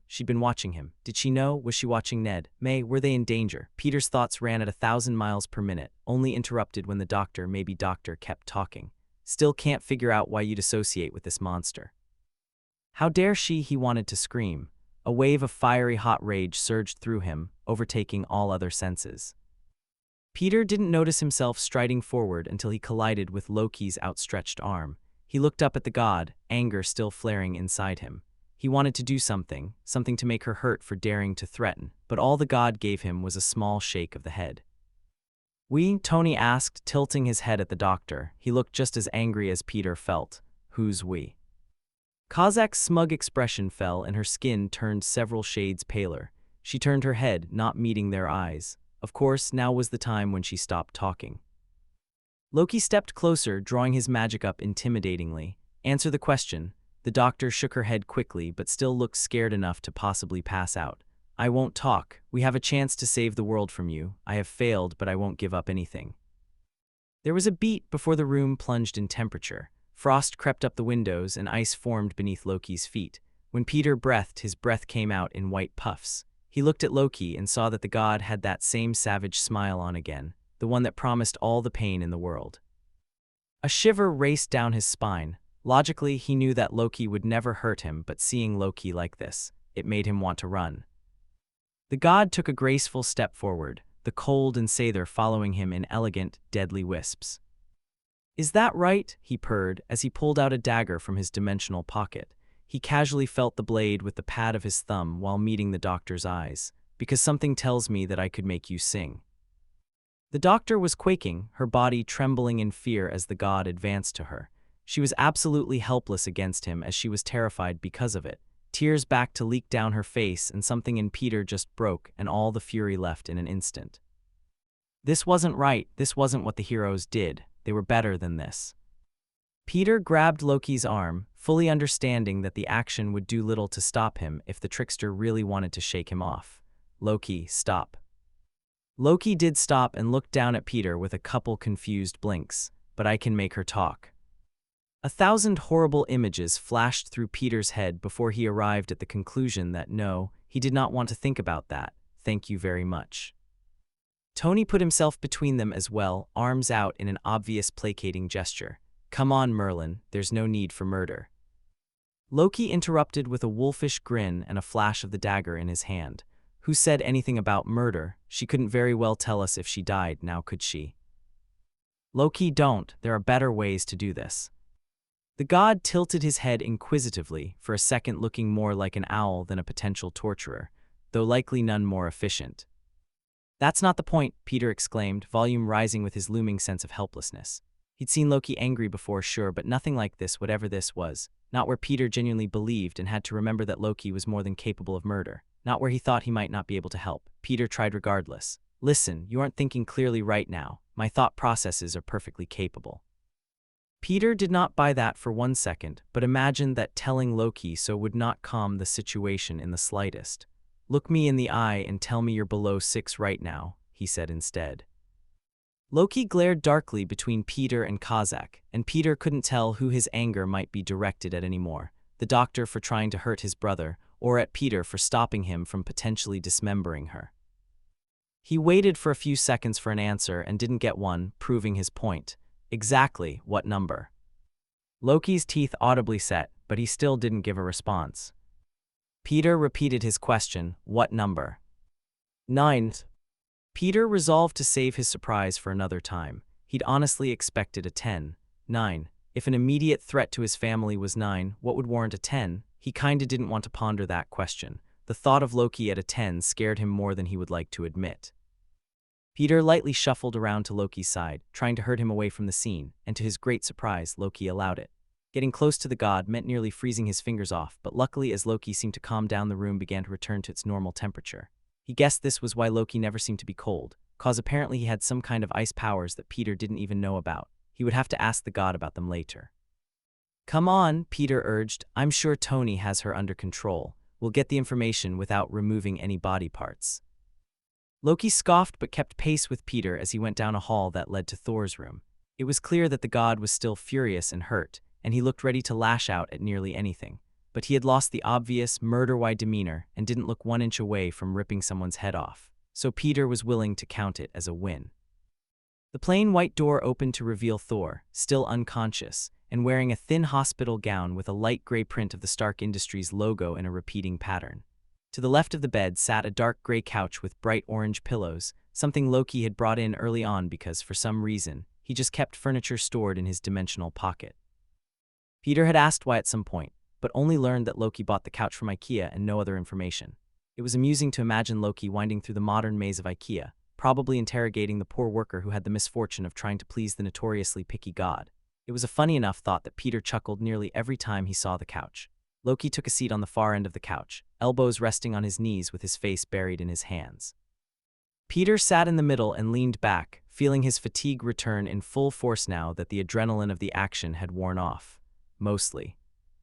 Hey, he said, lightly patting Loki's shoulder. It's fine, you're fine, I'm fine, Thor's fine, Tony has it covered. Loki sagged back and dropped his hands to his sides. I should have known this was coming. You know none of this is your fault, right? She came after him because of me. Still not your fault, Peter insisted. One crazy lady who thinks you're evil and decided to attack a hospital patient, that's whose fault it is, no one else's. Loki scoffed, but it is not simply one crazy lady, is it? They all believe so. Who's they? People, Midgardians, everyone. Not me. No, Loki agreed, not you, but most. And that is not the worst part. I should have seen this coming. It was truly only a matter of time before something like this happened. It's still no one's fault but the doctor's, Peter said. Loki huffed a humorless laugh. I only wonder how long it will take before they find evidence of our friendship. And then what? Then we'll deal with it, Peter yawned as he said that, covering up his mouth with his elbow. The adrenaline really was wearing off and all the exhaustion he had built up in the day was crashing back into him. But Spider, it cannot be that simple. She mentioned you by name. And there's nothing we can do until we figure out who's in the rest of her little conspiracy theory club. God, all he wanted to do was sleep, and this couch was quickly feeling a lot comfier. Peter lay down across on his back, legs dangling over the armrest, and head resting on Loki's leg. Loki startled at the sudden weight on his leg before looking down at him quizzically. What are you doing? He asked, but didn't make a move to get up. Peter shrugged as much as he could and offered, I'm tired and you looked comfortable. Loki chuckled and Peter felt his leg bounce with the sound. Is that right? MMHMM, had to pull an all-nighter. Remember the energy project that you distracted me and Ned from? Yeah, well, didn't really sleep last night. I distracted you, Loki hummed dryly. If I recall correctly, there was a rather large set of Legos involved. You know, Peter cut him off and tried to change the subject without really knowing what he was trying to change the subject to. When was the last time you slept? He decided on after an awkward moment of silence. Don't remember. See, that's worse. Well, you saw what happened when I left for no more than a couple of hours. Is that what happened? I left for no more than 3 hours to check in with Brunhilde and finalize the details of the trade agreement with Japan, and I returned to, he gestured vaguely, this. Peter frowned and very quickly found a thick blanket falling over him from nowhere. Magic, probably the coolest thing ever. No, definitely the coolest thing ever. Well, he said, letting his heavy eyelids drift close, with the both of us here, nobody could sneak up on us, not even Natasha. Okay, so maybe Natasha, but the point stood. Nothing bad could happen with Peter's spider sense and Loki's magic sense, which was not officially a thing but very well could be. With the warmth of the blanket over him, Peter quickly gave into sleep with the soft whirring of the hospital machines filling the small room. Loki woke with an ache in his neck and a vague recollection of giving in to sleep on the couch. Noticeably missing was the minorly uncomfortable weight that had been resting on his right leg earlier. Peter had gone then, curfew most likely, given the time. He brought a hand up to the back of his neck to massage some of the tightness away. He spent some time like that, just sitting, thinking about everything they knew thus far about the attacks, which seemed to have one common factor: Victor Von Doom. If anything was clear about this situation, it was that the metal-masked man was behind it. Between Doom's escape from prison and the Doombots at the crash site, who else could it be? And yet, Loki had a strange intuition that this sort of planning did not exactly match the mortal sorcerer's style. Using civilians rather than his twisted machinations to do the dirty work, Doom himself would likely not risk his person in such an attack. Still, why would he not use Doombots? To keep the blame for the attack off his head, perhaps. Then again, Doom never had a problem with claiming credit for his villainy in the past. He elected to leave the matter alone, for now, pulling out his phone and sending a text to Brunhilde to tell her about the situation. She called less than 30 seconds later, insisting that they should return to New Asgard, though in all honesty, New Asgard's security measures were less than ideal. Thor would be safe with the Avengers, for now, loath as he was to admit it.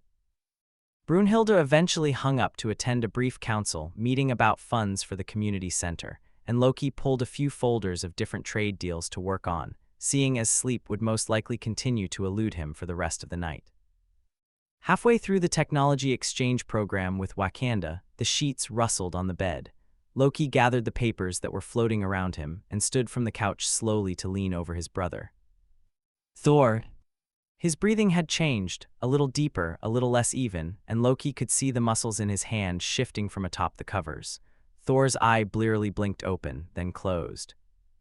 Loki dimmed the lights to a faint glow with a flick of his fingers. "Brother, are you awake?" Thor made a sound somewhere between a hum and a rasp and nodded minutely. "What happened?" "You were an idiot." His brother's lips tilted up slightly into a faint smile. "So nothing new then." Loki inhaled deeply and resisted the urge to smack his brother over the head, possibly with the blunt end of Stormbreaker. Why couldn't he take anything seriously? He nearly died.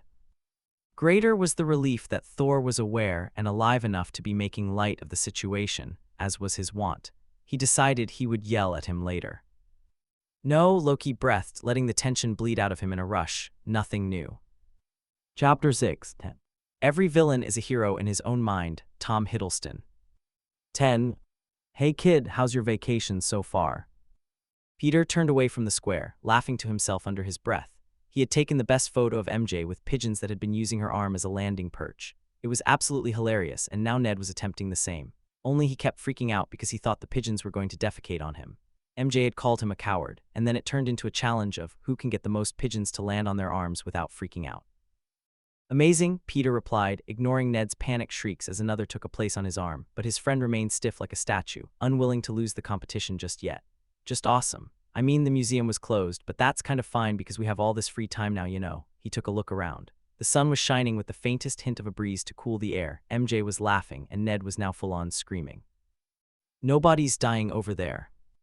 "Ah, so that sound carried through, then." No, that's Ned. He's currently fighting an army of pigeons." "And what are you doing right now?" "Watching Ned fight an army of pigeons."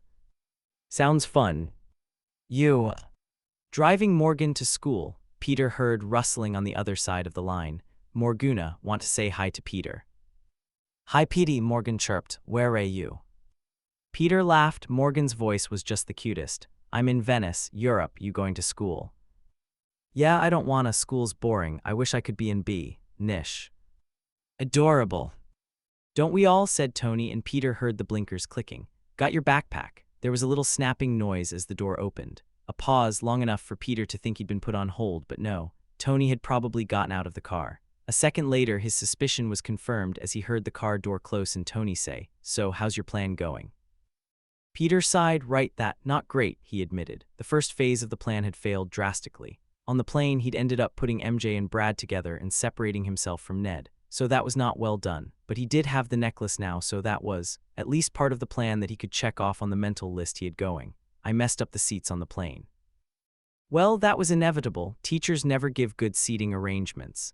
You know, said Tony with a light sigh that Peter had heard countless times when talking about his plan. You don't have to do all this, just be yourself, no need for a plan. Easy for you to say, Peter mumbled, pacing a little across the cobblestones. What is that supposed to mean?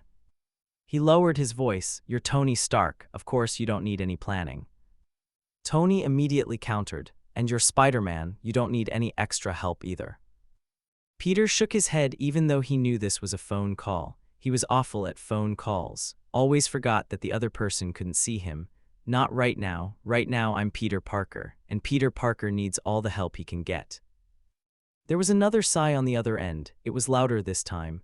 Changing the subject entirely, Tony asked, Have you thought about my offer? Peter nodded. Really, Parker, he can't see you enthusiastically.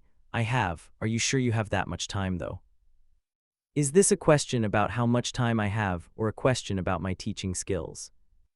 The former, Peter answered without missing a beat. Good, because I'll have you know I successfully taught Wanda, Cap, and Thor how to drive. So, if I can teach a fossil from the 40s and an alien god, a teenager will be fine.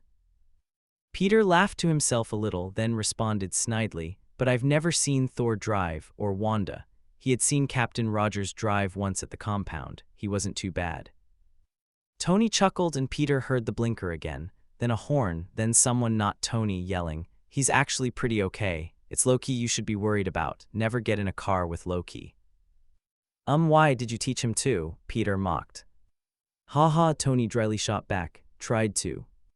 And he got tired of waiting for the traffic lights within the first 5 minutes and insisted that there were more efficient methods of transportation that don't involve poisoning the planet. Which, yeah, he's got a point. Still upset about the car, though. The NSX is still floating around in the garage. That was months ago.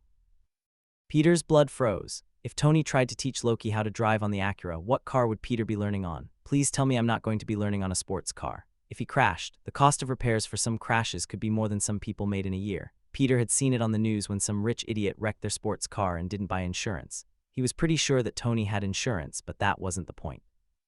Why not? If you're gonna learn to drive, you gotta do it in style. Because I don't want to be one of those people who crash a Ferrari on their first time driving. You're not going to crash, Tony assured.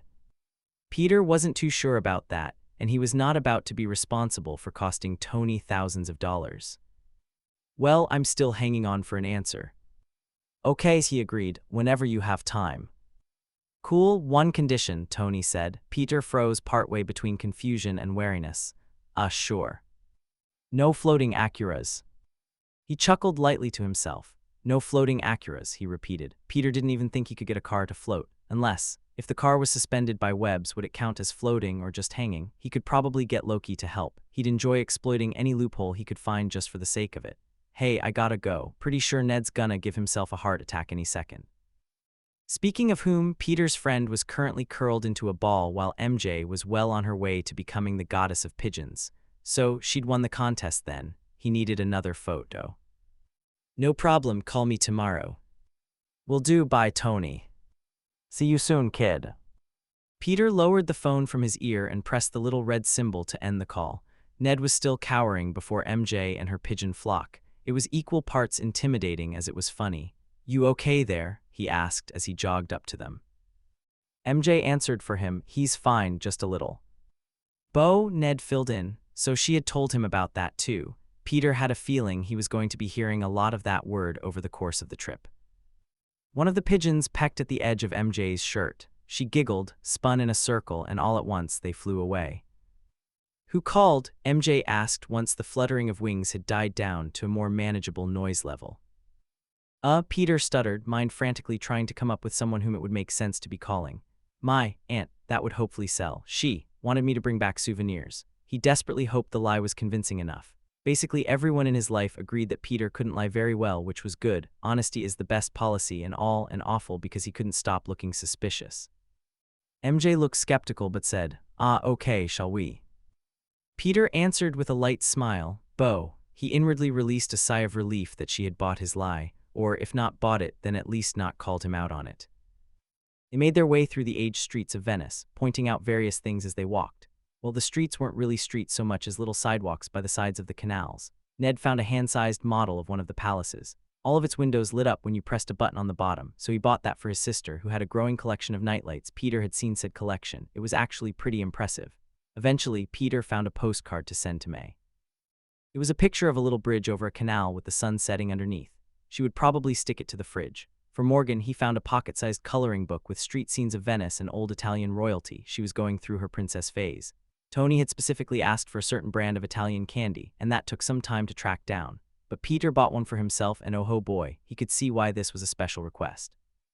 He may have purchased a few extras that Tony didn't need to know about. Peter bought a few other postcards for the Avengers, filling them out with little messages, random facts about the city, and references to obscure inside jokes. He could imagine them, especially the Captain and Black Widow, arguing over who got the best picture. If Peter was being honest, Natasha definitely had the best picture. He would love seeing her lord it over their heads for forever. That was when MJ suddenly poked her head over his shoulder. Naturally, Peter's idiot spider sense didn't think she was dangerous, and so he received no warning in advance. "Who are you writing to?" she asked as Peter frantically and futilely attempted to cover up the addresses and names. Friends," it sounded like a question. It wasn't supposed to sound like a question. "In upstate New York," he added, as if that would make it better. MJ looked at him skeptically. She opened her mouth as if to say something else, but seemed to disregard her thought and shrugged before shuffling off. Peter tried not to let his relief show, keeping his held breath in until she was far enough away not to hear when he released it. He could almost hear the question bouncing around in her mind. "But we're your only friends," she would say, "and you don't have any family other than May." From there, it would only get worse. She would probably either clue into his secret other self or assume he had a girlfriend. Peter didn't know which one he dreaded more. Thankfully, the crisis was averted because she didn't ask, sparing Peter the embarrassment of attempting to explain himself and the very slight chance of revealing his secret persona. He folded the cards into his backpack, tucking them in between the novel he'd been reading on the plane so they wouldn't get squished in with all the other stuff. He'd send them off the next morning. "Are you going to buy any souvenirs?" Peter asked MJ when they'd left. And just like that, the previous conversation was all but forgotten. Peter woke up because of his spider sense, which he decided was like the mood swings of the average teenager.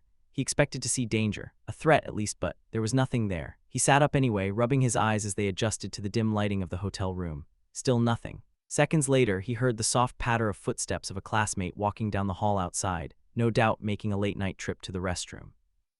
Stupid, useless spider sense that can't figure out what the word danger means. Peter let out a long sigh and pulled the thin covers over his shoulders. This was why he couldn't get any sleep. But the footsteps were long gone, and the blaring alarm of his inconsistent spider sense wasn't. "What now?" Peter muttered into his pillow, then rolled onto his back. Was something actually wrong this time, or was this like all the other times his sixth sense had yelled at him because there was a puddle in front of him? Very suddenly there was a shift in the air, and something sharp plunged into the side of his neck. Peter tried to yell and found his mouth covered by a wet, heavily scented cloth. A drug.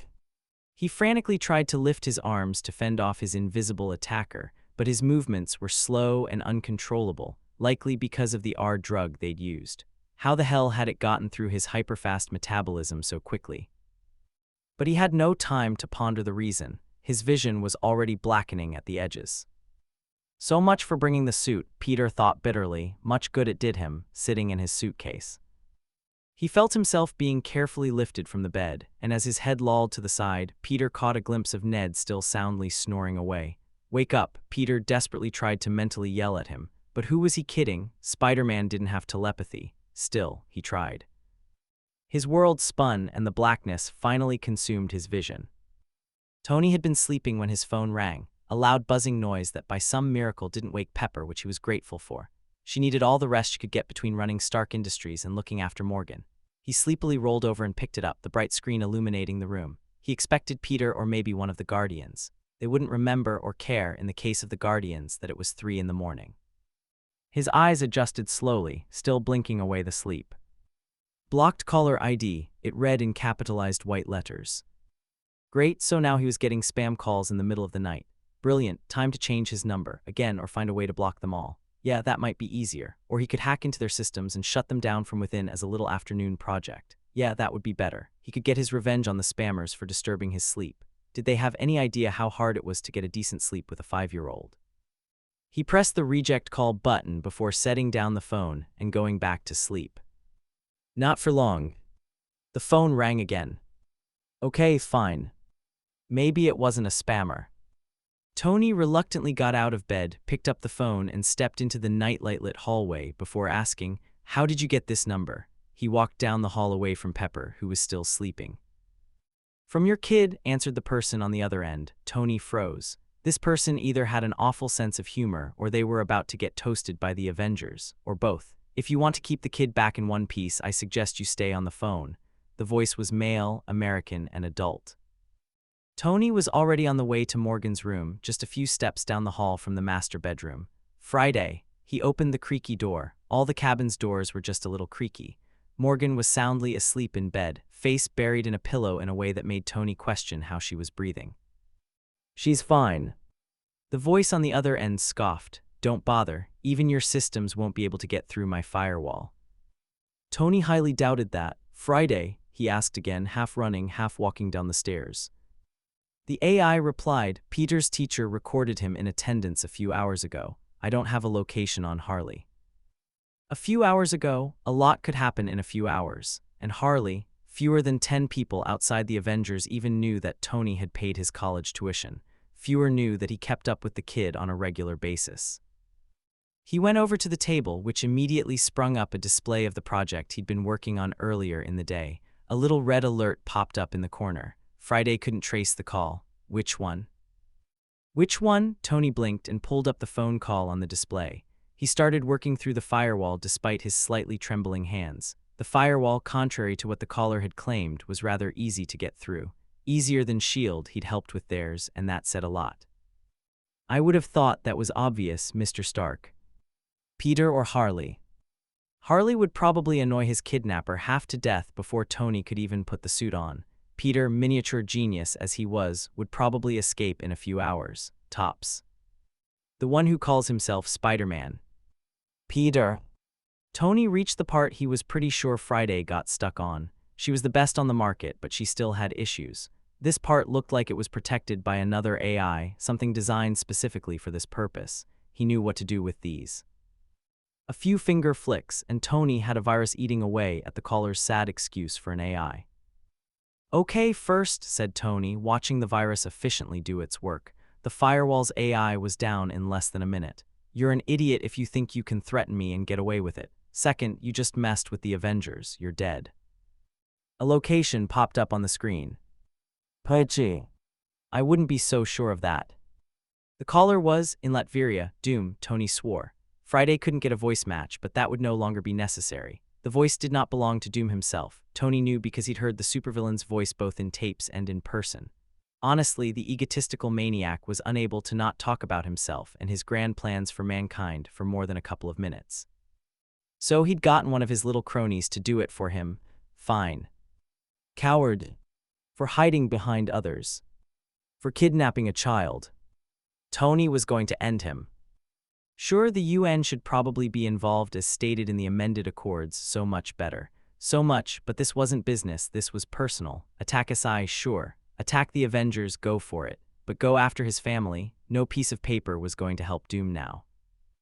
Tony considered donning the suit and flying over to Latveria at Mach 3 right now, but that level of arrogance bordered on recklessness. Besides, Pepper would probably kill him if he wound up in over his head because he didn't know enough about Doom's magic yet. But Tony knew just who to call. Loki had been doing a little morning paperwork, sitting comfortably on the new beanbag chair, something Peter had helped him acquire from the same place he'd gotten the couch. Apparently the mortals had some bizarre fascination with walking around that particular furniture store by following the patterns of arrows on the floor and dining at the cafeteria there. Loki did not understand where said fascination came from, but enjoyed the experience nonetheless. Loki jumped a little when he heard Thor's phone start blasting music throughout the house, the immigrant song it was called. Peter had said it was a meme, and at the very least, Loki had enjoyed his brother's reaction whenever the song started playing during council meetings. The best part, however, was that he had no clue how to turn it off, meaning his embarrassment was a recurring fact of life. Loki would readily admit that he was proud of the spider who had taken after his antics of mischief.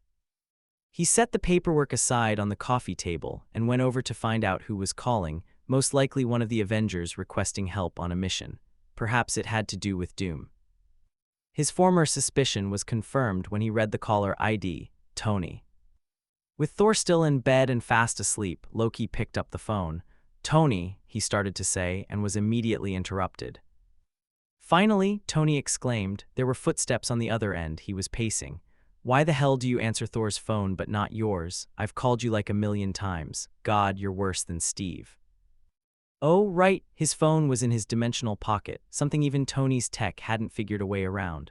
Though to be fair, sending electronic signals to other dimensions was considered impossible by most. Though perhaps with assistance from Jane Foster, Loki tucked away the idea in the back of his head for after whatever Tony had called to say.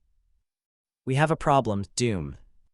Loki blinked, somewhat startled by the revelation. "You found him, after all his scrying and tracking spells."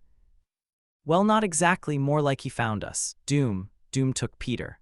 Thor had barely been awake when Loki dragged him out of bed, shoved clothes in his arms, and demanded that he get ready immediately. He was more awake now, and he understood his brother's urgency. "Get up, you oaf, we have to leave right now. Doom has taken Peter."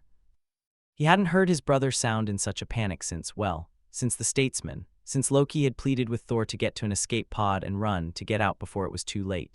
Even 6 years later, Thor could still remember his voice clearly. That was the moment their short reprieve after Ragnarok had abruptly ended and everything went straight to hell. Now it was not much different. Loki practically vibrated with tension in his seat, staring into a spot on the floor with his hands periodically clenching and unclenching in front of him. Since his tracking spell had failed for the 7th time, he only stopped because Thor insisted he was going to drive himself mad trying the same thing over and over. He'd taken to tensely worrying from his seat in Tony's lab. "There's something blocking the signal," Loki explained, without really explaining. Tony, ever curious, naturally pressed for more. "Tracking spells are like tethers that connect the caster to the object or person being searched for. Now, in a usual situation, you can extrapolate more information about where the other end is by examining where the tether leads. However, in this case, it's like there's a wall where there should be more rope, one I can't see past." The billionaire swallowed deeply, looking slightly pale. "Does that mean," he trailed off, unable or unwilling to conclude the sentiment, "if you can't see him, do we even know for certain that he's still alive?" "Yes," Loki answered quickly. "Again, imagine the tether. I may not be able to see the other side, but the connection would not be able to exist in the first place if there was nothing to connect it to." Thor morbidly wondered if the spell would simply connect to Peter's lifeless body, if the tracking spell was searching for only a corpse. He didn't want to dwell on that thought, however, and quickly put it from his mind. They'd find the boy, and he'd be fine. "So," said Tony, startling Thor out of his thoughts. He moved around the holographic display in the lab and waved his hand at it. "Your buddy Heimdall can't find him. Your tracking spell can't find him." Loki visibly clenched his teeth. "My tracing program led us to Latveria. I think we have to go with what we've got." "And what do we have?" Thor asked. "A location, the recorded phone call." "That was not Doom's voice on the phone," Loki pointed out, finally looking up from a spot on the floor for what had to be the first time in the past half hour. "Think he's been recruiting?" Perhaps. The corner of Loki's lip tilted downward as he pondered the question. "He may have disguised his voice with magic, though I fail to see the point in that, or he has forged new alliances since our last encounter." "Alliances with whom, though?" Thor inquired. "Hydra," Loki offered, and Thor had to take a second to wonder how he even knew about the organization in the first place. "We wiped them off the board after your second not death," Tony supplied, "but the 5 years left a lot of people pretty unhappy with the Avengers." That was the understatement of the century, and judging by Tony's grimace, he felt the same way. "Right," said Thor, "so there could be new players involved." "Probably." Loki's hands trembled slightly. Thor knew he hated the uncertainty of it all. His brother had been getting on well with the other Avengers despite their previous experiences, and Thor was more than happy that he'd found a friend in the young spider child. "Is there any place we could gather more information?" "We could get into the hotel room," Tony suggested. "That's the last place he was seen." "That is not a wise idea," Loki objected, shaking his head slightly. How would Peter be able to explain the Avengers being in on his missing persons case? He had a point, Thor agreed, crossing his arms. Then we sneak in, up for a bit of mischief, brother. Fine. If there's no new information, we can gather the team, make a plan, head over to Latveria, and kick Doom's ass to hell and back by tomorrow morning. Thor nodded. He didn't like thinking of Peter being in Doom's captive overnight, but couldn't see another option. A sharp intake of breath drew his eyes to Loki, who was breathing slightly heavy but utterly motionless. Brother. No. The tone of his voice sent shivers down Thor's spine, but that wasn't the only thing getting chillier in the room. The air temperature was dropping, and Tony noticeably shivered. Loki stood quickly, the chair scratching against the tiled floor as it was pushed back. We don't have time to idly sit around making plans while Peter could be out there. Loki. We know he isn't dead, but he could be hurt or dying or... Loki. What? Thor nodded his head towards Loki's abandoned chair, which had ice covering most of the backside. Loki took a step back and turned around to look at it. He swallowed, almost as if he was afraid of the short, jagged icicles clinging to the bottom. His mouth parted in a soft but astonished "oh." He took a step back, away from the chair. Thor stepped towards his brother, worry clouding over his other senses. He was vaguely aware of Tony hovering somewhere behind him, obviously unsure about what to do. Ignoring the way the air temperature dropped as Thor approached him, Thor lightly held Loki at the elbow and ushered him from the room. His brother's silence spoke volumes about his state of mind. You okay? Fine, Loki breathed. Has that? Thor started, unsure of how to phrase his question about the ice. He and Loki had spoken at length after Steve had returned the stones with Natasha in tow, but still, his Jotun ancestry remained one of the tiptoe subjects, as Thor liked to call them. Has that happened before? Yes, no, not always, I don't want it to, Loki said, something vulnerable and pleading in his tone. He began to pace across the length of the short corridor frantically. It just happens. He looked to Thor, briefly meeting his eyes before his eyes returned to the bland linoleum tiles. I'm trying to control it, but I am sorry. You don't need to apologize, it's okay. But it's not. There was a long, heavy pause before Loki spoke again. I thought I could control it. I thought I could keep him safe, but his voice trailed off, something dark flashing in his eyes. His hands clenched as he spoke, knuckles whitening as his fingernails dug into skin. Thor grabbed them and gently eased his fingers open. We'll find him, he promised as Loki shook. We'll find him, you can't promise that. Thor closed the distance between them and pulled Loki into an embrace, wrapping his arms around him tightly like that would stop him from trembling. It didn't cease the slight shudders, not entirely, but it did help. It's okay, he whispered, rubbing soft circles into Loki's back. It's okay, we'll find him. I can't control anything, what if Doom? Whatever he was going to say disappeared as his breathing dissolved into irregular gasps. Just breathe, brother, we'll find him. Thor tightened his hold on him and stayed like that until Loki's breaths deepened, and he emerged from his state of panic. Breaking away, Loki ran his hands over his face and nodded once. We'll find him. It was not difficult to enter fold space, the branches of Yggdrasil, some called it. As much as Loki appreciated the poetry of the latter, the former offered the practicality of fewer syllables. It was, however, quite difficult not to impatiently drag both Tony and Thor through the spaces between realms. This being Stark's first time world-walking, Loki did not want to make the experience too unpleasant, lest he thereafter object to his favored method of travel. His attempts clearly did not succeed, because as soon as the three of them arrived outside of Peter's hotel, Tony fell to the ground on his knees, gasping for air. Thor, used to Loki's preferred method of transportations, barely swayed on his feet. Tony, said Thor, offering the human a hand off the ground. Stark took it and rose on unsteady legs. Are you all right? The billionaire shook his head hastily to clear his thoughts. Human minds, Loki theorized, were likely never meant to process what could be seen in fold space. Fine, let's not do that again. Loki inclined his head. Unless you have a faster means of travel. Tony waved him off. Yeah, no, we'll find him first, then never again. They entered the building wordlessly, Loki wrapping an illusion around the group and muffling the sound of their footsteps. In the lobby, one of Peter's teachers was on the couch with a cell phone pressed to his ear. Right, yes, I have a missing student. He paused, and the group unanimously decided to stop and listen.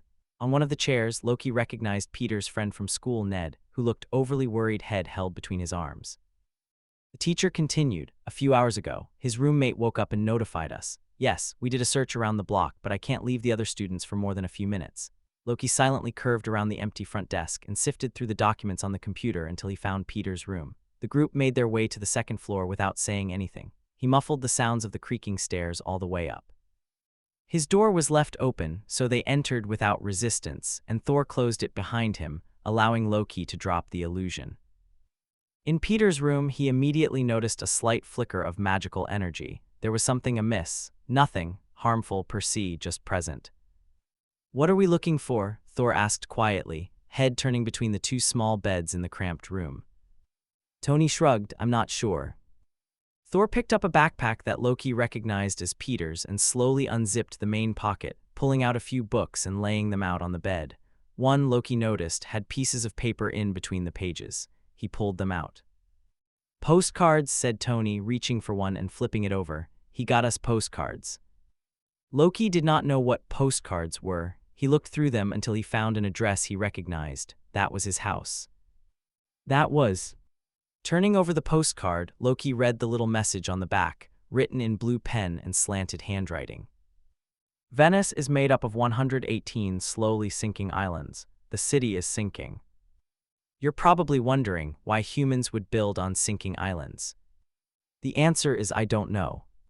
Humans are weird. Loki did not know how long he stared at it, how many times he reread the words, how many times he pictured Peter at a tourist shop picking out postcards and... "We'll find him," Tony assured, placing a firm hand on Loki's shoulder. He was holding a small stack of cards, each with handwritten messages of their own. Knowing Peter, he's probably working on an escape plan already. He'll be fine. Loki just nodded absently. Tony looked around the room again, eyes settling on the backpack before he stepped over and started looking through it. "Any ideas, Merlin?" Point break. Thor suggested, "What about advanced tracking spells?" The thought had admittedly crossed Loki's mind more than once, though there were a few problems with the seemingly simple solution. Those can be risky if the person being located is out of reach or if there are spells in place to shield them from view. "You can go crazy," Thor filled in, nodding thoughtfully. "I've heard the stories." "Not exactly," Loki corrected, frowning. "They will provide a location surely, but if that location cannot be reached, if something directs the spell elsewhere to a false location, on a technicality, the spell is not complete and will continue to drain magic until the target is found. The madness is a side effect. Constantly having magic drained is..." He trailed off, not wanting to finish the thought, and pushing down memories of Sanctuary's wards unceasingly meddling with his Sather. "But he's on Earth, right?" asked Tony, squinting between the two of them. "Please tell me that they don't have anything to take him off planet." He took something out of the backpack, a candy of some sort, Loki thought. "Likely not," he answered, standing up from the bed. "As far as I know, Doom does not yet have the means for interplanetary travel. Peter was, most likely, still on Earth, unless whoever Doom had allied with had connection in the rest of the galaxy."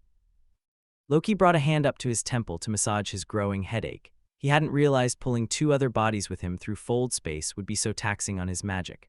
Well, that was only part of the problem, the other being his constant difficulty with keeping it under control when all it wanted to do was tear apart the foundations of the planet until Peter was found. Besides that, his magic felt completely, utterly useless with what he knew of Doom, of what he had revealed of his abilities the last time they'd fought, if it could be called a fight. Perhaps he'd threatened too far, showboated excessively. He'd promised he'd be able to find Doom anywhere, and perhaps then he would have been able to, but now that the villain had knowledge of his tracking spells. It was a risky move. That kind of spell would drain him until it began to draw from his life force, killing him slowly in the process. And if that did not kill him, Thor probably would do so for attempting such a thing, not that he needed the oaf's permission, but nearly losing Loki for a fourth time would do no good for their still mending relationship. In light of all this, Loki knew that only one option remained, one that blatantly ignored the rules. Loki couldn't care less about those at the moment. The governments had laid down for the so-called enhanced individuals. The option that Loki would describe as a Thor Plan TM, and that was all the elaboration needed, really. The Avengers were going to Latveria. As his satellites pulled up imaging of Doom's base, Tony could understand how he'd missed it when he'd first done a search of Latveria for Doom's bases all the way back when Loki first caught the guy. First, the thing was under a freaking mountain, and though his sensors were the best in the business, best in the world really, nothing could be that good. Second, according to Loki, there was a fair bit of amateur spell work involved in concealing it. Amateur spellwork that took the god all of a few seconds to dissolve without attracting Doom's attention. "How long did it take you to bring this guy down the last time?" Nat asked, turning to Loki. She'd insisted on coming as well as soon as she realized Tony couldn't be talked out of it. They had picked her and Steve, who also insisted, up in Germany before arriving in Latveria. He tilted his head, thoughtful, a little more than a minute to cast the spell that took out the Doombots. "You're saying you only need a couple of minutes?" "Approximately." "Okay," she nodded curtly. "Here's the plan." Natasha flicked her hand at the display in the center of the Quinjet, cloaked and hovering idly at 30,000 feet, and the holographic model popped up, different sectors marked by changes in color. Most of the hologram was spliced together by what Loki could gather from his magic scanning stuff, what Nat had guessed by common sense, and what Tony could scan now that the magic field was down. God, he hated all the magic stuff that continuously popped up, determined to mess with him and the laws of physics that he so loved.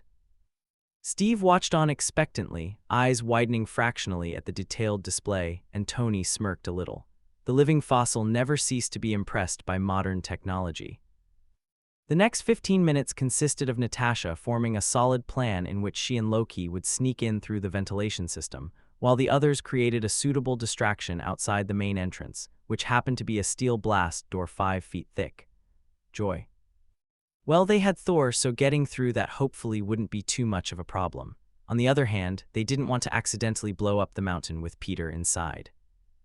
From what Loki could gather from magic stuff, Doom most likely used the underground facility as a backup manufacturing and storage site for his bots. So they had to be on full alert for more Doombots than any of them they had ever seen in their lives put together. For 15 minutes, Natasha planned their little invasion of what had to be Doom's last facility, the last place he could possibly fall back on.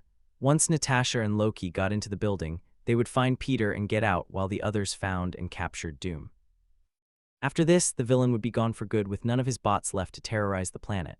Good riddance. Despite the firm establishment of a solid plan and several backup plans, Loki did not at all seem at ease, practically vibrating with tension from where he stood beside Natasha. Thor kept shooting his brother worried glances every few seconds, trying not to be too obvious, and abjectly stuttering when Loki inevitably called him out on his lack of subtlety. And honestly, Tony couldn't say that he was much better off than them. He was just about ready to screw planning and jump off the plane to get his kid back. But that would be stupid, and he knew it, and Pepper would kill him if Doom didn't, and death by Pepper was far more terrifying than Doom. Friday landed the plane a short distance from the base, a place that his scanners had previously ascertained was unreachable by Doom's early defense system. Loki said a quick goodbye before lightly touching Natasha's shoulder and vanishing.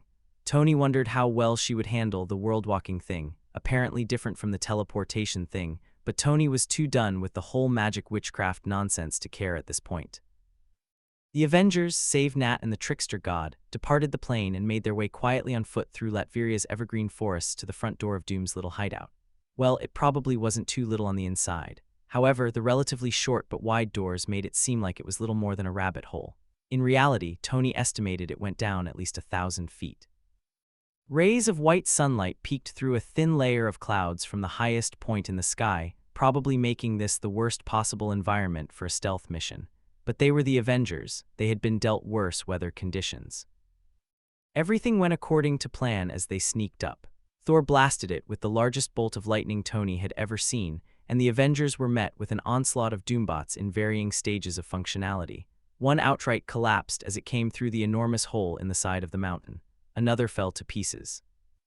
Tony idly wondered if Loki's magic had something to do with that. In any case, the failed batch of bots made it easy to get inside, especially when their numbers thinned out, and the Avengers were only left to deal with the stragglers. Inside, it was like a scene from a horror movie, but without the scary part because Tony had the holographic 3D model and could be confident that there would be no jump scares. Still, with dimly glowing lanterns hanging from the ceiling that cast long shadows on the smooth stone walls, it was easy to see how it could be mistaken for one. Friday led the small contingent of Avengers down the halls, right, left, straight, until they arrived at what looked like an elevator from the 40s.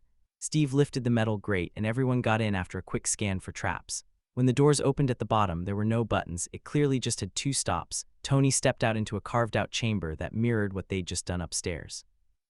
Doombots were strewn all over the floor in pieces, and by their positions, Tony guessed that they'd torn themselves apart. The theory that Loki's magic had caused this mess was looking more and more plausible.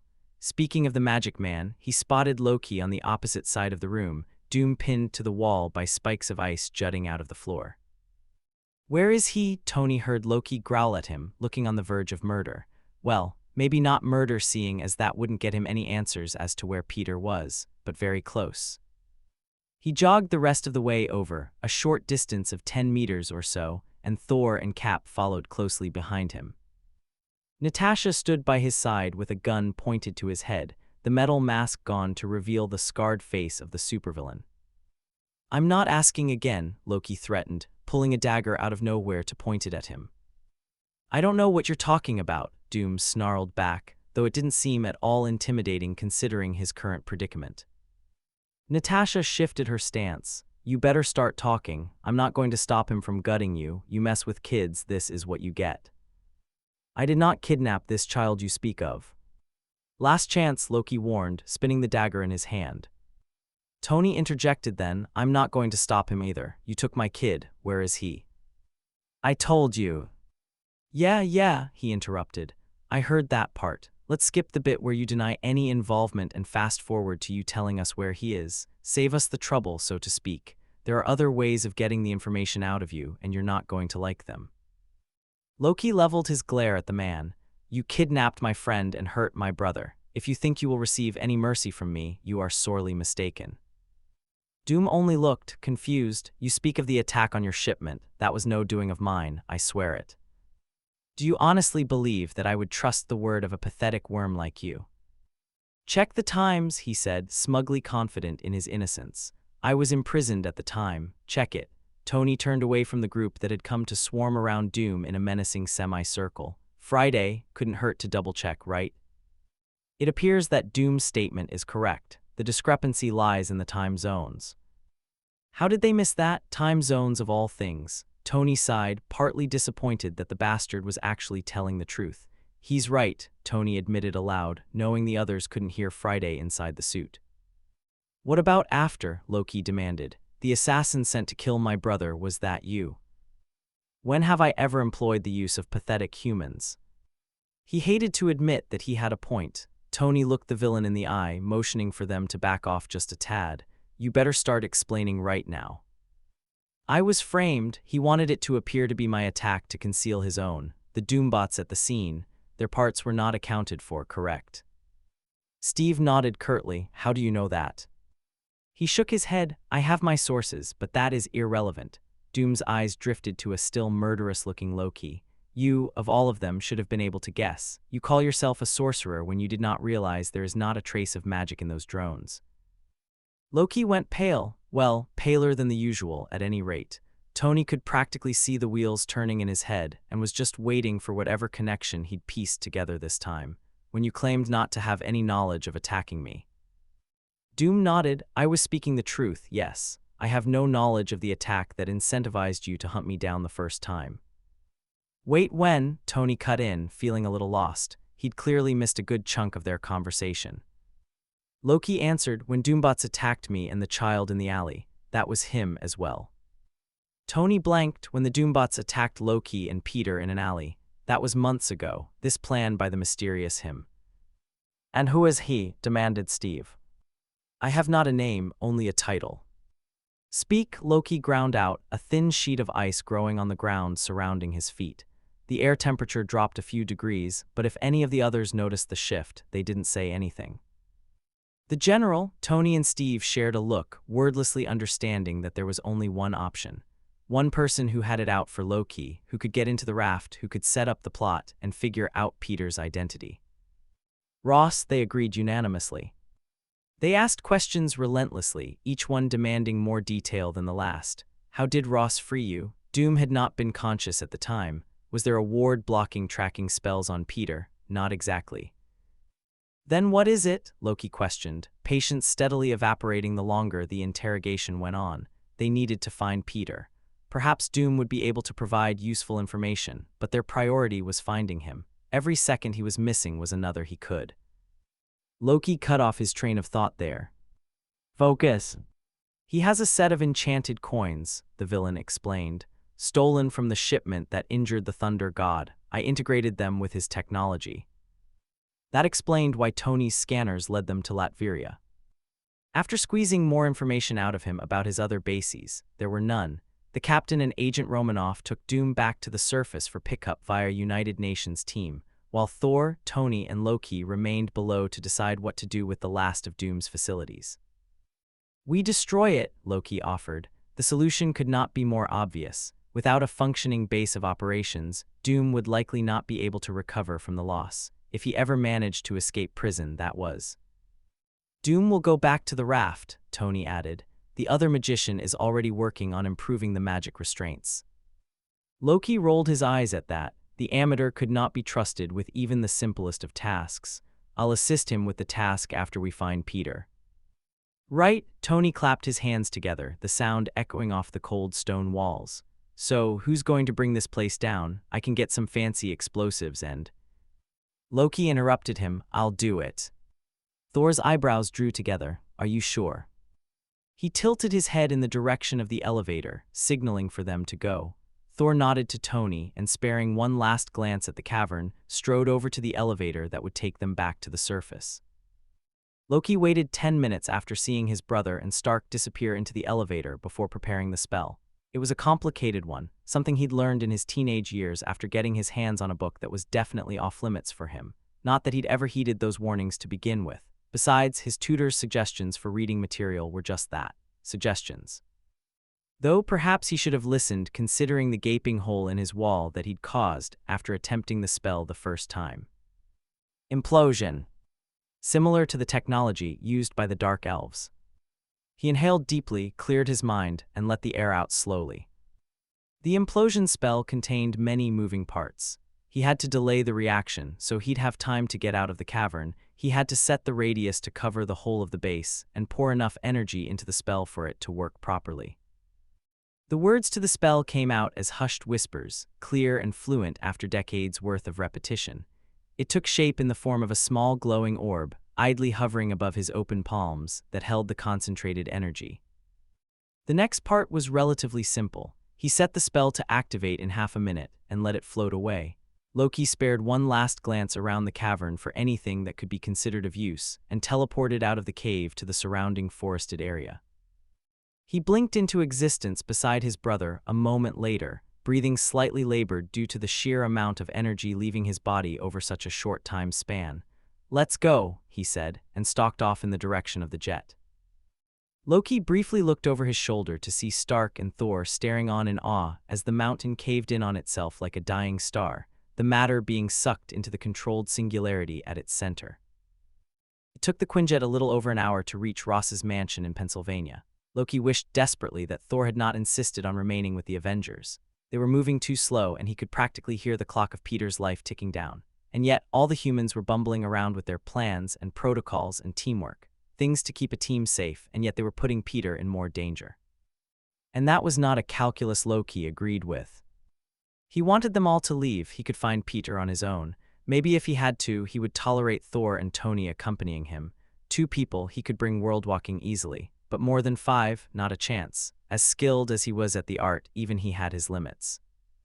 Besides, the sheer power needed to cast the spell that imploded Doom's final base took a lot out of him.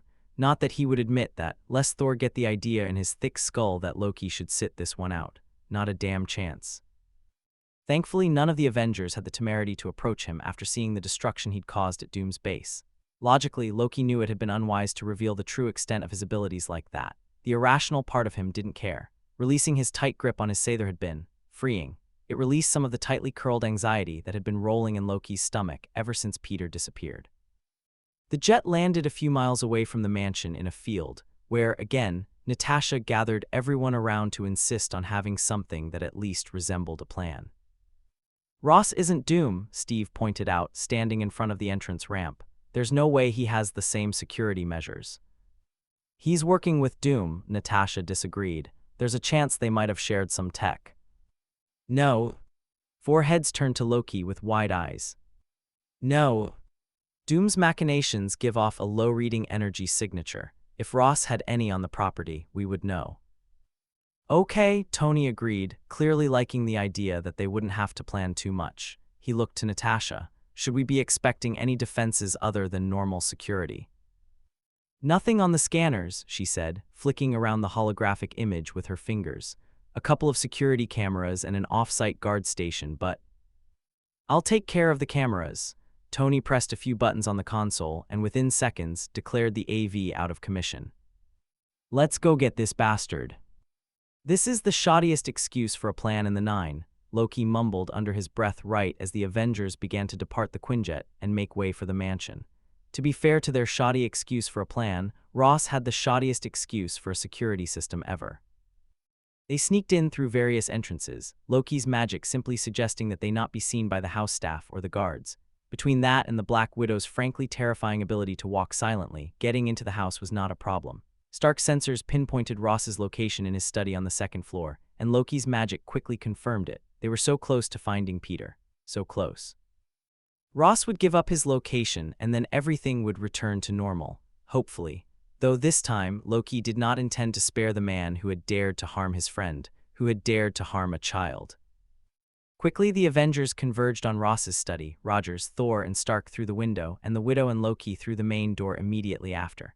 The plan was shaky at best, but with two, almost three, Thor was almost at that point. Members of the team insisting on speed rather than caution. The others couldn't keep up their resolution to be responsible, as the captain put it. Loki, for one, had never much cared for the so-called responsible option and was not about to. Not when every second meant another where Peter could be hurt or in danger or dead. Loki didn't dare let himself linger on the thought for more than a second, terrified, not for the first time, of what he would do if. Loki, Romanoff's voice startled him out of his thoughts as they ascended the grand staircase, footsteps light and soundless against the antique red and gold carpet. How are you doing? I'm fine, he pushed the words through gritted teeth. Romanoff stopped him at the top of the stairs and Loki had half a mind to simply push past her. He could deal with Ross on his own, he mused, if it came to that. He didn't, though, and standing one or two stairs above him, their heights matched, putting them face to face. At first, Loki had been wary of the assassin. Too many similarities between her and Sif, but further interaction proved they could not be more different. As opposed to noble, righteous Sif, Natasha had done questionable things in her past and strived to do better. In all honesty, he thought, the Black Widow shared more in common with Loki than the Shield Maiden. You're not fine, she differed, crossing her arms and sidestepping when Loki tried to go around her. If it truly came down to it, he could take her in a fight, but he'd rather not waste the time. Peter could be. Stop thinking and focus. Loki sighed, feigning irritation. I fail to see how that would be any of your business. Can we get on with it? It's my business if you're being reckless and get us all killed. He fought the urge to roll his eyes. You are the Avengers. I am certain you will figure something out.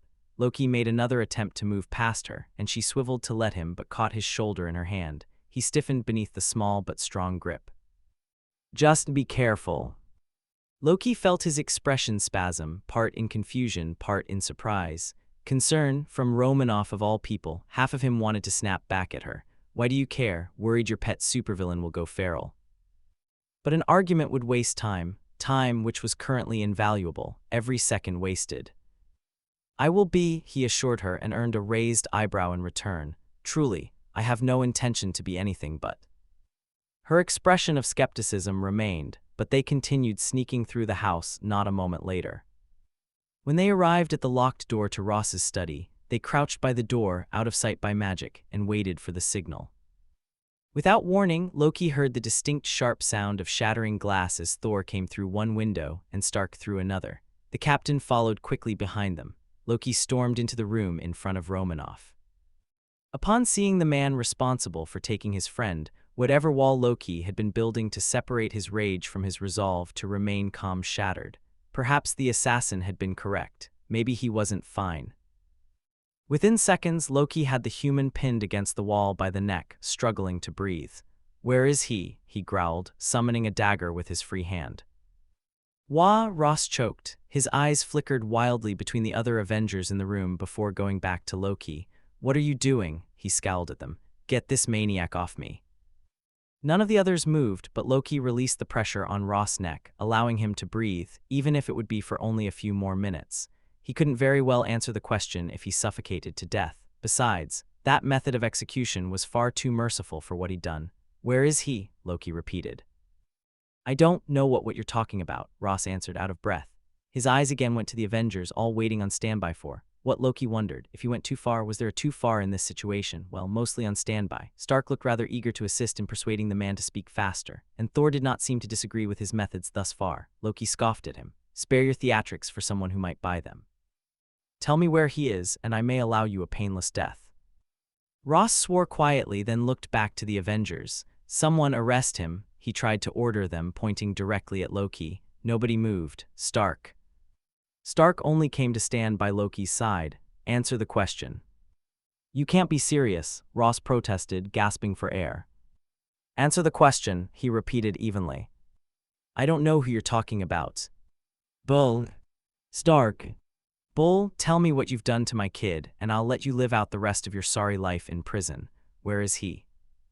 Confusion momentarily clouded over his features, but it quickly dissolved into recognition. "The Spider Kid," he breathed. "Yeah," Stark snapped, "the Spider Kid. Apparently you don't have a problem kidnapping children, Ross. I knew you were a slug, but this..."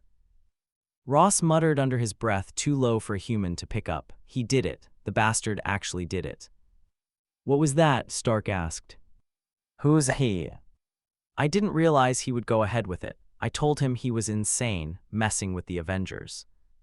"Who?" "I've been working with another organization, one that's intent on bringing down the Avengers." Tony groaned quietly. "Of course, there's another group of baddies out for our blood." Ross continued with merely a sharp glance in Tony's direction. "They work in complete anonymity. I offered them my services, information, mainly about your activities." "And what did you get out of this arrangement?" Natasha questioned, crossing her arms. "They promised that once you were gone, I'd have my position back," Tony scoffed. "You didn't lose your position because of us," he corrected. "You got fired because you're a corrupt scumbag who doesn't understand the concept of human rights." Ross shook his head. "But you were the ones that made those allegations. The group I'm working with doesn't mean to simply kill you all, no. That would be child's play. No, they mean to destroy you, discredit everything you've worked for, and drag your name through the mud in a way that would give the public enough reason to completely disregard those allegations you made against me." "How?" Loki demanded. "I don't know. They meant to use one of your own against you. That's all I know." "Who are they, and who are they planning on using?" "I don't trust anonymous sources any more than any sane person would. I did my own research into them." "Names?" Ross. "I don't have any, only a location." The trails only led to more trails, each colder than the last. A whispered voice in the back of his mind told him that he would eventually run out of trails, that Peter would be lost forever, that he would never find his friend, that he would return to being Thor's tag-along little brother, only accepted by obligation to his brother. Loki pushed the mansion's front doors open with far more force than necessary. The glass panes in the old oak shattered when they came into contact with the brick wall behind the door. He stomped into the driveway curled around an elegant stone fountain. The way the top flared absently reminded him of a similar one in Asgard at the center of Frigga's garden. She taught him how to harness his power, how utterly disappointed she'd be in his pathetic lack of control. That his magic was out of control, wild, unruly. He should be able to control his Sather. That had come naturally to him as a child, but this was not Sather. No, this was not the Sather that he knew, that he cherished and learned and loved with all his being. This wasn't the Sather that made up every fiber of his being, that consumed him and became him and was him. No. Jotun magic, vile, twisted, awful magic that he wanted nothing to do with. He'd tear it out of himself if he could, if he didn't think he'd end up killing himself in the process.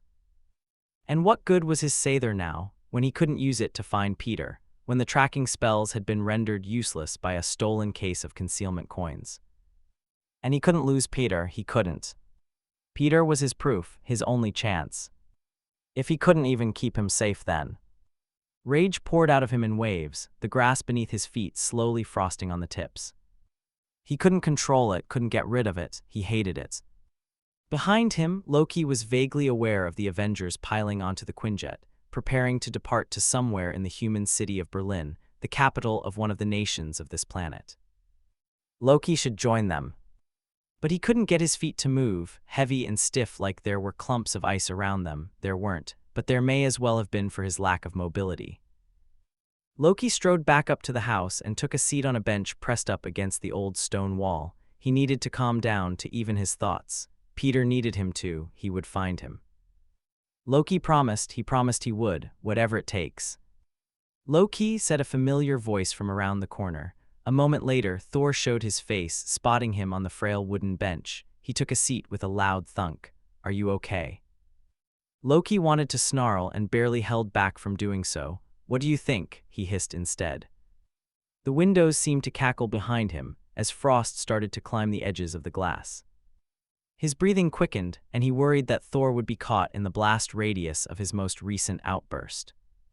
Loki, you're fine, his brother said, calm and soothing as ever. It's fine, you need to calm down. Shut up, Loki hissed at him again, hoping that he would just go away. Why wouldn't he just go away? Brother, will find him. Be calm, it's fine, be calm, Loki yelled, no longer able or willing to keep the snarl from his voice, but he did not take any pleasure in the way that Thor flinched back at his words. How can you say that? He asked, softer. His next words came out as a choked sob. He's still missing. I'm sorry, Thor apologized immediately, reaching out for Loki, trying to touch him, only to pull back at the last second. Good. Loki didn't know if he could deal with Thor's fraternal affections at the moment. I understand. You understand nothing. Loki shot to his feet, the bench rattling and ice crawling up the wall he'd leaned against. He ignored it. Understand? How could Thor possibly understand even an iota of what he was feeling? How could he claim to? Don't you get it? Loki stuttered, feeling his hands start to shake. They mirrored the sorry state of his voice. Get what? Loki swallowed heavily, considered how he should explain if he should explain. Thor was, well, Thor. He wouldn't, despite what his brother would claim, understand. Still, he would listen. Maybe not understand, but he would listen.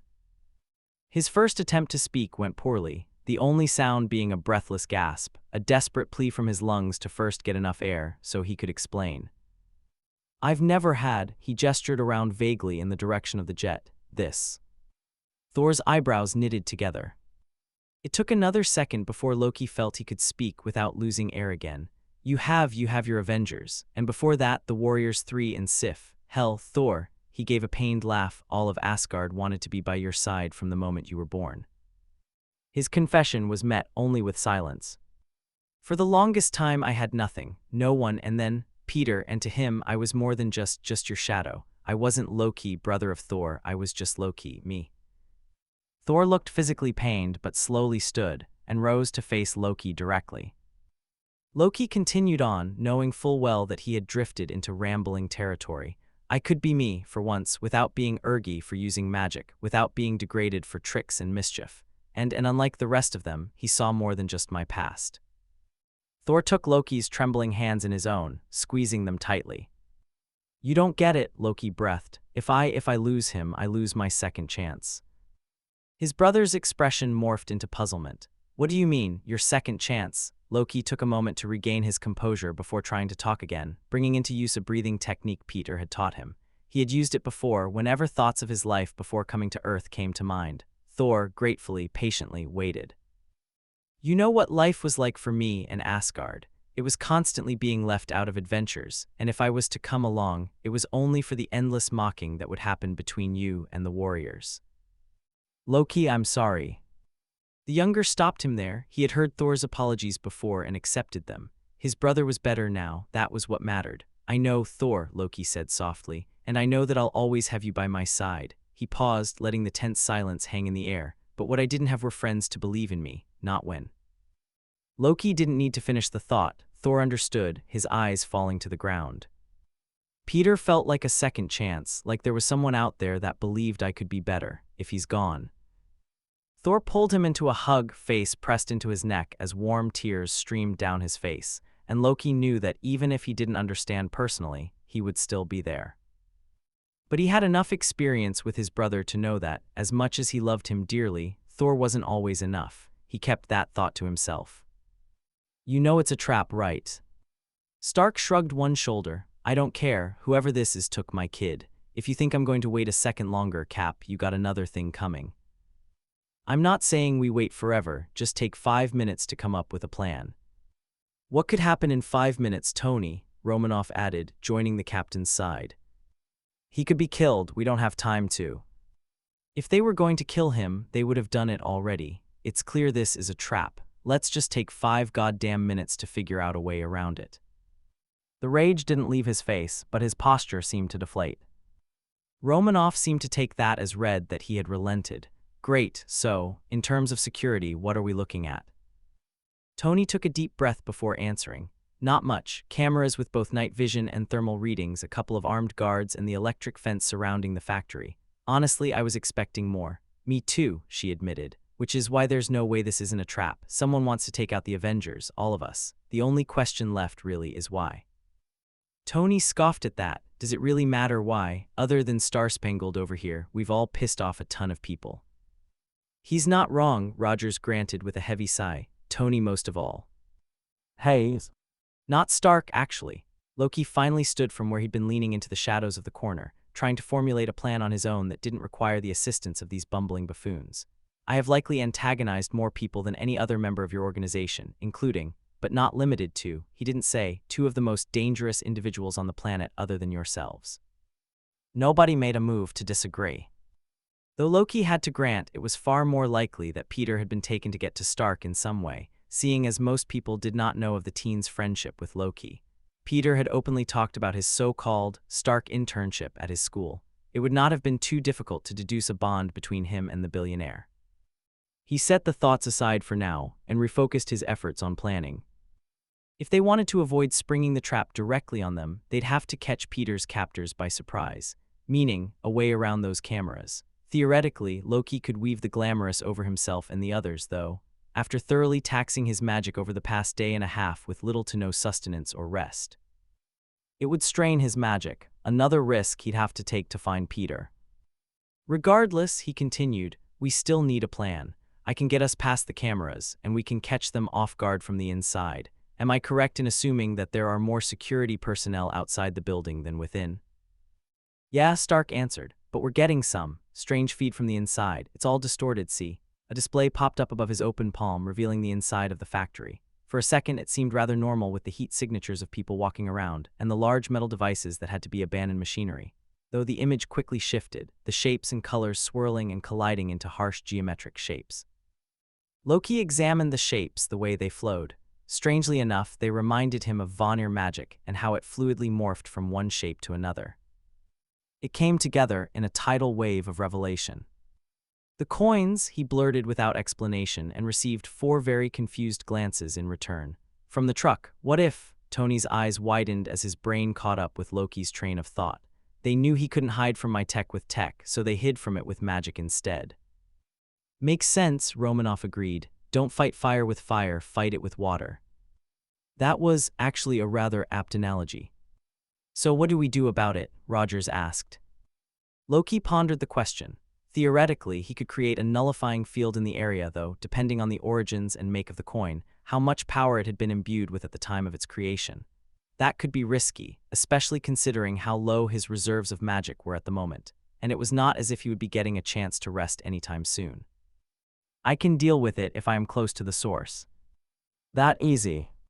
Look, we need not alter the plan too much. I can conceal us from sight as we enter the building, and from there you should be able to see the interior with your own eyes. That, the coin cannot hide. Right, nothing changes. I'm good with that. Suit up everyone, we go in 5. Loki, already in full gear, opted to stand by Thor, who'd spent the entirety of their planning session on the phone with Brunhilde outside the jet. He hung up when he saw Loki coming down the ramp. So, he asked expectantly, raising an eyebrow, what's the plan?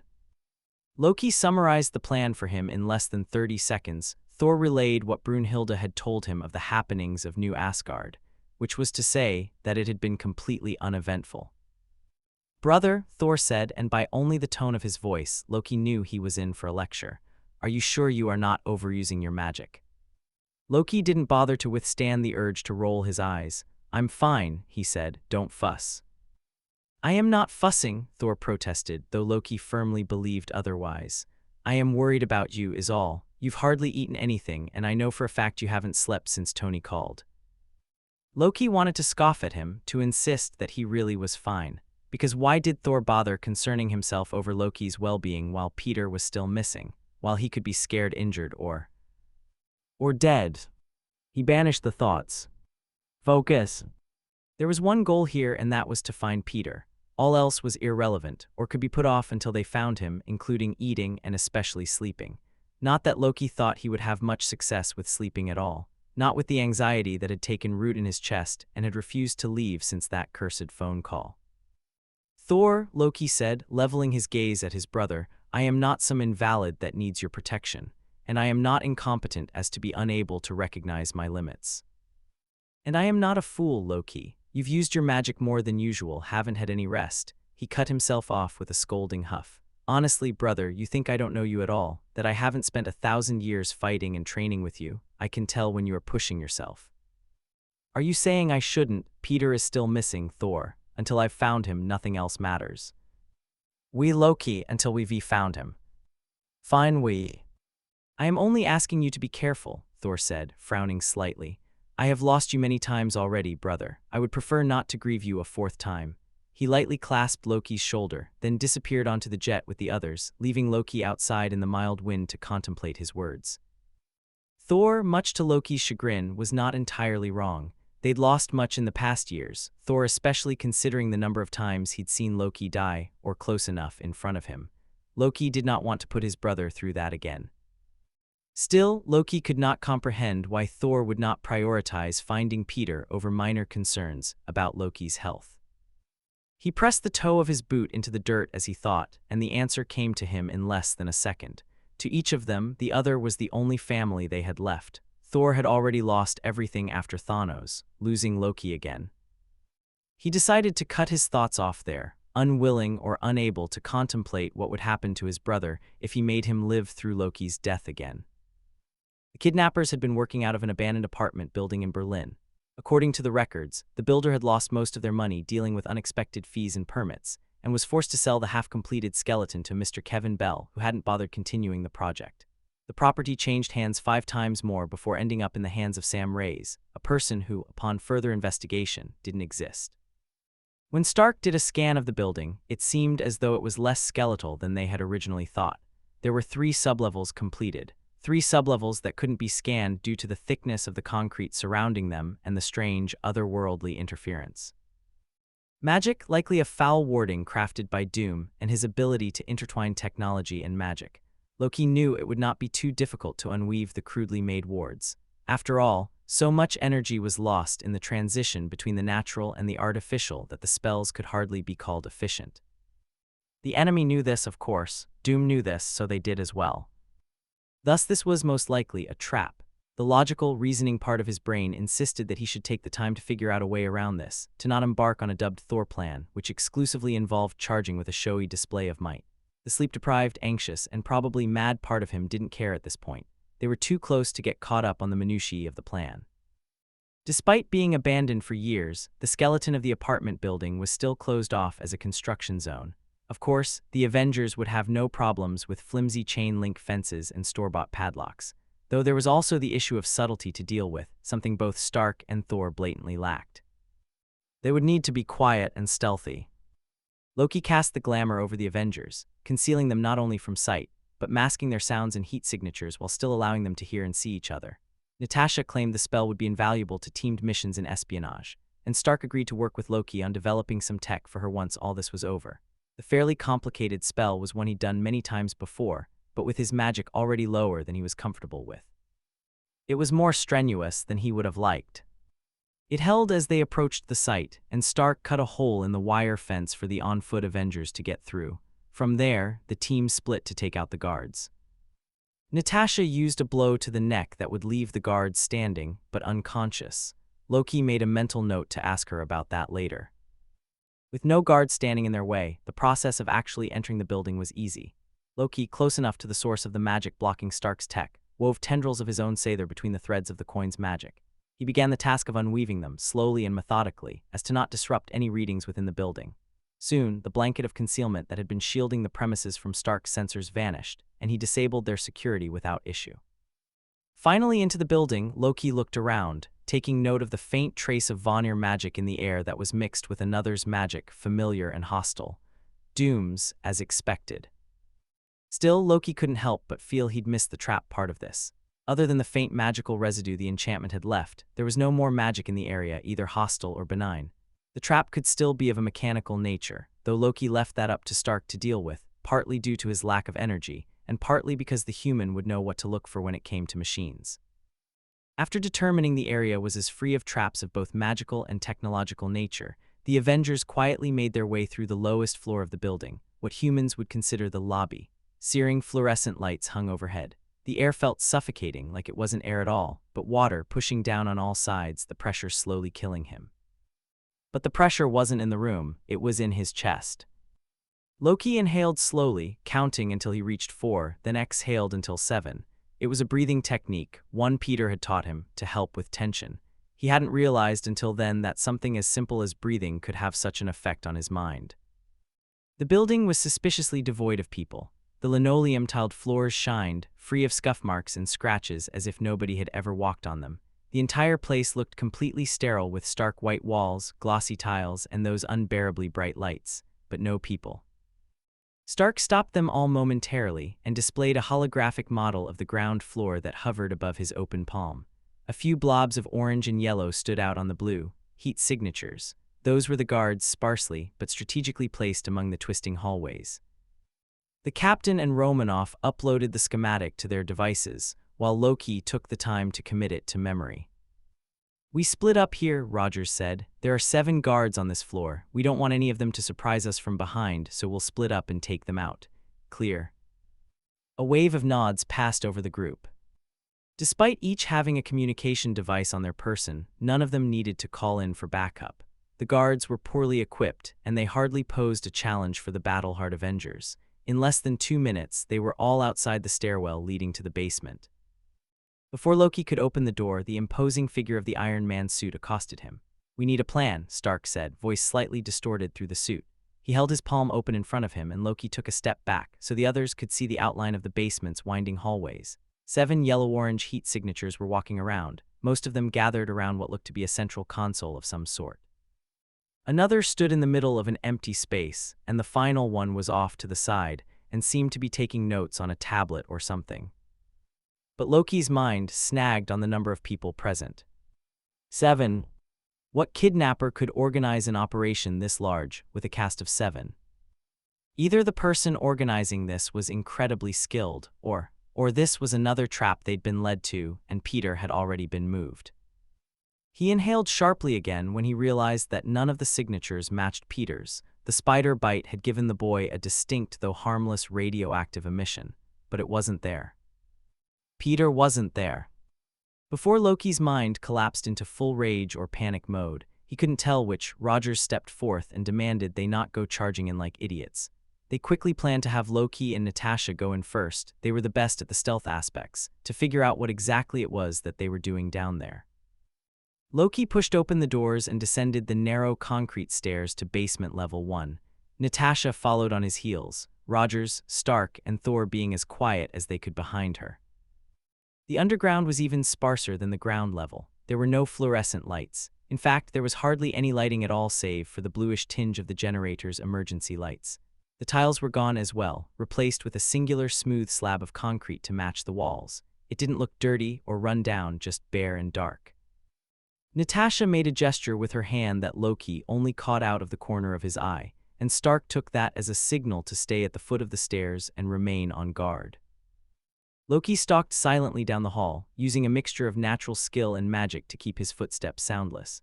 Though he tried to stick to the former, he'd had plenty of practice with that, sneaking around the palace on Asgard to cause mischief and chaos wherever possible. Besides, his Sather had been depleted far more than he would feel comfortable with when going on a mission. But this was no ordinary mission. Peter's life was at stake, and Loki would damn himself if he failed because of his own weakness. Natasha was just as skilled as he was when it came to moving quietly but swiftly, and they soon approached the only populated room in the basement. They had not encountered a single door as they crept through, and again there was not one to block their entrance, though the entranceway was in the corner of the room so they could use the wall as cover while listening into their conversation. "Double the power and run it again," an unfamiliar voice said. "Male, American, adult," Loki noted. You want me to double it up? A second voice asked. Yeah. Loki surreptitiously looked around the corner, observing the scene before him. 6 mannequins stood on one side of the room. On the opposite side, there was a console with 5 others standing at varying distances behind it, the source of the voices. A glass shield was placed in front of them, protecting them from the debris of whatever they were doing, just standing around the console like that. More importantly, there was Peter, gagged and tied in the corner across the room. He looked unharmed, and Loki could tell he was breathing, though each inhale seemed strained. He was still wearing his pajamas of all things, and his hair looked worse than Thor's when Loki had first seen him after returning from the dead. Perhaps that was an exaggeration. Without waiting for the others to get into position, Loki stepped forward, already beginning to weave an illusion around himself. Natasha caught his arm and pulled him back before he'd stepped away from the wall. She forced him to look at her and shook her head warningly. "Trap," she mouthed. Loki narrowed his eyes at her and she let go of him. He whispered softly, "They cannot trap me if they cannot see me." She shook her head again, fiercely this time, but Loki didn't bother listening to her protests.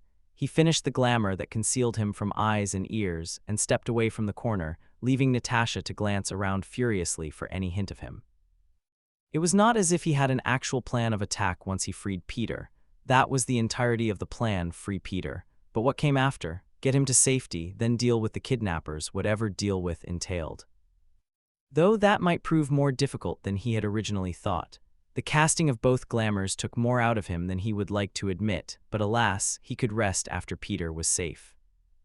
Neither the humans by the console nor the 2 standing in the middle of the room had given any hint of noticing his presence, and Loki made his way over to Peter without interruption.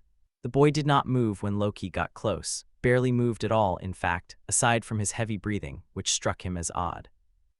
Loki would hardly describe his friend as subtle. Peter had never been able to keep secrets well, always giving himself away with his body language, if not frequently speaking them aloud. And he should have noticed Loki coming up to him, right? His spider sense told him these sorts of things. Perhaps they'd drugged him to tamper with those senses, he thought, and rage boiled up in him anew, threatening to overflow and drown the whole city if his suspicion was proved correct. He pushed it down and focused his mind on the singular task of freeing Peter. Once he was safe, he could take out 2 days' worth of anger on these unfortunate souls. Loki knelt in front of him, keeping the invisibility but dropping the spell that muffled the surrounding sounds. "Don't react," he whispered softly, and defying Loki's expectations, Peter didn't move at all. "I'm going to get you out of here." He maneuvered around Peter to reach for his cuffs, reinforced steel with an encrypted lock system, courtesy of the raft, probably. Or more accurately, Ross. A flare of anger shot up, but Loki ignored it, recalling that the general would spend the rest of his days behind bars in his own aquatic prison along with Doom and anyone else who had hurt his friend. Loki reached for the cuffs, intending to send them to his dimensional pocket, the easiest way to be rid of them, only for his hand to fall right through them in a shimmer of blue light. An illusion. But how? There was not a trace of magic remaining in the area apart from the faint residue of the coin. Doom's involvement remained a possibility, but illusions had never been his specialty, and even if that were the case, Loki would have been able to sense his aura through the spell. So how? Slow clapping sounded from behind him, startling Loki out of his hypothesizing. His head shot up, eyes falling on one of the humans who had been behind the console. He was walking towards him, smiling smugly, despite there being no way for him to know where Loki was. The invisibility spell held. "Congratulations," the man drawled, halting the clapping. Loki dropped the spell in favor of bringing forth a dagger from his dimensional pocket and hurtling it at the man's shoulder. Not aiming to kill, merely to incapacitate, it soared straight through. Another illusion. Rage bubbled up in his chest, threatening to explode out of him. He shoved it down, kept a firm hold on his magic. He couldn't afford to be flippant with it again, especially not now. Something in the air shifted, and Loki could hear the low hum of mechanical engines whirring. Doombots, he pondered, questioning the extent of the man's alliance with Doom. But no, that made no sense. Still, there was not a trace of magic in the air. Thor's voice called out suddenly as his oaf of a brother rounded the corner, Stormbreaker in hand. Low-key. He had half a second to throw up a shield before the bullets rained down around him. The scent of ozone and smoke filled the air as Thor's lightning lit up the room, temporarily blinding any who looked at it directly. Loki could smell metal burning, and he knew whatever contraptions the man had been using were now smoldering pieces on the ground. Within a second, Stark spurred into action, repulsors lighting up. Romanoff and the captain were right behind him. Loki took another 2 daggers from his dimensional pocket and joined them, dropping the shield as he did so, opting to use daggers to conserve his dangerously low reserves of magic. With the smoke clearing slowly, Loki could make out the shapes of the machines. Drones. There were around 50 of them, attacking in clusters that regrouped and retaliated every time one of the Avengers took a couple out. But this man had clearly underestimated their abilities, or perhaps made the mistake of assuming there would be fewer of them present. Regardless, between the 5 of them, they had the drones down in less than 2 minutes, in no small part because Natasha had been crafty enough to disable the vast majority of them using the control panel at the far side of the room. When the last drone fell to the ground in 2 pieces, sliced in half by Loki's daggers, the remainders of the illusions shattered. In shimmers of blue, one kidnapper was revealed in the corner of the room. The others must have scattered at some point in the chaos. Loki stalked toward the last man and shoved him against the wall. He raised his dagger to the man's neck.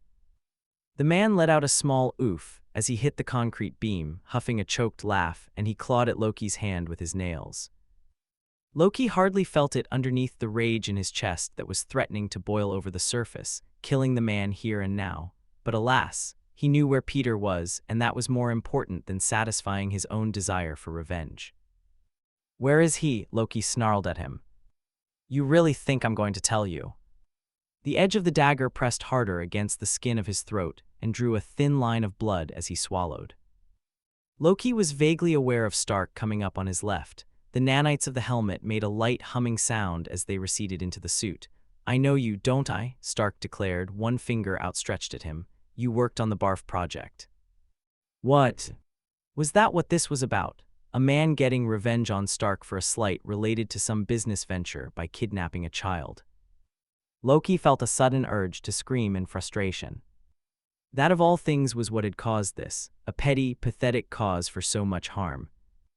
"Beck right?" Stark asked, smirking slightly when the man Beck apparently narrowed his eyes at the billionaire. "You wanted to use the tech for weapons, if I'm not mistaken. Is that why you took Peter, to get back at me? Instead of facing me, you kidnapped a child like an absolute coward." Beck's eyes didn't break away from Tony's, despite the former being pinned to the wall like a fly. "Maybe in the beginning that's what I wanted, to hurt you." He quirked his head to the side, almost as if to say, "Oh well," and continued. "But wouldn't it be so much better to take your place rather than just get one good shot in? I mean, if I just wanted to get revenge, wouldn't it have been so much easier to kill him?" Loki only saw red. "If you hurt him." "Relax, the kid's fine, promise. Can't very well give away my only bargaining piece. I'm the only one who knows where he is." "Where is he?" "Still not saying. Don't worry, your little protege superhero is unharmed." The looks of mixed confusion, fear, and anger only made Beck huff another laugh. "Don't know how he hid it for this long. His alter ego, I mean, anyone with a decent pair of eyes can see it." "No, he couldn't know that. He couldn't. Only the Avengers knew, and Peter's aunt and Ned, but none of them would ever betray Peter's trust like that." Beck looked somewhat smug as he explained, "Even with your guys' help, there are traces everywhere. Blood at the crime scene, for example."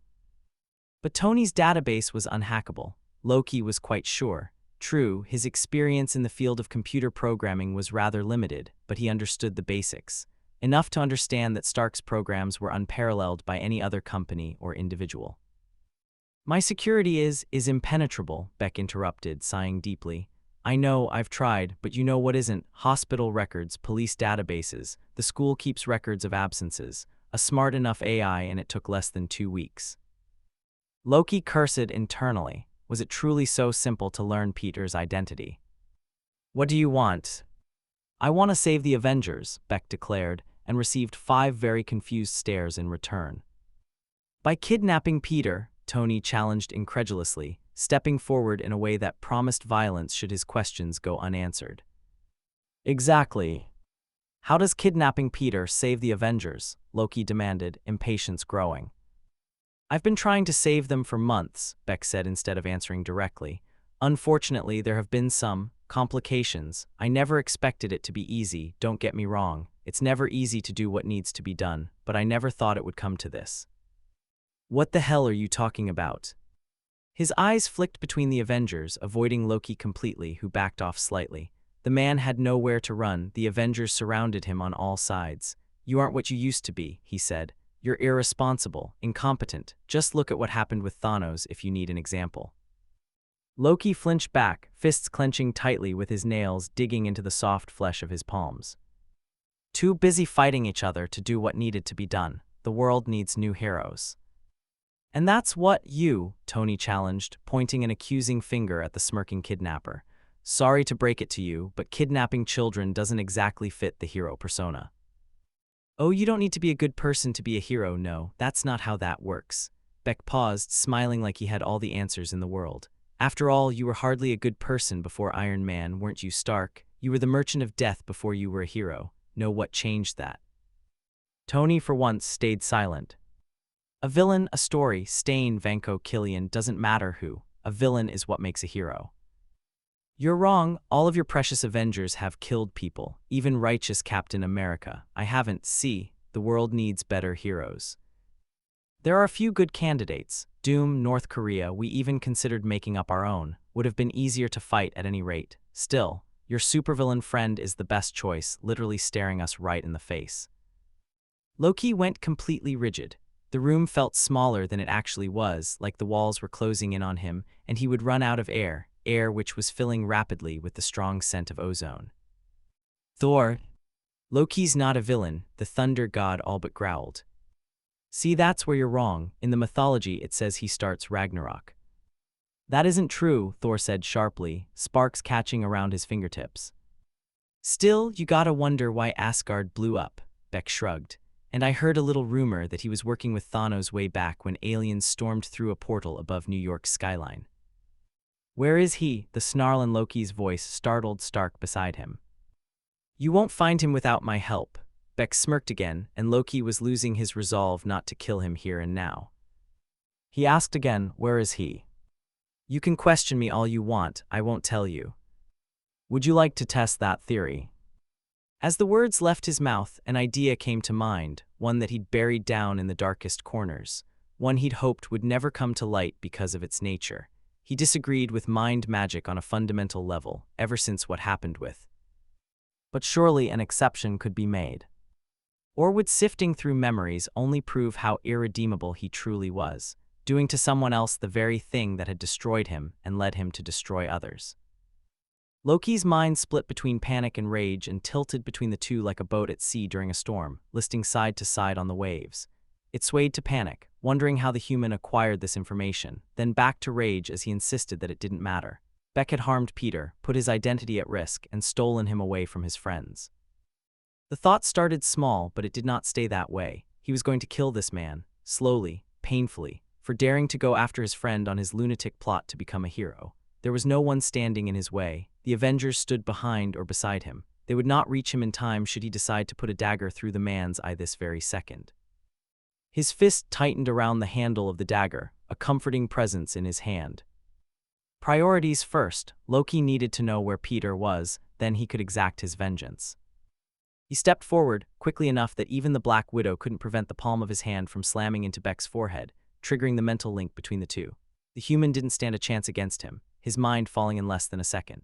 A wave of images and information washed over him, and the feeling of wrongness hit so hard that Loki had to fight to keep himself from panicking and tearing apart the human in the process. There was too much information all at once, like the floodgates had opened, and now he was seeing the man's entire life condensed into mere seconds. Loki focused his search on Peter for any mention or sight of his friend. Without a great deal of prompting, an image flashed Peter on the concrete floor of what Loki knew to be the second basement level, only one floor down. He broke the mental link as hurriedly as he'd initiated it, and Beck was left gasping on the floor with both his hands clutching at his forehead. What did you do to me?" The Avengers were surrounding him, standing at various states of alertness. Thor seemed to be shocked silent. Stark was offering meaningless words of protest. Romanoff watched with her usual mask of neutrality. Rogers was frantically asking what Loki had done to him. Loki shut them all up with one sentence: "I know where he is." The silence echoed through the room, broken only by Beck's heavy breathing. The urge to kill Peter's kidnapper came back in full force, slamming into him like a tidal wave. Now that Beck had nothing, no information to dangle over their heads, nothing to keep him safe, Loki could and would obliterate him until not even his ashes had ashes. His hand tightened on the dagger, and his sather bubbled angrily beneath the surface. Nobody was standing in his way, and there was nothing to stop him. Except for the one person who wasn't here, Peter, and his insistence that there was always a better way than killing, always a better way than violence. And since he already knew where Peter was, since the danger of losing his friend was mostly over, maybe violence wasn't necessary. Loki towered over the human, rage cooling slightly but nowhere near entirely. "Consider yourself lucky," he said, "that you did not kill my friend. I can assure you that had that occurred, there would be nothing in all the 9 realms that could save your pathetic self from my wrath. And if you made the mistake of assuming the Avengers would help you in your cause, I can safely say that any of them would help end you." "Stark," Loki said, satisfied that Beck knew what would happen should he step out of line from here. "Peter is 1 level below us." After another second of silence as Stark's sensors scanned the said area, he declared, "1 life signature down there." Loki had the spell ready in less than a second. He had a location and an image, and he knew exactly where Peter was. The spell was one he'd performed countless times. Despite his dangerously low levels of magic, Loki teleported to Peter. Peter's shoulder had been hurting for the last hour, maybe multiple hours. It was kind of impossible to tell how much time had passed when everything was pitch black and had been since he'd woken up in this room. His arms were tied behind his back, looped around a metal pole or something like that, and he'd already tried everything imaginable to get out, wrists rubbed raw on the cuffs that he couldn't break with sheer force. There didn't even seem to be a door to the room. If there was one, no light shone under the door, and nobody had come to provide food or anything, which was really starting to become a problem thanks to his faster-than-average metabolism. The dark was the real problem, though. At the beginning, it was all right. He just closed his eyes and focused on his other senses, trying to figure out how big the room was. But even his spider sense was mostly useless in that regard. It just kept screeching at him that this was a trap, and it took Peter some time to figure out that it wasn't him that had fallen for it. He was the bait. For whom he did not yet know, though he had his suspicions. Most notably Tony, who'd go to the ends of the earth to find him if he knew Peter was in trouble. But it was Tony. He was smart. He wouldn't go rushing into an obvious trap. Well, probably wouldn't at least. Peter felt his spider sense flare in warning a split second before familiar waves of magic flooded the room. But he knew that magic, and his extra sense quickly got over the suddenness of it, only to latch onto something else. The trap had been sprung, and Loki was caught in the middle of it. A light glow from whatever teleportation spell Loki had used lingered and brightened the room slightly, though the walls remained a Stygian shade of black, completely absorbing what little light the magic gave off. With the glimmer of light, Peter could see the outline of his friend through the darkness. Loki seemed to spot him at the same time, eyes adjusting quickly. "Loki," Peter called as the god made his way over, almost stumbling slightly. He seemed shaky, out of sorts. "Loki, it's a trap." Loki knelt down beside him, beginning to work on the cuffs behind his back. Peter couldn't tell if they were the classic lock-and key type or the digital kind. He just hoped whatever magic Loki was using worked. "No need to worry, Spiderling. The trap was a few stories above where we are now. The Avengers are here as well. We already dealt with it," Loki said breathlessly. "No, you don't understand." Peter got the words out in a rush, skipping over half the syllables as the cuffs came undone with a click. "The trap is here." As soon as the words left his mouth, the walls engulfed in blackness melted into blue glimmers. Even through the darkness, Peter could see the terror that came over his friend's face. There was a split second between the moment Loki summoned a glowing shield and the walls seemed to rain fire on them. The world was hot blue chemical fire, and though the shield protected them from the flames, it didn't account for lack of oxygen. Huddled in the continually shrinking dome of magical energy, it quickly became difficult to breathe, and it was clear that Loki was struggling, sweat pouring down the side of his face, eyes clenched shut in concentration. Which was odd. Peter had heard stories from both gods of how Loki had traveled the 9 realms, bouncing between planets with only his own magic to guide him. A shield shouldn't have drained his magic so quickly, right? "Loki?" Peter asked, voice trembling slightly. "I'm fine," Loki panted. "I just don't do well with heat." A subtle shift in his spider sense alerted Peter to the presence of more people in the room, all at once and all trustworthy. The Avengers. The drones came crashing down around them, and the second the flames dissipated, the shield dropped and Loki with it. The god fell to his hands and knees, coughing raggedly. Peter panicked. Was Loki okay? What had happened? Had his kidnappers poisoned him or something? Loki. Thor was beside him in the next second, anxiously hovering over his brother. Tony was stepping out of the Iron Man suit and pulling Peter into a hug, whispering reassurances in his ear that he was safe now. And he knew he was fine now, safe, uninjured, back with his friends and family, but what had it cost? This was not the first time Peter had been waiting in the medbay of Stark Tower. He'd been here just after the battle against Thanos, just after coming back from the dead, waiting for news on whether Tony was going to live. He'd been here after being attacked by Doombots, or rather what he'd thought were Doombots at the time. Turned out the kidnapper, Quentin Beck was his name, had this plan in the works for a while, and that little scuffle in the alleyway was part of his master villain scheme. He'd been here with Thor after the shipment of magic stuff was attacked, also by the same guy. Crazy, he thought, how the Avengers always seemed to end up here, their first home base.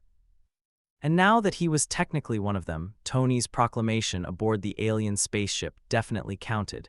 It only made sense that he'd end up here pretty often too. Especially when he couldn't sleep, which was more often than not these days. Peter was more than happy to return home to normal life, lying low for a while as his alter ego took a much-needed rest. But he felt more like an entity that just drifted between worrying about Loki and doing anything that wasn't sleep. The smallest things reminded him of his friend, like walking past a bagel shop on his way to school, like the smell of maize tea in the morning, or just a simple news report on New Asgard. He avoided sleep like the plague. There wasn't really a point in trying anyways, a lot of the time. He would just lay awake, staring at the ceiling or any other random things in his room, listening to the sound of honking cars and the other sounds of the city. His spider sense, once a trusted friend, didn't seem to want him to sleep either. It set off alarm bells at the slightest movement, May walking down the hall to the bathroom in the middle of the night, a dog barking outside. So Peter took to spending nights at Stark Tower, sometimes watching movies with the Avengers, sometimes just doing his homework while Tony fiddled with something in the lab, sometimes working on improvements for the suit. He just needed to be with someone, and Tony understood, filling the silence with rambling and new designs and anything and everything else. But most of the time, he was there to visit Loki. Thor was an almost constant visitor, absent from the room for no more than a couple of hours per day when Natasha forced him to eat and sleep. But most of the time, he just did those things in Loki's room too. The Thunder God told him that, despite Peter's earlier suspicions, Loki wasn't poisoned, he just overused his magic to a dangerous degree.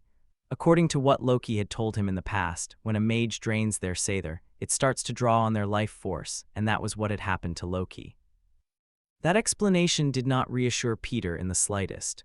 Draw on their life force sounded an awful lot like dying, and Peter, he didn't even want to think about what would happen if Loki had died. He let out a long breath and sank into the comfortable chairs in Loki's room. Tony had gotten them after he realized that if he couldn't stop Thor and Peter from sleeping there overnight, he could at least make sure they wouldn't have back problems at the end of all this. Loki was still sleeping, as he had been for the past week and a half. Thor said that he would be sleeping for a while longer to replenish his magic, which made sense. As long as he got better, as long as there wasn't any lasting damage, Peter was fine with that. Peter wasn't with Loki when he woke up the first time. He was in math class, doing the quadratic formula for the first time in school, even though he'd been using it for years already in other various science projects and things. Thor was with Loki, at least, and according to him, it wasn't a very peaceful waking. Loki'd had some apparently horrifying experiences with having his magic drained, so it took a while to convince him that everything was fine. Peter got a call from Tony the minute the school bell rang to inform him, and he donned the suit to swing to Stark Tower faster than the subway could ever take him. He knew Loki was fine, that he was alive, but he needed to see him with his own eyes. Just for confirmation. And to tell him how stupid he had been while. Half jogging, half walking, Peter burst into the room, startling everyone inside. Loki was sitting up and reading a thick, leather-bound book that looked like it was from the Victorian age or something. He was paler than usual and a little thin, but otherwise unharmed and healthy. Peter let out a long sigh of relief and bounded over to the side of the bed to give him a hug. It felt a little awkward, with Loki sitting down and slightly tense, but they made it work. Peter had a lot he needed to tell him, most notably that he shouldn't have been so reckless and that he wasn't allowed to die. It just seemed to be a curse that followed him around everywhere. First his parents, then Uncle Ben, and only about a year ago, Tony. He couldn't lose any more. I'm glad you're okay, he said after a while, breaking away slowly from the hug he'd entrapped Loki in, but please don't risk your life for me like that again. By taking a step back, Peter could see Loki's expression, which rested somewhere between confused and suspicious. What? Loki frowned slightly before he answered. What did you expect me to do, Spider? You were in danger. I could not simply sit back and let the others handle it. That's not it, Peter replied. You were reckless, that's the problem. Loki shrugged carelessly. Something within Peter broke at his friend's nonchalance about his own near-death experience. How can you be this careless with your life? You could have died. Loki didn't say a word for a minute, green eyes flickering around the room, landing anywhere but Peter. I can't lose any more people in my life, Loki. Please just be careful. You're my friend, Loki. I don't want to lose you too. Peter caught the faint trace of a smile dance over Loki's lips. You're my friend too, Peter. Please drop by the archive and comment to let the creator know if you enjoyed their work.